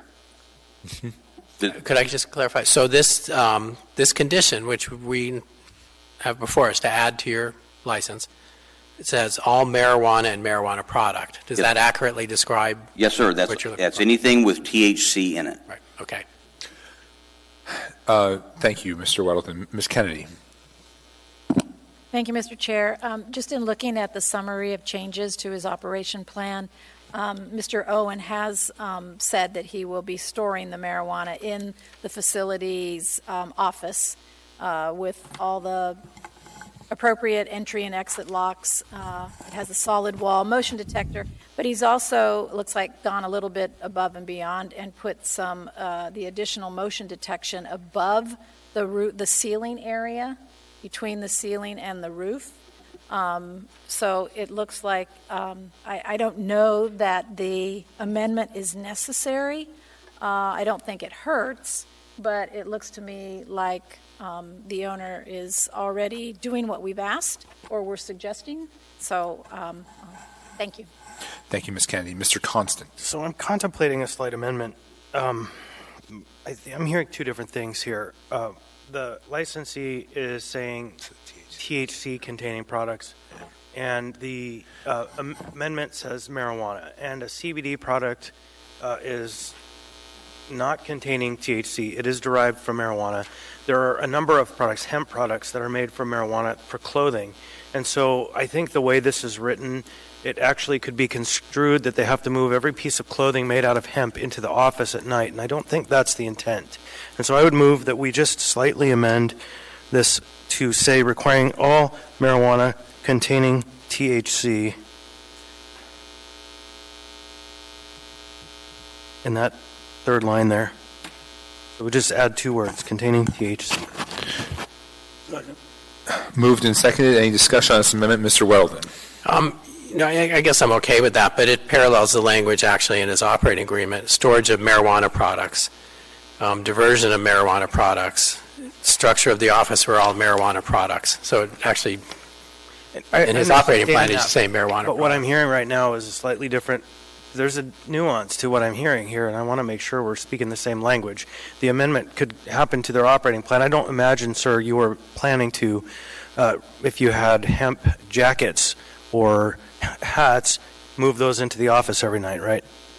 No, sir, but hemp is not a THC-based product. Right, but it would be made from marijuana, and so maybe there's a slight difficulty in your operating plan that should be clarified, but I think what we really mean are regulated products that contain THC. That's what I hope we mean, at least. You want to say THC or you want to say regulated products? What I'm saying is marijuana containing THC, which would all be regulated in Alaska. Well, if you make an amendment like that, I'm fine with it. I did make that. I proposed it. Pete seconded it. Could you just Just to add two words, containing THC. And where? After the word marijuana, the first use of the word marijuana. Okay. Okay. And maybe, I don't know if we need to say it twice. It would be kind of redundant, but we almost could get rid of "and marijuana product." Okay, so the amendment, as I heard it, was all marijuana containing THC and marijuana product. So I think maybe I would, if you don't mind, Mr. Peterson, slightly also amend and strike "and marijuana product" there, because the sentence doesn't need two phrases talking about marijuana. Amendment requiring all marijuana containing THC to be secured in locked office each night after closing. Mr. Gates.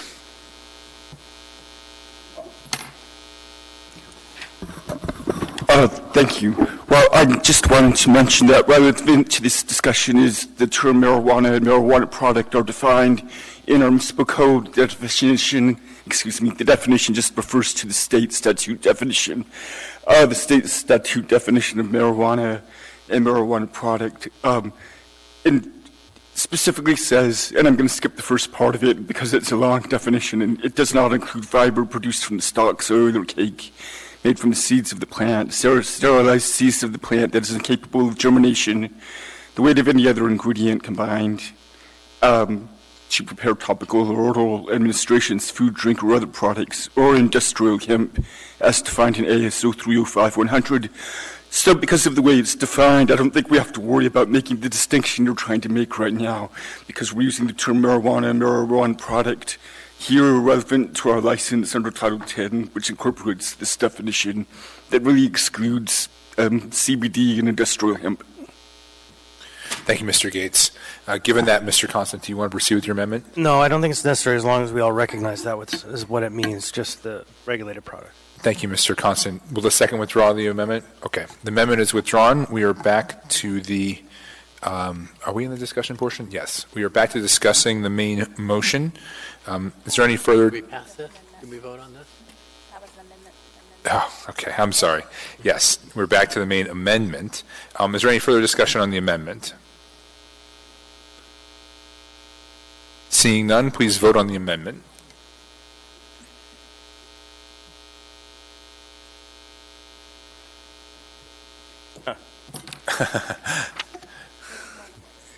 Our new clerk is so good.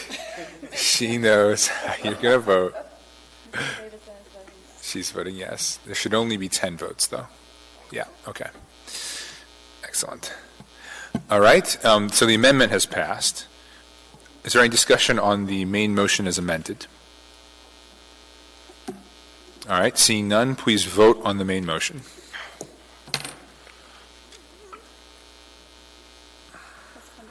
Ms. Quinn-Davidson, how do you vote? Ms. Quinn-Davidson votes yes. The item passes 10-0. We are now on item 14K, resolution number AR 2020-59, a resolution of the Anchorage Municipal Assembly stating its conditional protest regarding the renewal. Oh, sir, you're done. You're approved. Oh, congratulations. Thank you. Yeah. I'm still learning. Yeah, it's all good. You're in like Flynn. Yeah.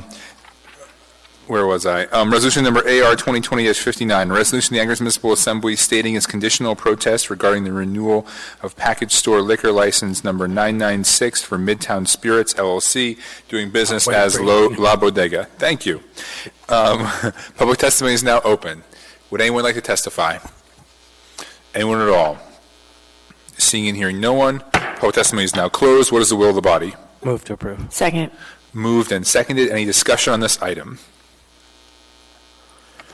Seeing no discussion, please vote on this item.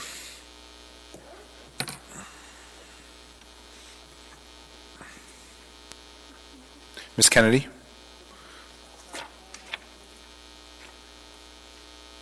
The item passes 10-0. We are now at item 14L, resolution number AR 2020-60, a resolution of the Anchorage Municipal Assembly stating its conditional protest regarding the renewal of beverage dispensary tourism liquor license number 553 for Mark A. Sullenberger, doing business as Indian House. Reading. Thank you. Public testimony is now open. Would anyone like to testify? Anyone at all? Seeing, hearing no one, public testimony is now closed. What is the will of the body? Move to approve. Second. Moved and seconded. Any discussion on this item? Seeing no discussion, please vote on this item.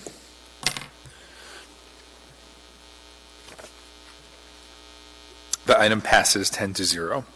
We are now at item 14M, resolution number AR 2020-56, a resolution of the Anchorage Municipal Assembly regarding the State of Alaska application for the renewal of package store liquor license number 3219 for Lee Family Corporation, doing business as Mom and Pop's Grocery and Liquor, located at 601 West 36th Avenue, Suite 3 and 4, Anchorage, AK 99503, and authorizing the municipal clerk to take certain action. Assembly Chair Dunbar, Assembly Vice Chair Weddleton, and Assembly Public Safety Committee Co-Chairs Dyson and Peterson. Public testimony is now open. Would anyone like to testify? The applicant's going to get their own separate time, right? Should I tell him? Not him, but the guy behind him. Thank you, Assembly and Mayor and employees of the municipality for giving me this chance. My name is Brian Swartzentruber, and I help manage a building on 36th Avenue, which is 2 doors down from Mom and Pop's liquor store. And I have a handout here, and first few pages are just a letter, and then there's a couple of pictures showing the location of our building on 36. And then there's a picture showing the alley behind our building that we share with the strip mall where Mom and Pop liquor store is. And the last 2 pages are a a letter from, two letters, or one email and one letter from a couple of tenants in our building. And the email is from Catherine Petty, who's works in the office of Congressman Don Young, to give you a context of that. And, I just want to complain and ask you guys to do something about this liquor store, because it is a nuisance in the neighborhood. It caters to the street people. If you go in that liquor store and look around, you can't help but notice that much of the product is really inexpensive, small containers of hard liquor or fortified beers. And I don't have scientific evidence, but just from my observations, these people go in that store, they buy these products, and they come out into the alley and they party, and all kinds of things happen after that. And as a member of the Midtown Community Council, I actually started going to the meetings, the Midtown Community Council, because of this, and I'm now engaged in trying to mitigate this problem. And I know that the Midtown Community Council has a memorandum of agreement with this owner, and he's failed to live up to that. And that's my testimony tonight. Thank you, sir. Appreciate it. And I have a question for him. Okay. Mr. Wetterlin? Sorry, I didn't catch your last name. Swartzentruber. You can call me Brian. Okay, and then, so is this from you? Who's this from? That's not from Mr. me. Lee? Mine is just the first page is a letter to the municipality, or to the assembly. Oh, okay. This is yours. Okay. Okay. All right, thank you. Thank you, sir. So thank you, sir. Okay. I apologize. Before we get to anyone else, we're going to have Mr. Weddleton lay out a little bit more about what we're going to do during this hearing. Mr. Weddleton? Okay, thanks. As the chair stated, the Assembly is holding a public hearing on Resolution AR 2020-56, the 2020 to 2021 renewal of Mom and Pop's liquor license LL 3219. The process to review liquor license renewals is different than the Assembly's legislative role. For that reason, I'm going to provide a reminder to all regarding the Assembly's role and then of the process that will follow tonight. First, the Assembly may, in its administrative or quasi-judicial role, review and protest liquor license renewal applications with facts and findings. The Assembly must be impartial and make a decision based only on the record before it and testimony in this public hearing. Please remember there is an exception in the code that ex parte communications are not prohibited and do not apply in liquor license proceedings. For that reason, members are free to discuss this renewal application with the applicant and constituents. Even so, there will be an opportunity in the process for those disclosures. Next, as to the process that will follow tonight, I'll ask the licensing staff to give us an overview of this liquor license and the application. After the review, the chair will reopen the public hearing, for the public to speak as usual.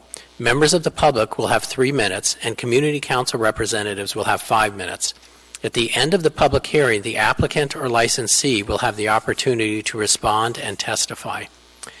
After the chair closes the public hearing, we will ask the members to make any disclosures regarding contacts they have had with the applicant and constituents for the record, even though these communications are not prohibited in liquor license proceedings, and members are free to discuss this matter with the applicant and constituents outside of this hearing. We are just reminded to make our decision based on the record and testimony before us in this hearing. Then the Assembly will discuss and debate the resolution before the Assembly. During discussion and debate, Assembly members may ask questions of the staff, the applicant, and other persons. Are there any questions for me or Assembly Council regarding the role of the Assembly and the process we'll follow tonight? I think that's a question for our fellow members. Yeah. Mr. Rivera? Thank you, Mr. Chair. So just to be very clear, we're going to get through the staff report, then we'll do public hearing, then we will hear from the licensee, and then after that, the intent at least my intent when we get to deliberation is to move to postpone this item to March 10th, and I'll explain that when I make that motion. But just to be very clear, we're not going to be engaging in a back and forth and question with the licensee at this time. It'll be at the postponed meeting date, correct? Right, that would meet the guidance here. Thanks. Thank you. Okay, anything else? Okay, so Ms. Besler, could you introduce yourself and walk us through the staff report? My name is Kiana Belser, Business License Assistant for the Municipal Clerk's Office, and I'll be presenting the staff report regarding the renewal of liquor license number 3219 for Mom and Pop's Grocery and Liquor. On June 12, 2018, the Assembly passed AR 2018-134 as amended, which requested conditions be placed on Mom and Pop's liquor license number 3219. They were requested by the Midtown Community Council, and they had a memorandum of understanding with the licensee. On September 4th, 2018, the Clerk's Office received notice from the Alcohol and Marijuana Control Office that the Alcoholic Beverage Control Board had upheld the Assembly's request for conditions and placed them on the license, including price and quantity restrictions on sales of shooters and good faith compliance with the Memorandum of Understanding with the Midtown Community Council. See page 555 in tonight's Assembly meeting packet regarding Mom and Pop's Grocery and Liquor License, Alcohol Beverage Control Board conditions. On August 20th, 2019, by appearance request, Tim Potter, on behalf of the Midtown Community Council, reported that there was continued noncompliance with conditions placed on Mom and Pop's liquor license. See page 557 to 580 in your meeting packet regarding noncompliance with conditions of conditional use permit for packaged liquor store license from the Midtown Community Council.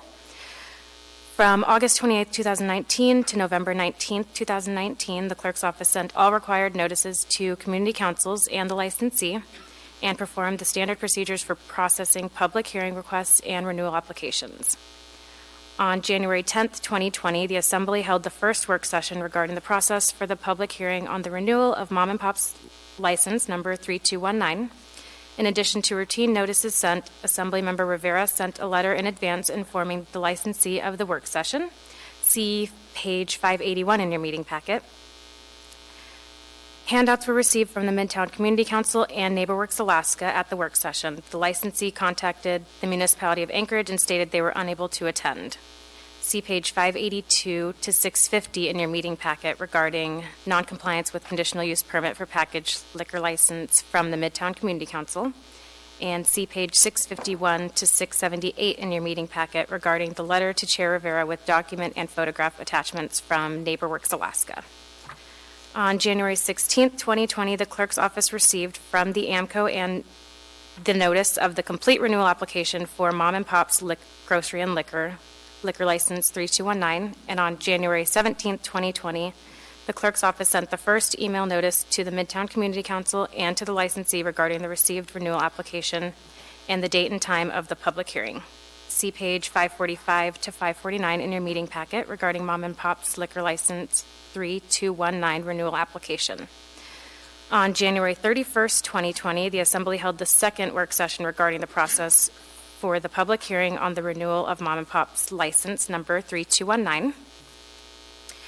Handouts were received from the Midtown Community Council. The licensee did not attend the work session.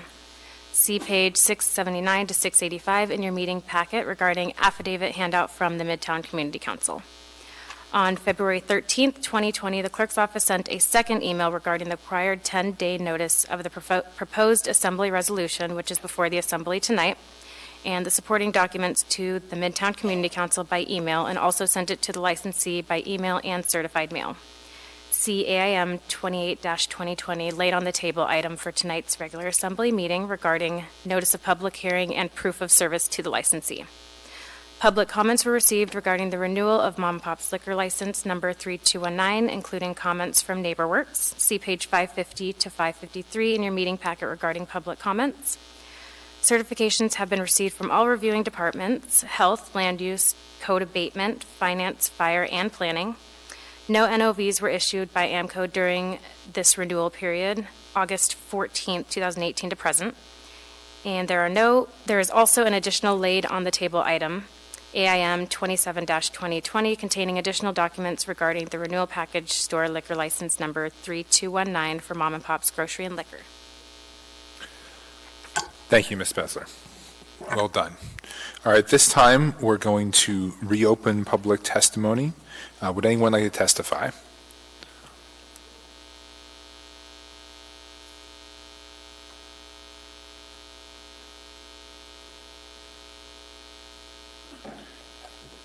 Mr. Chairman, members of the Assembly, my name is Tim Potter, and I'm chair of the Marijuana and Liquor Licensing Committee of the Midtown Community Council. Mr. Chairman, I wanted to ask the question, although the action will be taken on the 10th, is all of the public testimony going to be taken tonight? And I ask that so I can determine if I'm speaking only for the Community Council tonight and holding the opportunity to give my own testimony personally.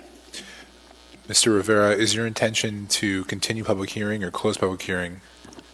I believe the intention is to close public hearing today. So we intend to take all the public hearing tonight. I will try and encapsulate my personal thoughts and my position as chair of the committee from the council within the 5 minutes given the Community Council. I guess to get to the short of this, that having been put on this committee and chair of it, I took the process pretty seriously. And my involvement with the current licensee occurred in 2017 and was kind of a pickup follow-up of Peggy Robinson's work as chair of the Community Council. And her concerns that had been expressed in writing to the Assembly and the ABC Board concerning this licensee and its operation. Following consideration of that, the Community Council was looking to prohibit the sale of shooter bottles or 50 milliliter bottles and strongly restrict the sale and pricing on certain fortified beers. The licensee hired counsel who is very familiar with the alcohol rules, laws, and licensing. And we met on numerous occasions to hammer out a memorandum of understanding that would allow the Community Council to support on the basis of the approvals of the Assembly and forwarding conditions going to the ABC Board being included on the license as restrictions and limitations. That said, we did not then protest beyond those conditions. We entered into that memorandum of agreement with the licensee in good faith.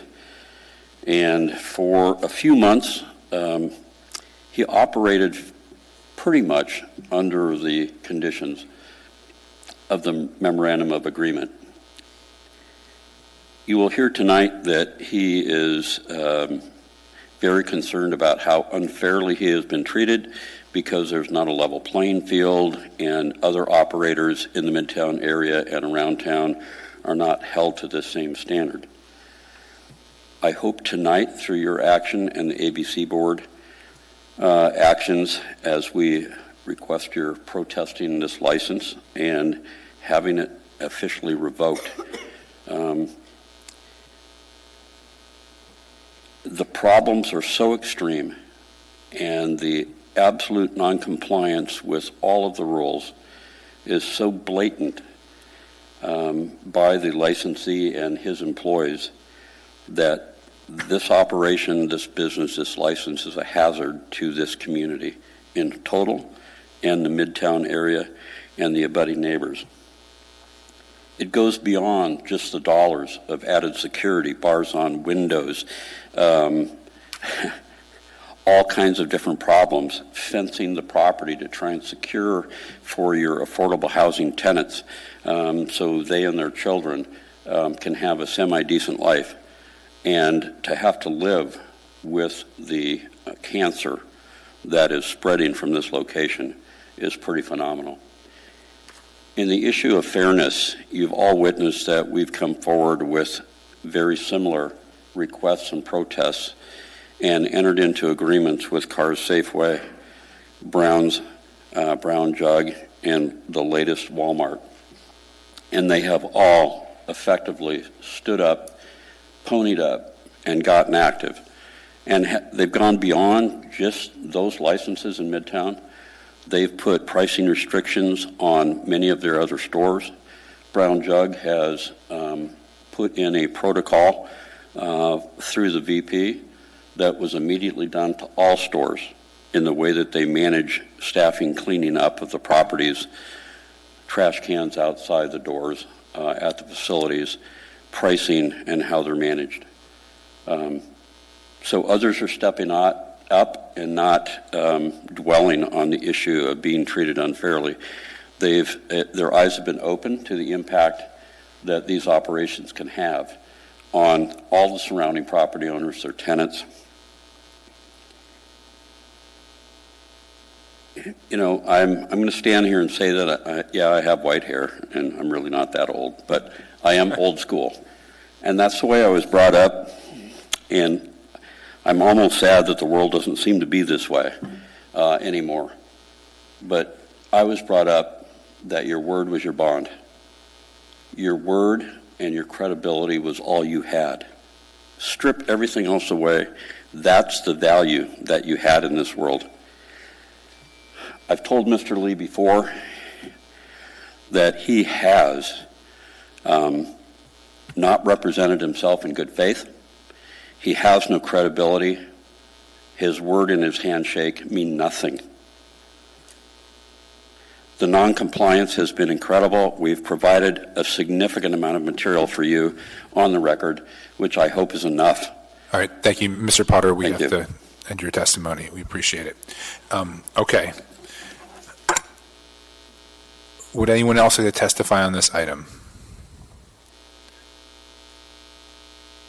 Mr. Lee, we'll do you after the testimony. Do you want to testify?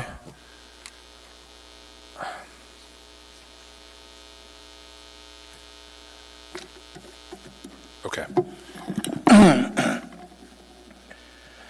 My name is Eugene Carl Haberman. I live in the Metro Valley. Follow the public process. When the public process is done appropriately, decision made by the governing body is more likely in the public interest. I'll be stating something, but it'll be on topic and it concerns this matter with respectively. I have attended a lot of meetings in reference to this matter, the work sessions, and so to speak, heard the conversations. Sometimes the applicant was there and sometimes the applicant was not there. But the fact is, one striking thing that came out. Now, I'm not going to go on the issue of whether they have complied, the so-called compliant, or whether there's problems there with the applicant in the renewal, okay? I'm going to go on one basic issue, on the industry, and what you have cooperated, and I heard from the testimony just before me, is this situation is the restriction of pricing. The restriction of pricing. What I'm saying to you is, and I remember the comments from the applicant that day when they did speak, and they were a few months ago, is the concern that, hey, you know, I have to price it this way at a certain price, and my competition is just a few blocks away, and they don't have to do that. The word on that is what we call is unfair trade. This should be concerned. And also the words in regard to this matter is I heard the conversation here with regard to Brown Jug and their compliance with that direction. But I also remembered in that meeting many months ago when there was a notation that they would take those similar requests to have that kind of scenario. Unfair trade, restricting, and they would have to price it a certain way. What are we talking about? I'm sorry that Brown Jug caved in. But what they allow themselves is something that the entire liquor industry should strongly protest. You do not have a situation where one business has a situation that they have to price it a certain way and their competition down the street has to price it another way. How can they be in business? You've done that. You've continued to allow that. The municipality of Anchorage has allowed that. And the silence of the liquor industry of not saying anything about that concerns me greatly. I've held back because I waited for the time. The time is now to address that issue. So how can you proceed? And then this meeting tonight, you open public hearing, but the end result is you move back and you forgot to say the parameters of how this meeting was going to happen. And then the last piece is our notation is the 10-day notice window before this meeting for the applicant to be here tonight. Is that fair? Now, I'm not saying there's not problems there, but are we going to really find out what the problems are in closing and have this kind of situation occur? There's liability in the city on that situation, and the liquor industry as a whole should be protesting it strongly. Thank you for your testimony. I'm just going to speak over the person who's going over their time. Okay. Mr. Potter, did you say you wanted to testify in your individual capacity as well? I did, but I also committed that I would do it jointly under the 5 minutes when I was going to. Okay. The clerk has indicated to me that you could take another 3 minutes should you so choose. Mr. Weddleton is protesting that, though.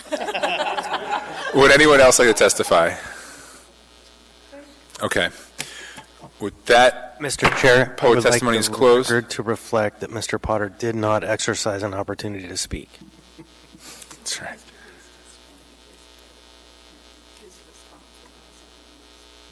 Oh, so I shouldn't have closed it. I need to reopen it. Okay. Can I get a motion to, do I need to? Okay, I'm going to reopen the public hearing, but specifically for Mr. Lee. So, Mr. Lee, would you like to give your testimony now? And yes. We don't intend to time it. Do you guys get my packet? Yeah, okay. Well, my name's Edward, and... Is that this that's... Yeah. It's not in order because I had to print like over 300 pages and my computer broke, or my laptop, the printer. Yeah, I'm sorry. Mr. Lee, could you get closer to the microphone and then also state your name for the record, please? My name's Edward Lee, and me and my parents own the Mom and Pop's liquor store. I'm sorry, say that again? We own Mom and Pop's liquor. Okay. How do we run it? Okay. And I don't know where to begin, but what Potter was saying, before he became the community council person, before that was Peggy Robertson. Me and her actually talked a lot before he became on, and I feel like after Potter got on, we haven't talked as much, or he's never even contacted me as much as me and Peggy did. And me and her went through a lot of stuff, because first it was the pints and half pints. I raised all my pricings, and then next it was like the single beers, which we got rid of, and then now all of a sudden it's the shooters when he came on. And I just want to say, if you look at this map that I pointed out, I'm right in the center of where he calls Berrien, and if you go all the way up top, that little park strip, and 36, there's at least 8 or more on my left side within walking distance, and the other side is at least 4. Well, you don't see Walmart or Freddy's because I don't know why it didn't come up. And then, if you see the next page, I went to all the liquor stores that were walking distance just within the past 2 weeks. And, we see these cans. I don't know if you see this one. This one, proof point. These are all the single cans, which this kind of amazes me because I don't sell single cans like this. These are all $1. These are what they're finding. I sell the market best in 30 packs, and my pricings are way higher than this. So when I looked at this, I was kind of shocked. I actually went to this yesterday, and this was at Captain Sparrow, down can I ask a question? 2 minutes away. I'm sorry, clarification. So what business is this a photo of? This is Captain Sparrow, right up. Captain Sparrow. Yeah. And the MOA should have been, not just me, but to let everybody know, it's not fair for me to limit someone when they can just go across the street and get whatever they want and tell my, customers that, no, you only get 2 shots. This is not right. They just walk away. And speaking of that, I took a lot of pictures, and if you just keep going down, this is Brown Jug. You're telling me I can't sell 8% more alcohol for less than $2.45, which is selling for $2. This was just 3 days ago, and this is a $1 bin where they have all shooters for $1, and this is more than I have. I only have 5 that are supposed to be cheap. They have multiple, 12. And this right here, this is brown jug as well. 99 cents, 99 cents. This was one by across the street from Centerville, and that's not too far from my store.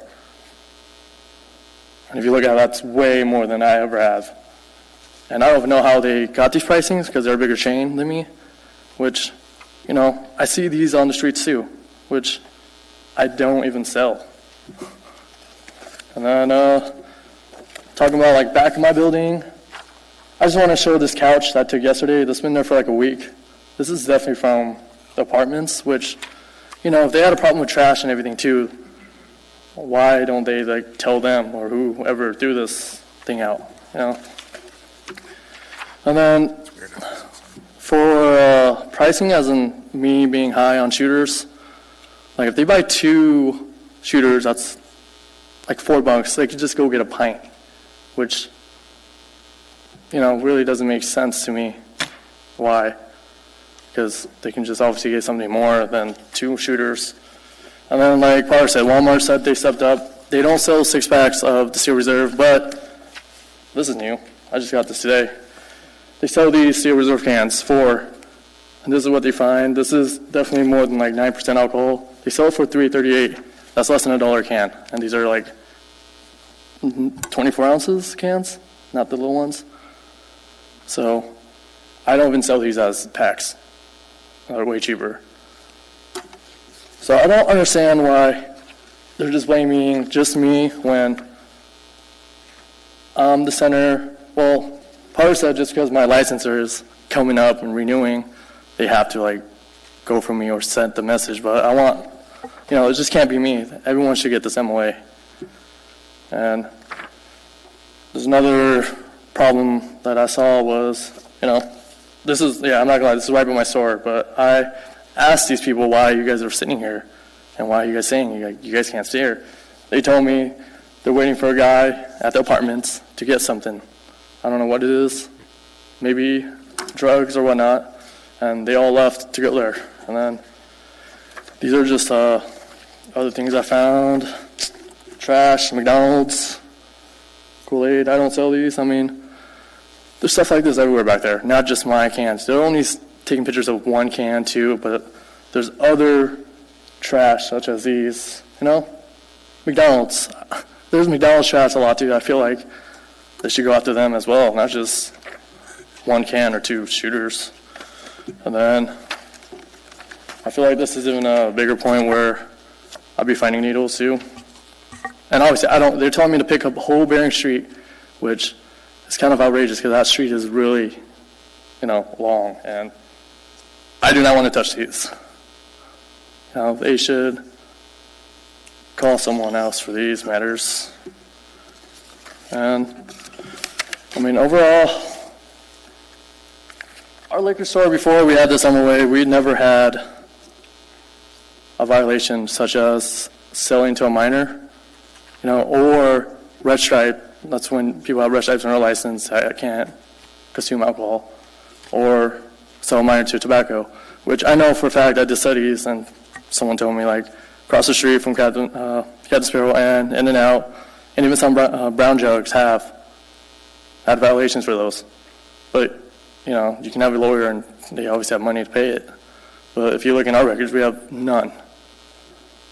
And, you know, my parents worked hard. We've been in this business for like almost 6 years, and, you know, this is like their livelihood.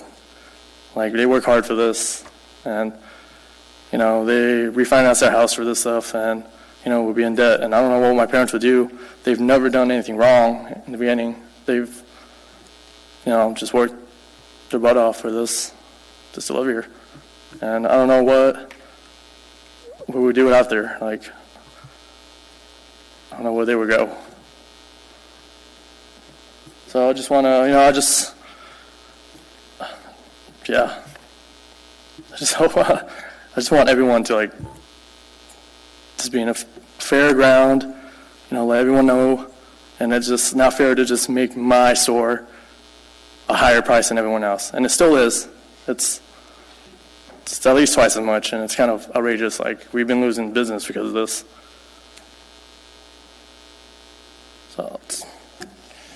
That's all I gotta say.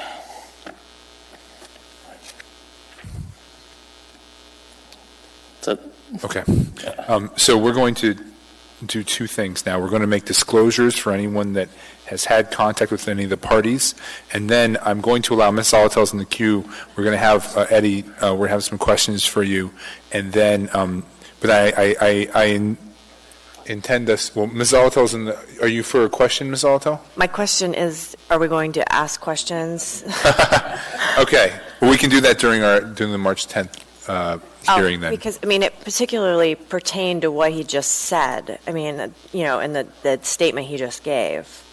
Okay. So I don't know if we just want to hold all of those till March 10th. I would like to answer questions. I don't see a problem with having questions tonight and then also having questions on the 10th. So if you have a specific question for tonight, I'm fine with you asking it. But first, the clerk has asked that we do disclosures. So if anyone has a disclosure for which of the parties, any of the parties involved? Okay. Now would be the time. Mr. Weldon?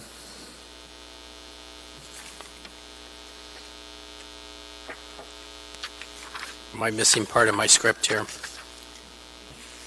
Question for the applicant, understands. 3A. But he got all the information we talked about, right? In Potter's. Yeah. Okay. So now we're going to ask members to make any disclosures regarding contacts they have had with the applicants and constituents for the record, even though these communications are not prohibited in liquor license proceedings, and members are free to discuss this matter with the applicant and constituents outside of this hearing. So we'll start with, why don't we start on this side with Mr. Perez-Verdia. Mr. Perez-Verdia, have you had any contact with any of the parties involved in this hearing? No. Thank you, Mr. Perez-Verdia. Ms. Quinn-Davidson? No, I have not. Thank you, Mr. Chair. Thank you, Ms. Quinn-Davidson. Mr. Constant? Nope. Thank you, Mr. Constant. Mr. Peterson? No contact. Thank you, Mr. Peterson. Mr. Weddleton? No. Thank you, Mr. Weddleton. Ms. Kennedy? None. Thank you, Mr. Chair. Mr. Rivera? Thank you, Mr. Chair. Yes. I've been involved with this at the community council level where this has been discussed multiple times. And then I was also involved at the invitation of Mr. Potter to go to the location and to be a quote-unquote secret shopper, and also engaged in a discussion at another time with both Mr. Potter and Mr. Lee. So those are two disclosures that I want to put on the record. Thank you, Mr. Rivera. Ms. Zolotel? Thank you, Mr. Chair. Just to the extent at Community Council, and Mr. Potter has been on a few email communications as well. Thank you, Ms. Zolotel. Ms. LaFrance? No contact. Thank you. I'm going to give my gavel to Mr. Weddleton. All right, Mr. Dunbar? I have not had contact with Mr. Potter regarding this issue. I have spoken with him on other matters, usually housing related, over the last several months. I also just found out tonight that I play basketball with Mr. Lee, but we've never discussed this issue. All right, thank you. Okay, so with that, Ms. Zolotel, do you have a specific question for tonight, or do you want to wait until the 10th? That's fine, I'll wait. Thanks. Okay. Mr. Constant. Yeah, I do have a question for Mr. Lee. So back in 2018, we had a very broad conversation. We proposed a set of conditions that included an MOU, and the applicant, you or your father, somebody from this license, agreed to those terms. No, it was I had a lawyer. But it was representing you, and so It was representing, yeah. then those conditions went to AMCO, and then AMCO upheld those conditions as fair. Did you at the time disagree with those conditions and make it known on the record that you didn't agree with those conditions, especially before us? Because I seem to recall that we did go through that process here, and there was agreement that the terms would be followed. Okay, when you guys explained the MOU, I thought, and the time who was representing me, that everyone around me will get it. No, not just me. And when we followed the rule for like a couple months, I actually took the MOU and went to other businesses and asked, have you seen these before? Have you guys heard of this? And none of them had no clue what they were. So I feel like I was just shocked about it. I didn't think it was just my business itself. Thank you, Mr. Constant. Mrs. Alatel. Thank you. Since Mr. Constant kind of hit on what I was going to ask about the MOU, could you tell me about what, if any, efforts have been made since the MOU was signed to be in touch with the Midtown Community Council? I mean, like, have we kept in touch? Yes. Much? I mean, I've gone there a few times after the MOU, but, you know, I feel like I'm the only business owner within that area, or is the only one there. And I've asked Potter, too, if they can invite everyone, or asked Captain Sparrow or In-N-Out to come, and they never show up. And I feel like I'm literally the only one who's participating in this matter for like the whole 3 or 4 months, and then I just stopped going because I was kind of irritated. Thank you. Yeah. Thank you, Ms. Alatel. Mr. Constant. Thank you. Has your store been visited by any enforcement agencies in the last year that you know of? The municipalities, they came. When? I don't know, like 3 weeks ago? How long? 3 weeks. 3 weeks. I mean, I knew who they were because I saw their car. Mm-hmm. And I asked them. So you were there when they showed up? Yeah, I was there. Did you talk with them personally? Yeah. Thank you. Thank you, Mr. Constant. Mr. Rivera? Thank you, Mr. Chair. If we're done, I'm going to go ahead and make the motion. Does anyone else have any questions before we make the motion to postpone? Okay. No, we've closed public hearing. We're postponing this item, and then we're going to have discussion on March 10th is the plan. Is that right, Mr. Rivera? I actually disagree, Mr. Chair. I think you reopened the public hearing to allow him to speak. I guess that's a question for the clerk. I don't think we have to reopen public hearing. I think we can bring the applicant up. Procedurally, though, I think we did. Do we need to close public hearing? Yep. Procedurally, I think we did. So I think to keep our procedures clear, we need to close the public hearing and move forward. I thought we did close the public hearing. And then he Okay, reopened. well, I'm going to, here. Public hearing is now closed. Someone make a motion? Yeah, I move to postpone action on this item to the meeting of March 10th. Second. Moved and seconded. Any discussion on that motion? Sure, I'll explain it briefly. As the applicant stated, code enforcement did go to the location, and there is a formal report with a variety of charges that is before the ABC board. And there is approximately another week for the applicant to respond to the ABC board on that charging document from code enforcement. And so postponing this will allow time for the applicant to respond. Thank you, Mr. Rivera. Any other discussion on that motion? Mr. Weddleton. Just a question for Mr. Rivera, I think. So code enforcement went and they have a report. And they've brought that forward to AMCO because AMCO's looking at this now. Correct. But I think this happens sometimes, but they'll wait on their decision until they hear from us. So that is we don't have a timing issue. No, there is no timing issue other than allowing time for the applicant to respond. Okay, so and when will we see the code enforcement's report? We'll have the code enforcement report after that deadline, which is next week. It's next week. All right, thank you. Thank you, Mr. Weddleton. Any other discussion on this motion? All right, please vote on the motion postponed to March 10th.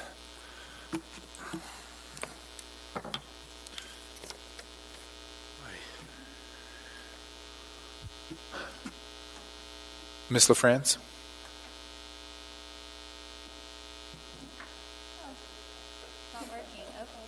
Okay. Oh, that's weird. Telling you to go home. Huh. Okay. That motion passes 10-0. that will be postponed until March 10th, and Mr. Lee, I suggest that you come back on March 10th.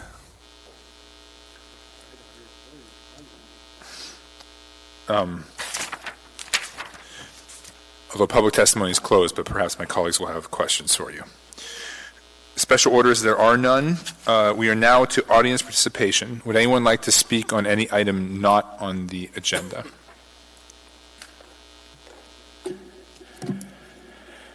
My name is Eugene Colhaven. I live in the Valley, 42 years, Alaska resident, 20 years resident in Anchorage and so forth. My subject, by the way, that was illegal. You can speak on any subject, but I'll be speaking on a subject that has been on the agenda. The world is concerned about the threat we're all facing. And I'd like to address how there are thousands of Americans have died from flu. That's yearly. That's a fact. And how we've handled that scenario has been totally inappropriate. Children go to schools with an illness. People come to these meetings coughing, as recently today. I saw a department head coughing away for at least an hour or so before they left. And when there was a presentation from, I'm sorry, the mayor is not here. I guess he disappears whenever I go, and I guess he got his code in earlier. But the fact is, when you had the last health committee meeting, did you discuss this issue? You talked about drugs, but you didn't deal with this issue. I didn't know of. I didn't listen to the whole tape. But the fact is you have it scheduled. And the fact is, assembly members, I've witnessed at meetings coughing away, sick, sitting next to us. I remember LaFrance at times in the mayor's conference room. And that's, if we're not even handling the flu right, how do we expect to handle the rest right? And then let's get to the footnote here. The reports, and we don't know what's true or not, but the fact is it true that students that went to school in Anchorage came back from China and they were not quarantined? Did that really happen? The rest of the world knows to hear the word quarantine. And then the news report says some of the same members of the family went to another school also, but they didn't want to identify what schools they were. This is how we're handling the situation. Is it going to get better? This is an emergency. And the fact is, we need to be in this room discussing it, not somewhere else. At Health Committee in this room, the technology shows it in prime time so people can be involved. And then a footnote, too, is you passed several pieces of legislation and resolutions going to the legislation, to the state legislature today. One of them dealing with sexual orientation. And you did not have, you violate state law, and you got a newly appointed attorney here now. It is state law that says you provide a reasonable opportunity for the public to be heard. But you made sure you didn't pull that off the agenda so there would be no, because it got approved right as a consent without any being pulled. And I warned you at the last meeting in City Hall, there's going to be concerns about that. The fact is the public needs to feel that they've had a chance to speak, have a discussion before you make these decisions. And this is absolutely not right. Thank you. Would anyone else like to participate? All right, seeing no one, we'll move on to assembly comments. We'll start on this side this time with Ms. LaFrance. Thank you, Mr. Chair. No comments, just thank you to my fellow members for your support of passing the pond ordinance revisions and for the amendments from Ms. Kennedy and Mr. Whittleton as well. Thank you, Ms. LaFrance. Ms. Zolotel. No comment, thank you. Thank you, Ms. Zolotel. Mr. Rivera. Thank you, Mr. Chair. I guess only comment is to thank and commend the body for the various resolutions we've passed today and in the past, raising our voice to Juneau, talking with legislatures, with members of the legislature. They really appreciate us raising our voice, and so I want us to continue doing that. Thank you. And don't forget the census. Ms. Kennedy. Thank you, Mr. Chair. No comments. Thank you, Ms. Kennedy. Mr. Weddleton. No comment, thank you. Thank you, Mr. Weddleton. Mr. Peterson. No comment, thank you. Thank you, Mr. Peterson. Mr. Constant. So I do have a comment. I was having conversations with Ms. Pineda, our health director, and we were talking about the coronavirus conversation, and I'm going to take the opportunity to read a post from the new municipal attorney from Bethel, who's Libby Baclar in her blog, One Hot Mess. She writes, "Folks, I give you my dad, science and health journalist for the New York Times. There goes my zombie apocalypse nuclear option." She writes, "I'm scared we're all going to die of corona, are we?" Her dad writes, "No, we're not. Next question." She says, "How do you know?" He goes on to say, "Because first you have to get it, which most people don't, and even if you do get it, most people recover from it, and those who die from it are almost all already sick with something else. And even most people who are sick with something else and get corona don't die from corona, but from what they were already sick with before they got it. All this adds up to, none of us is going to die from corona. Where you live, you're much more likely to die in an avalanche or of boredom." Thank you. Thank you, Mr. Constant. Ms. Quinn Davidson. Did you say die of boredom? Is that what you said? I did say that, yes, ma'am. No comment. Never happens in Anchorage. Mr. Perez-Radia. No comment, thank you. Thank you, and I have no comment. I'll entertain a motion to adjourn. So moved.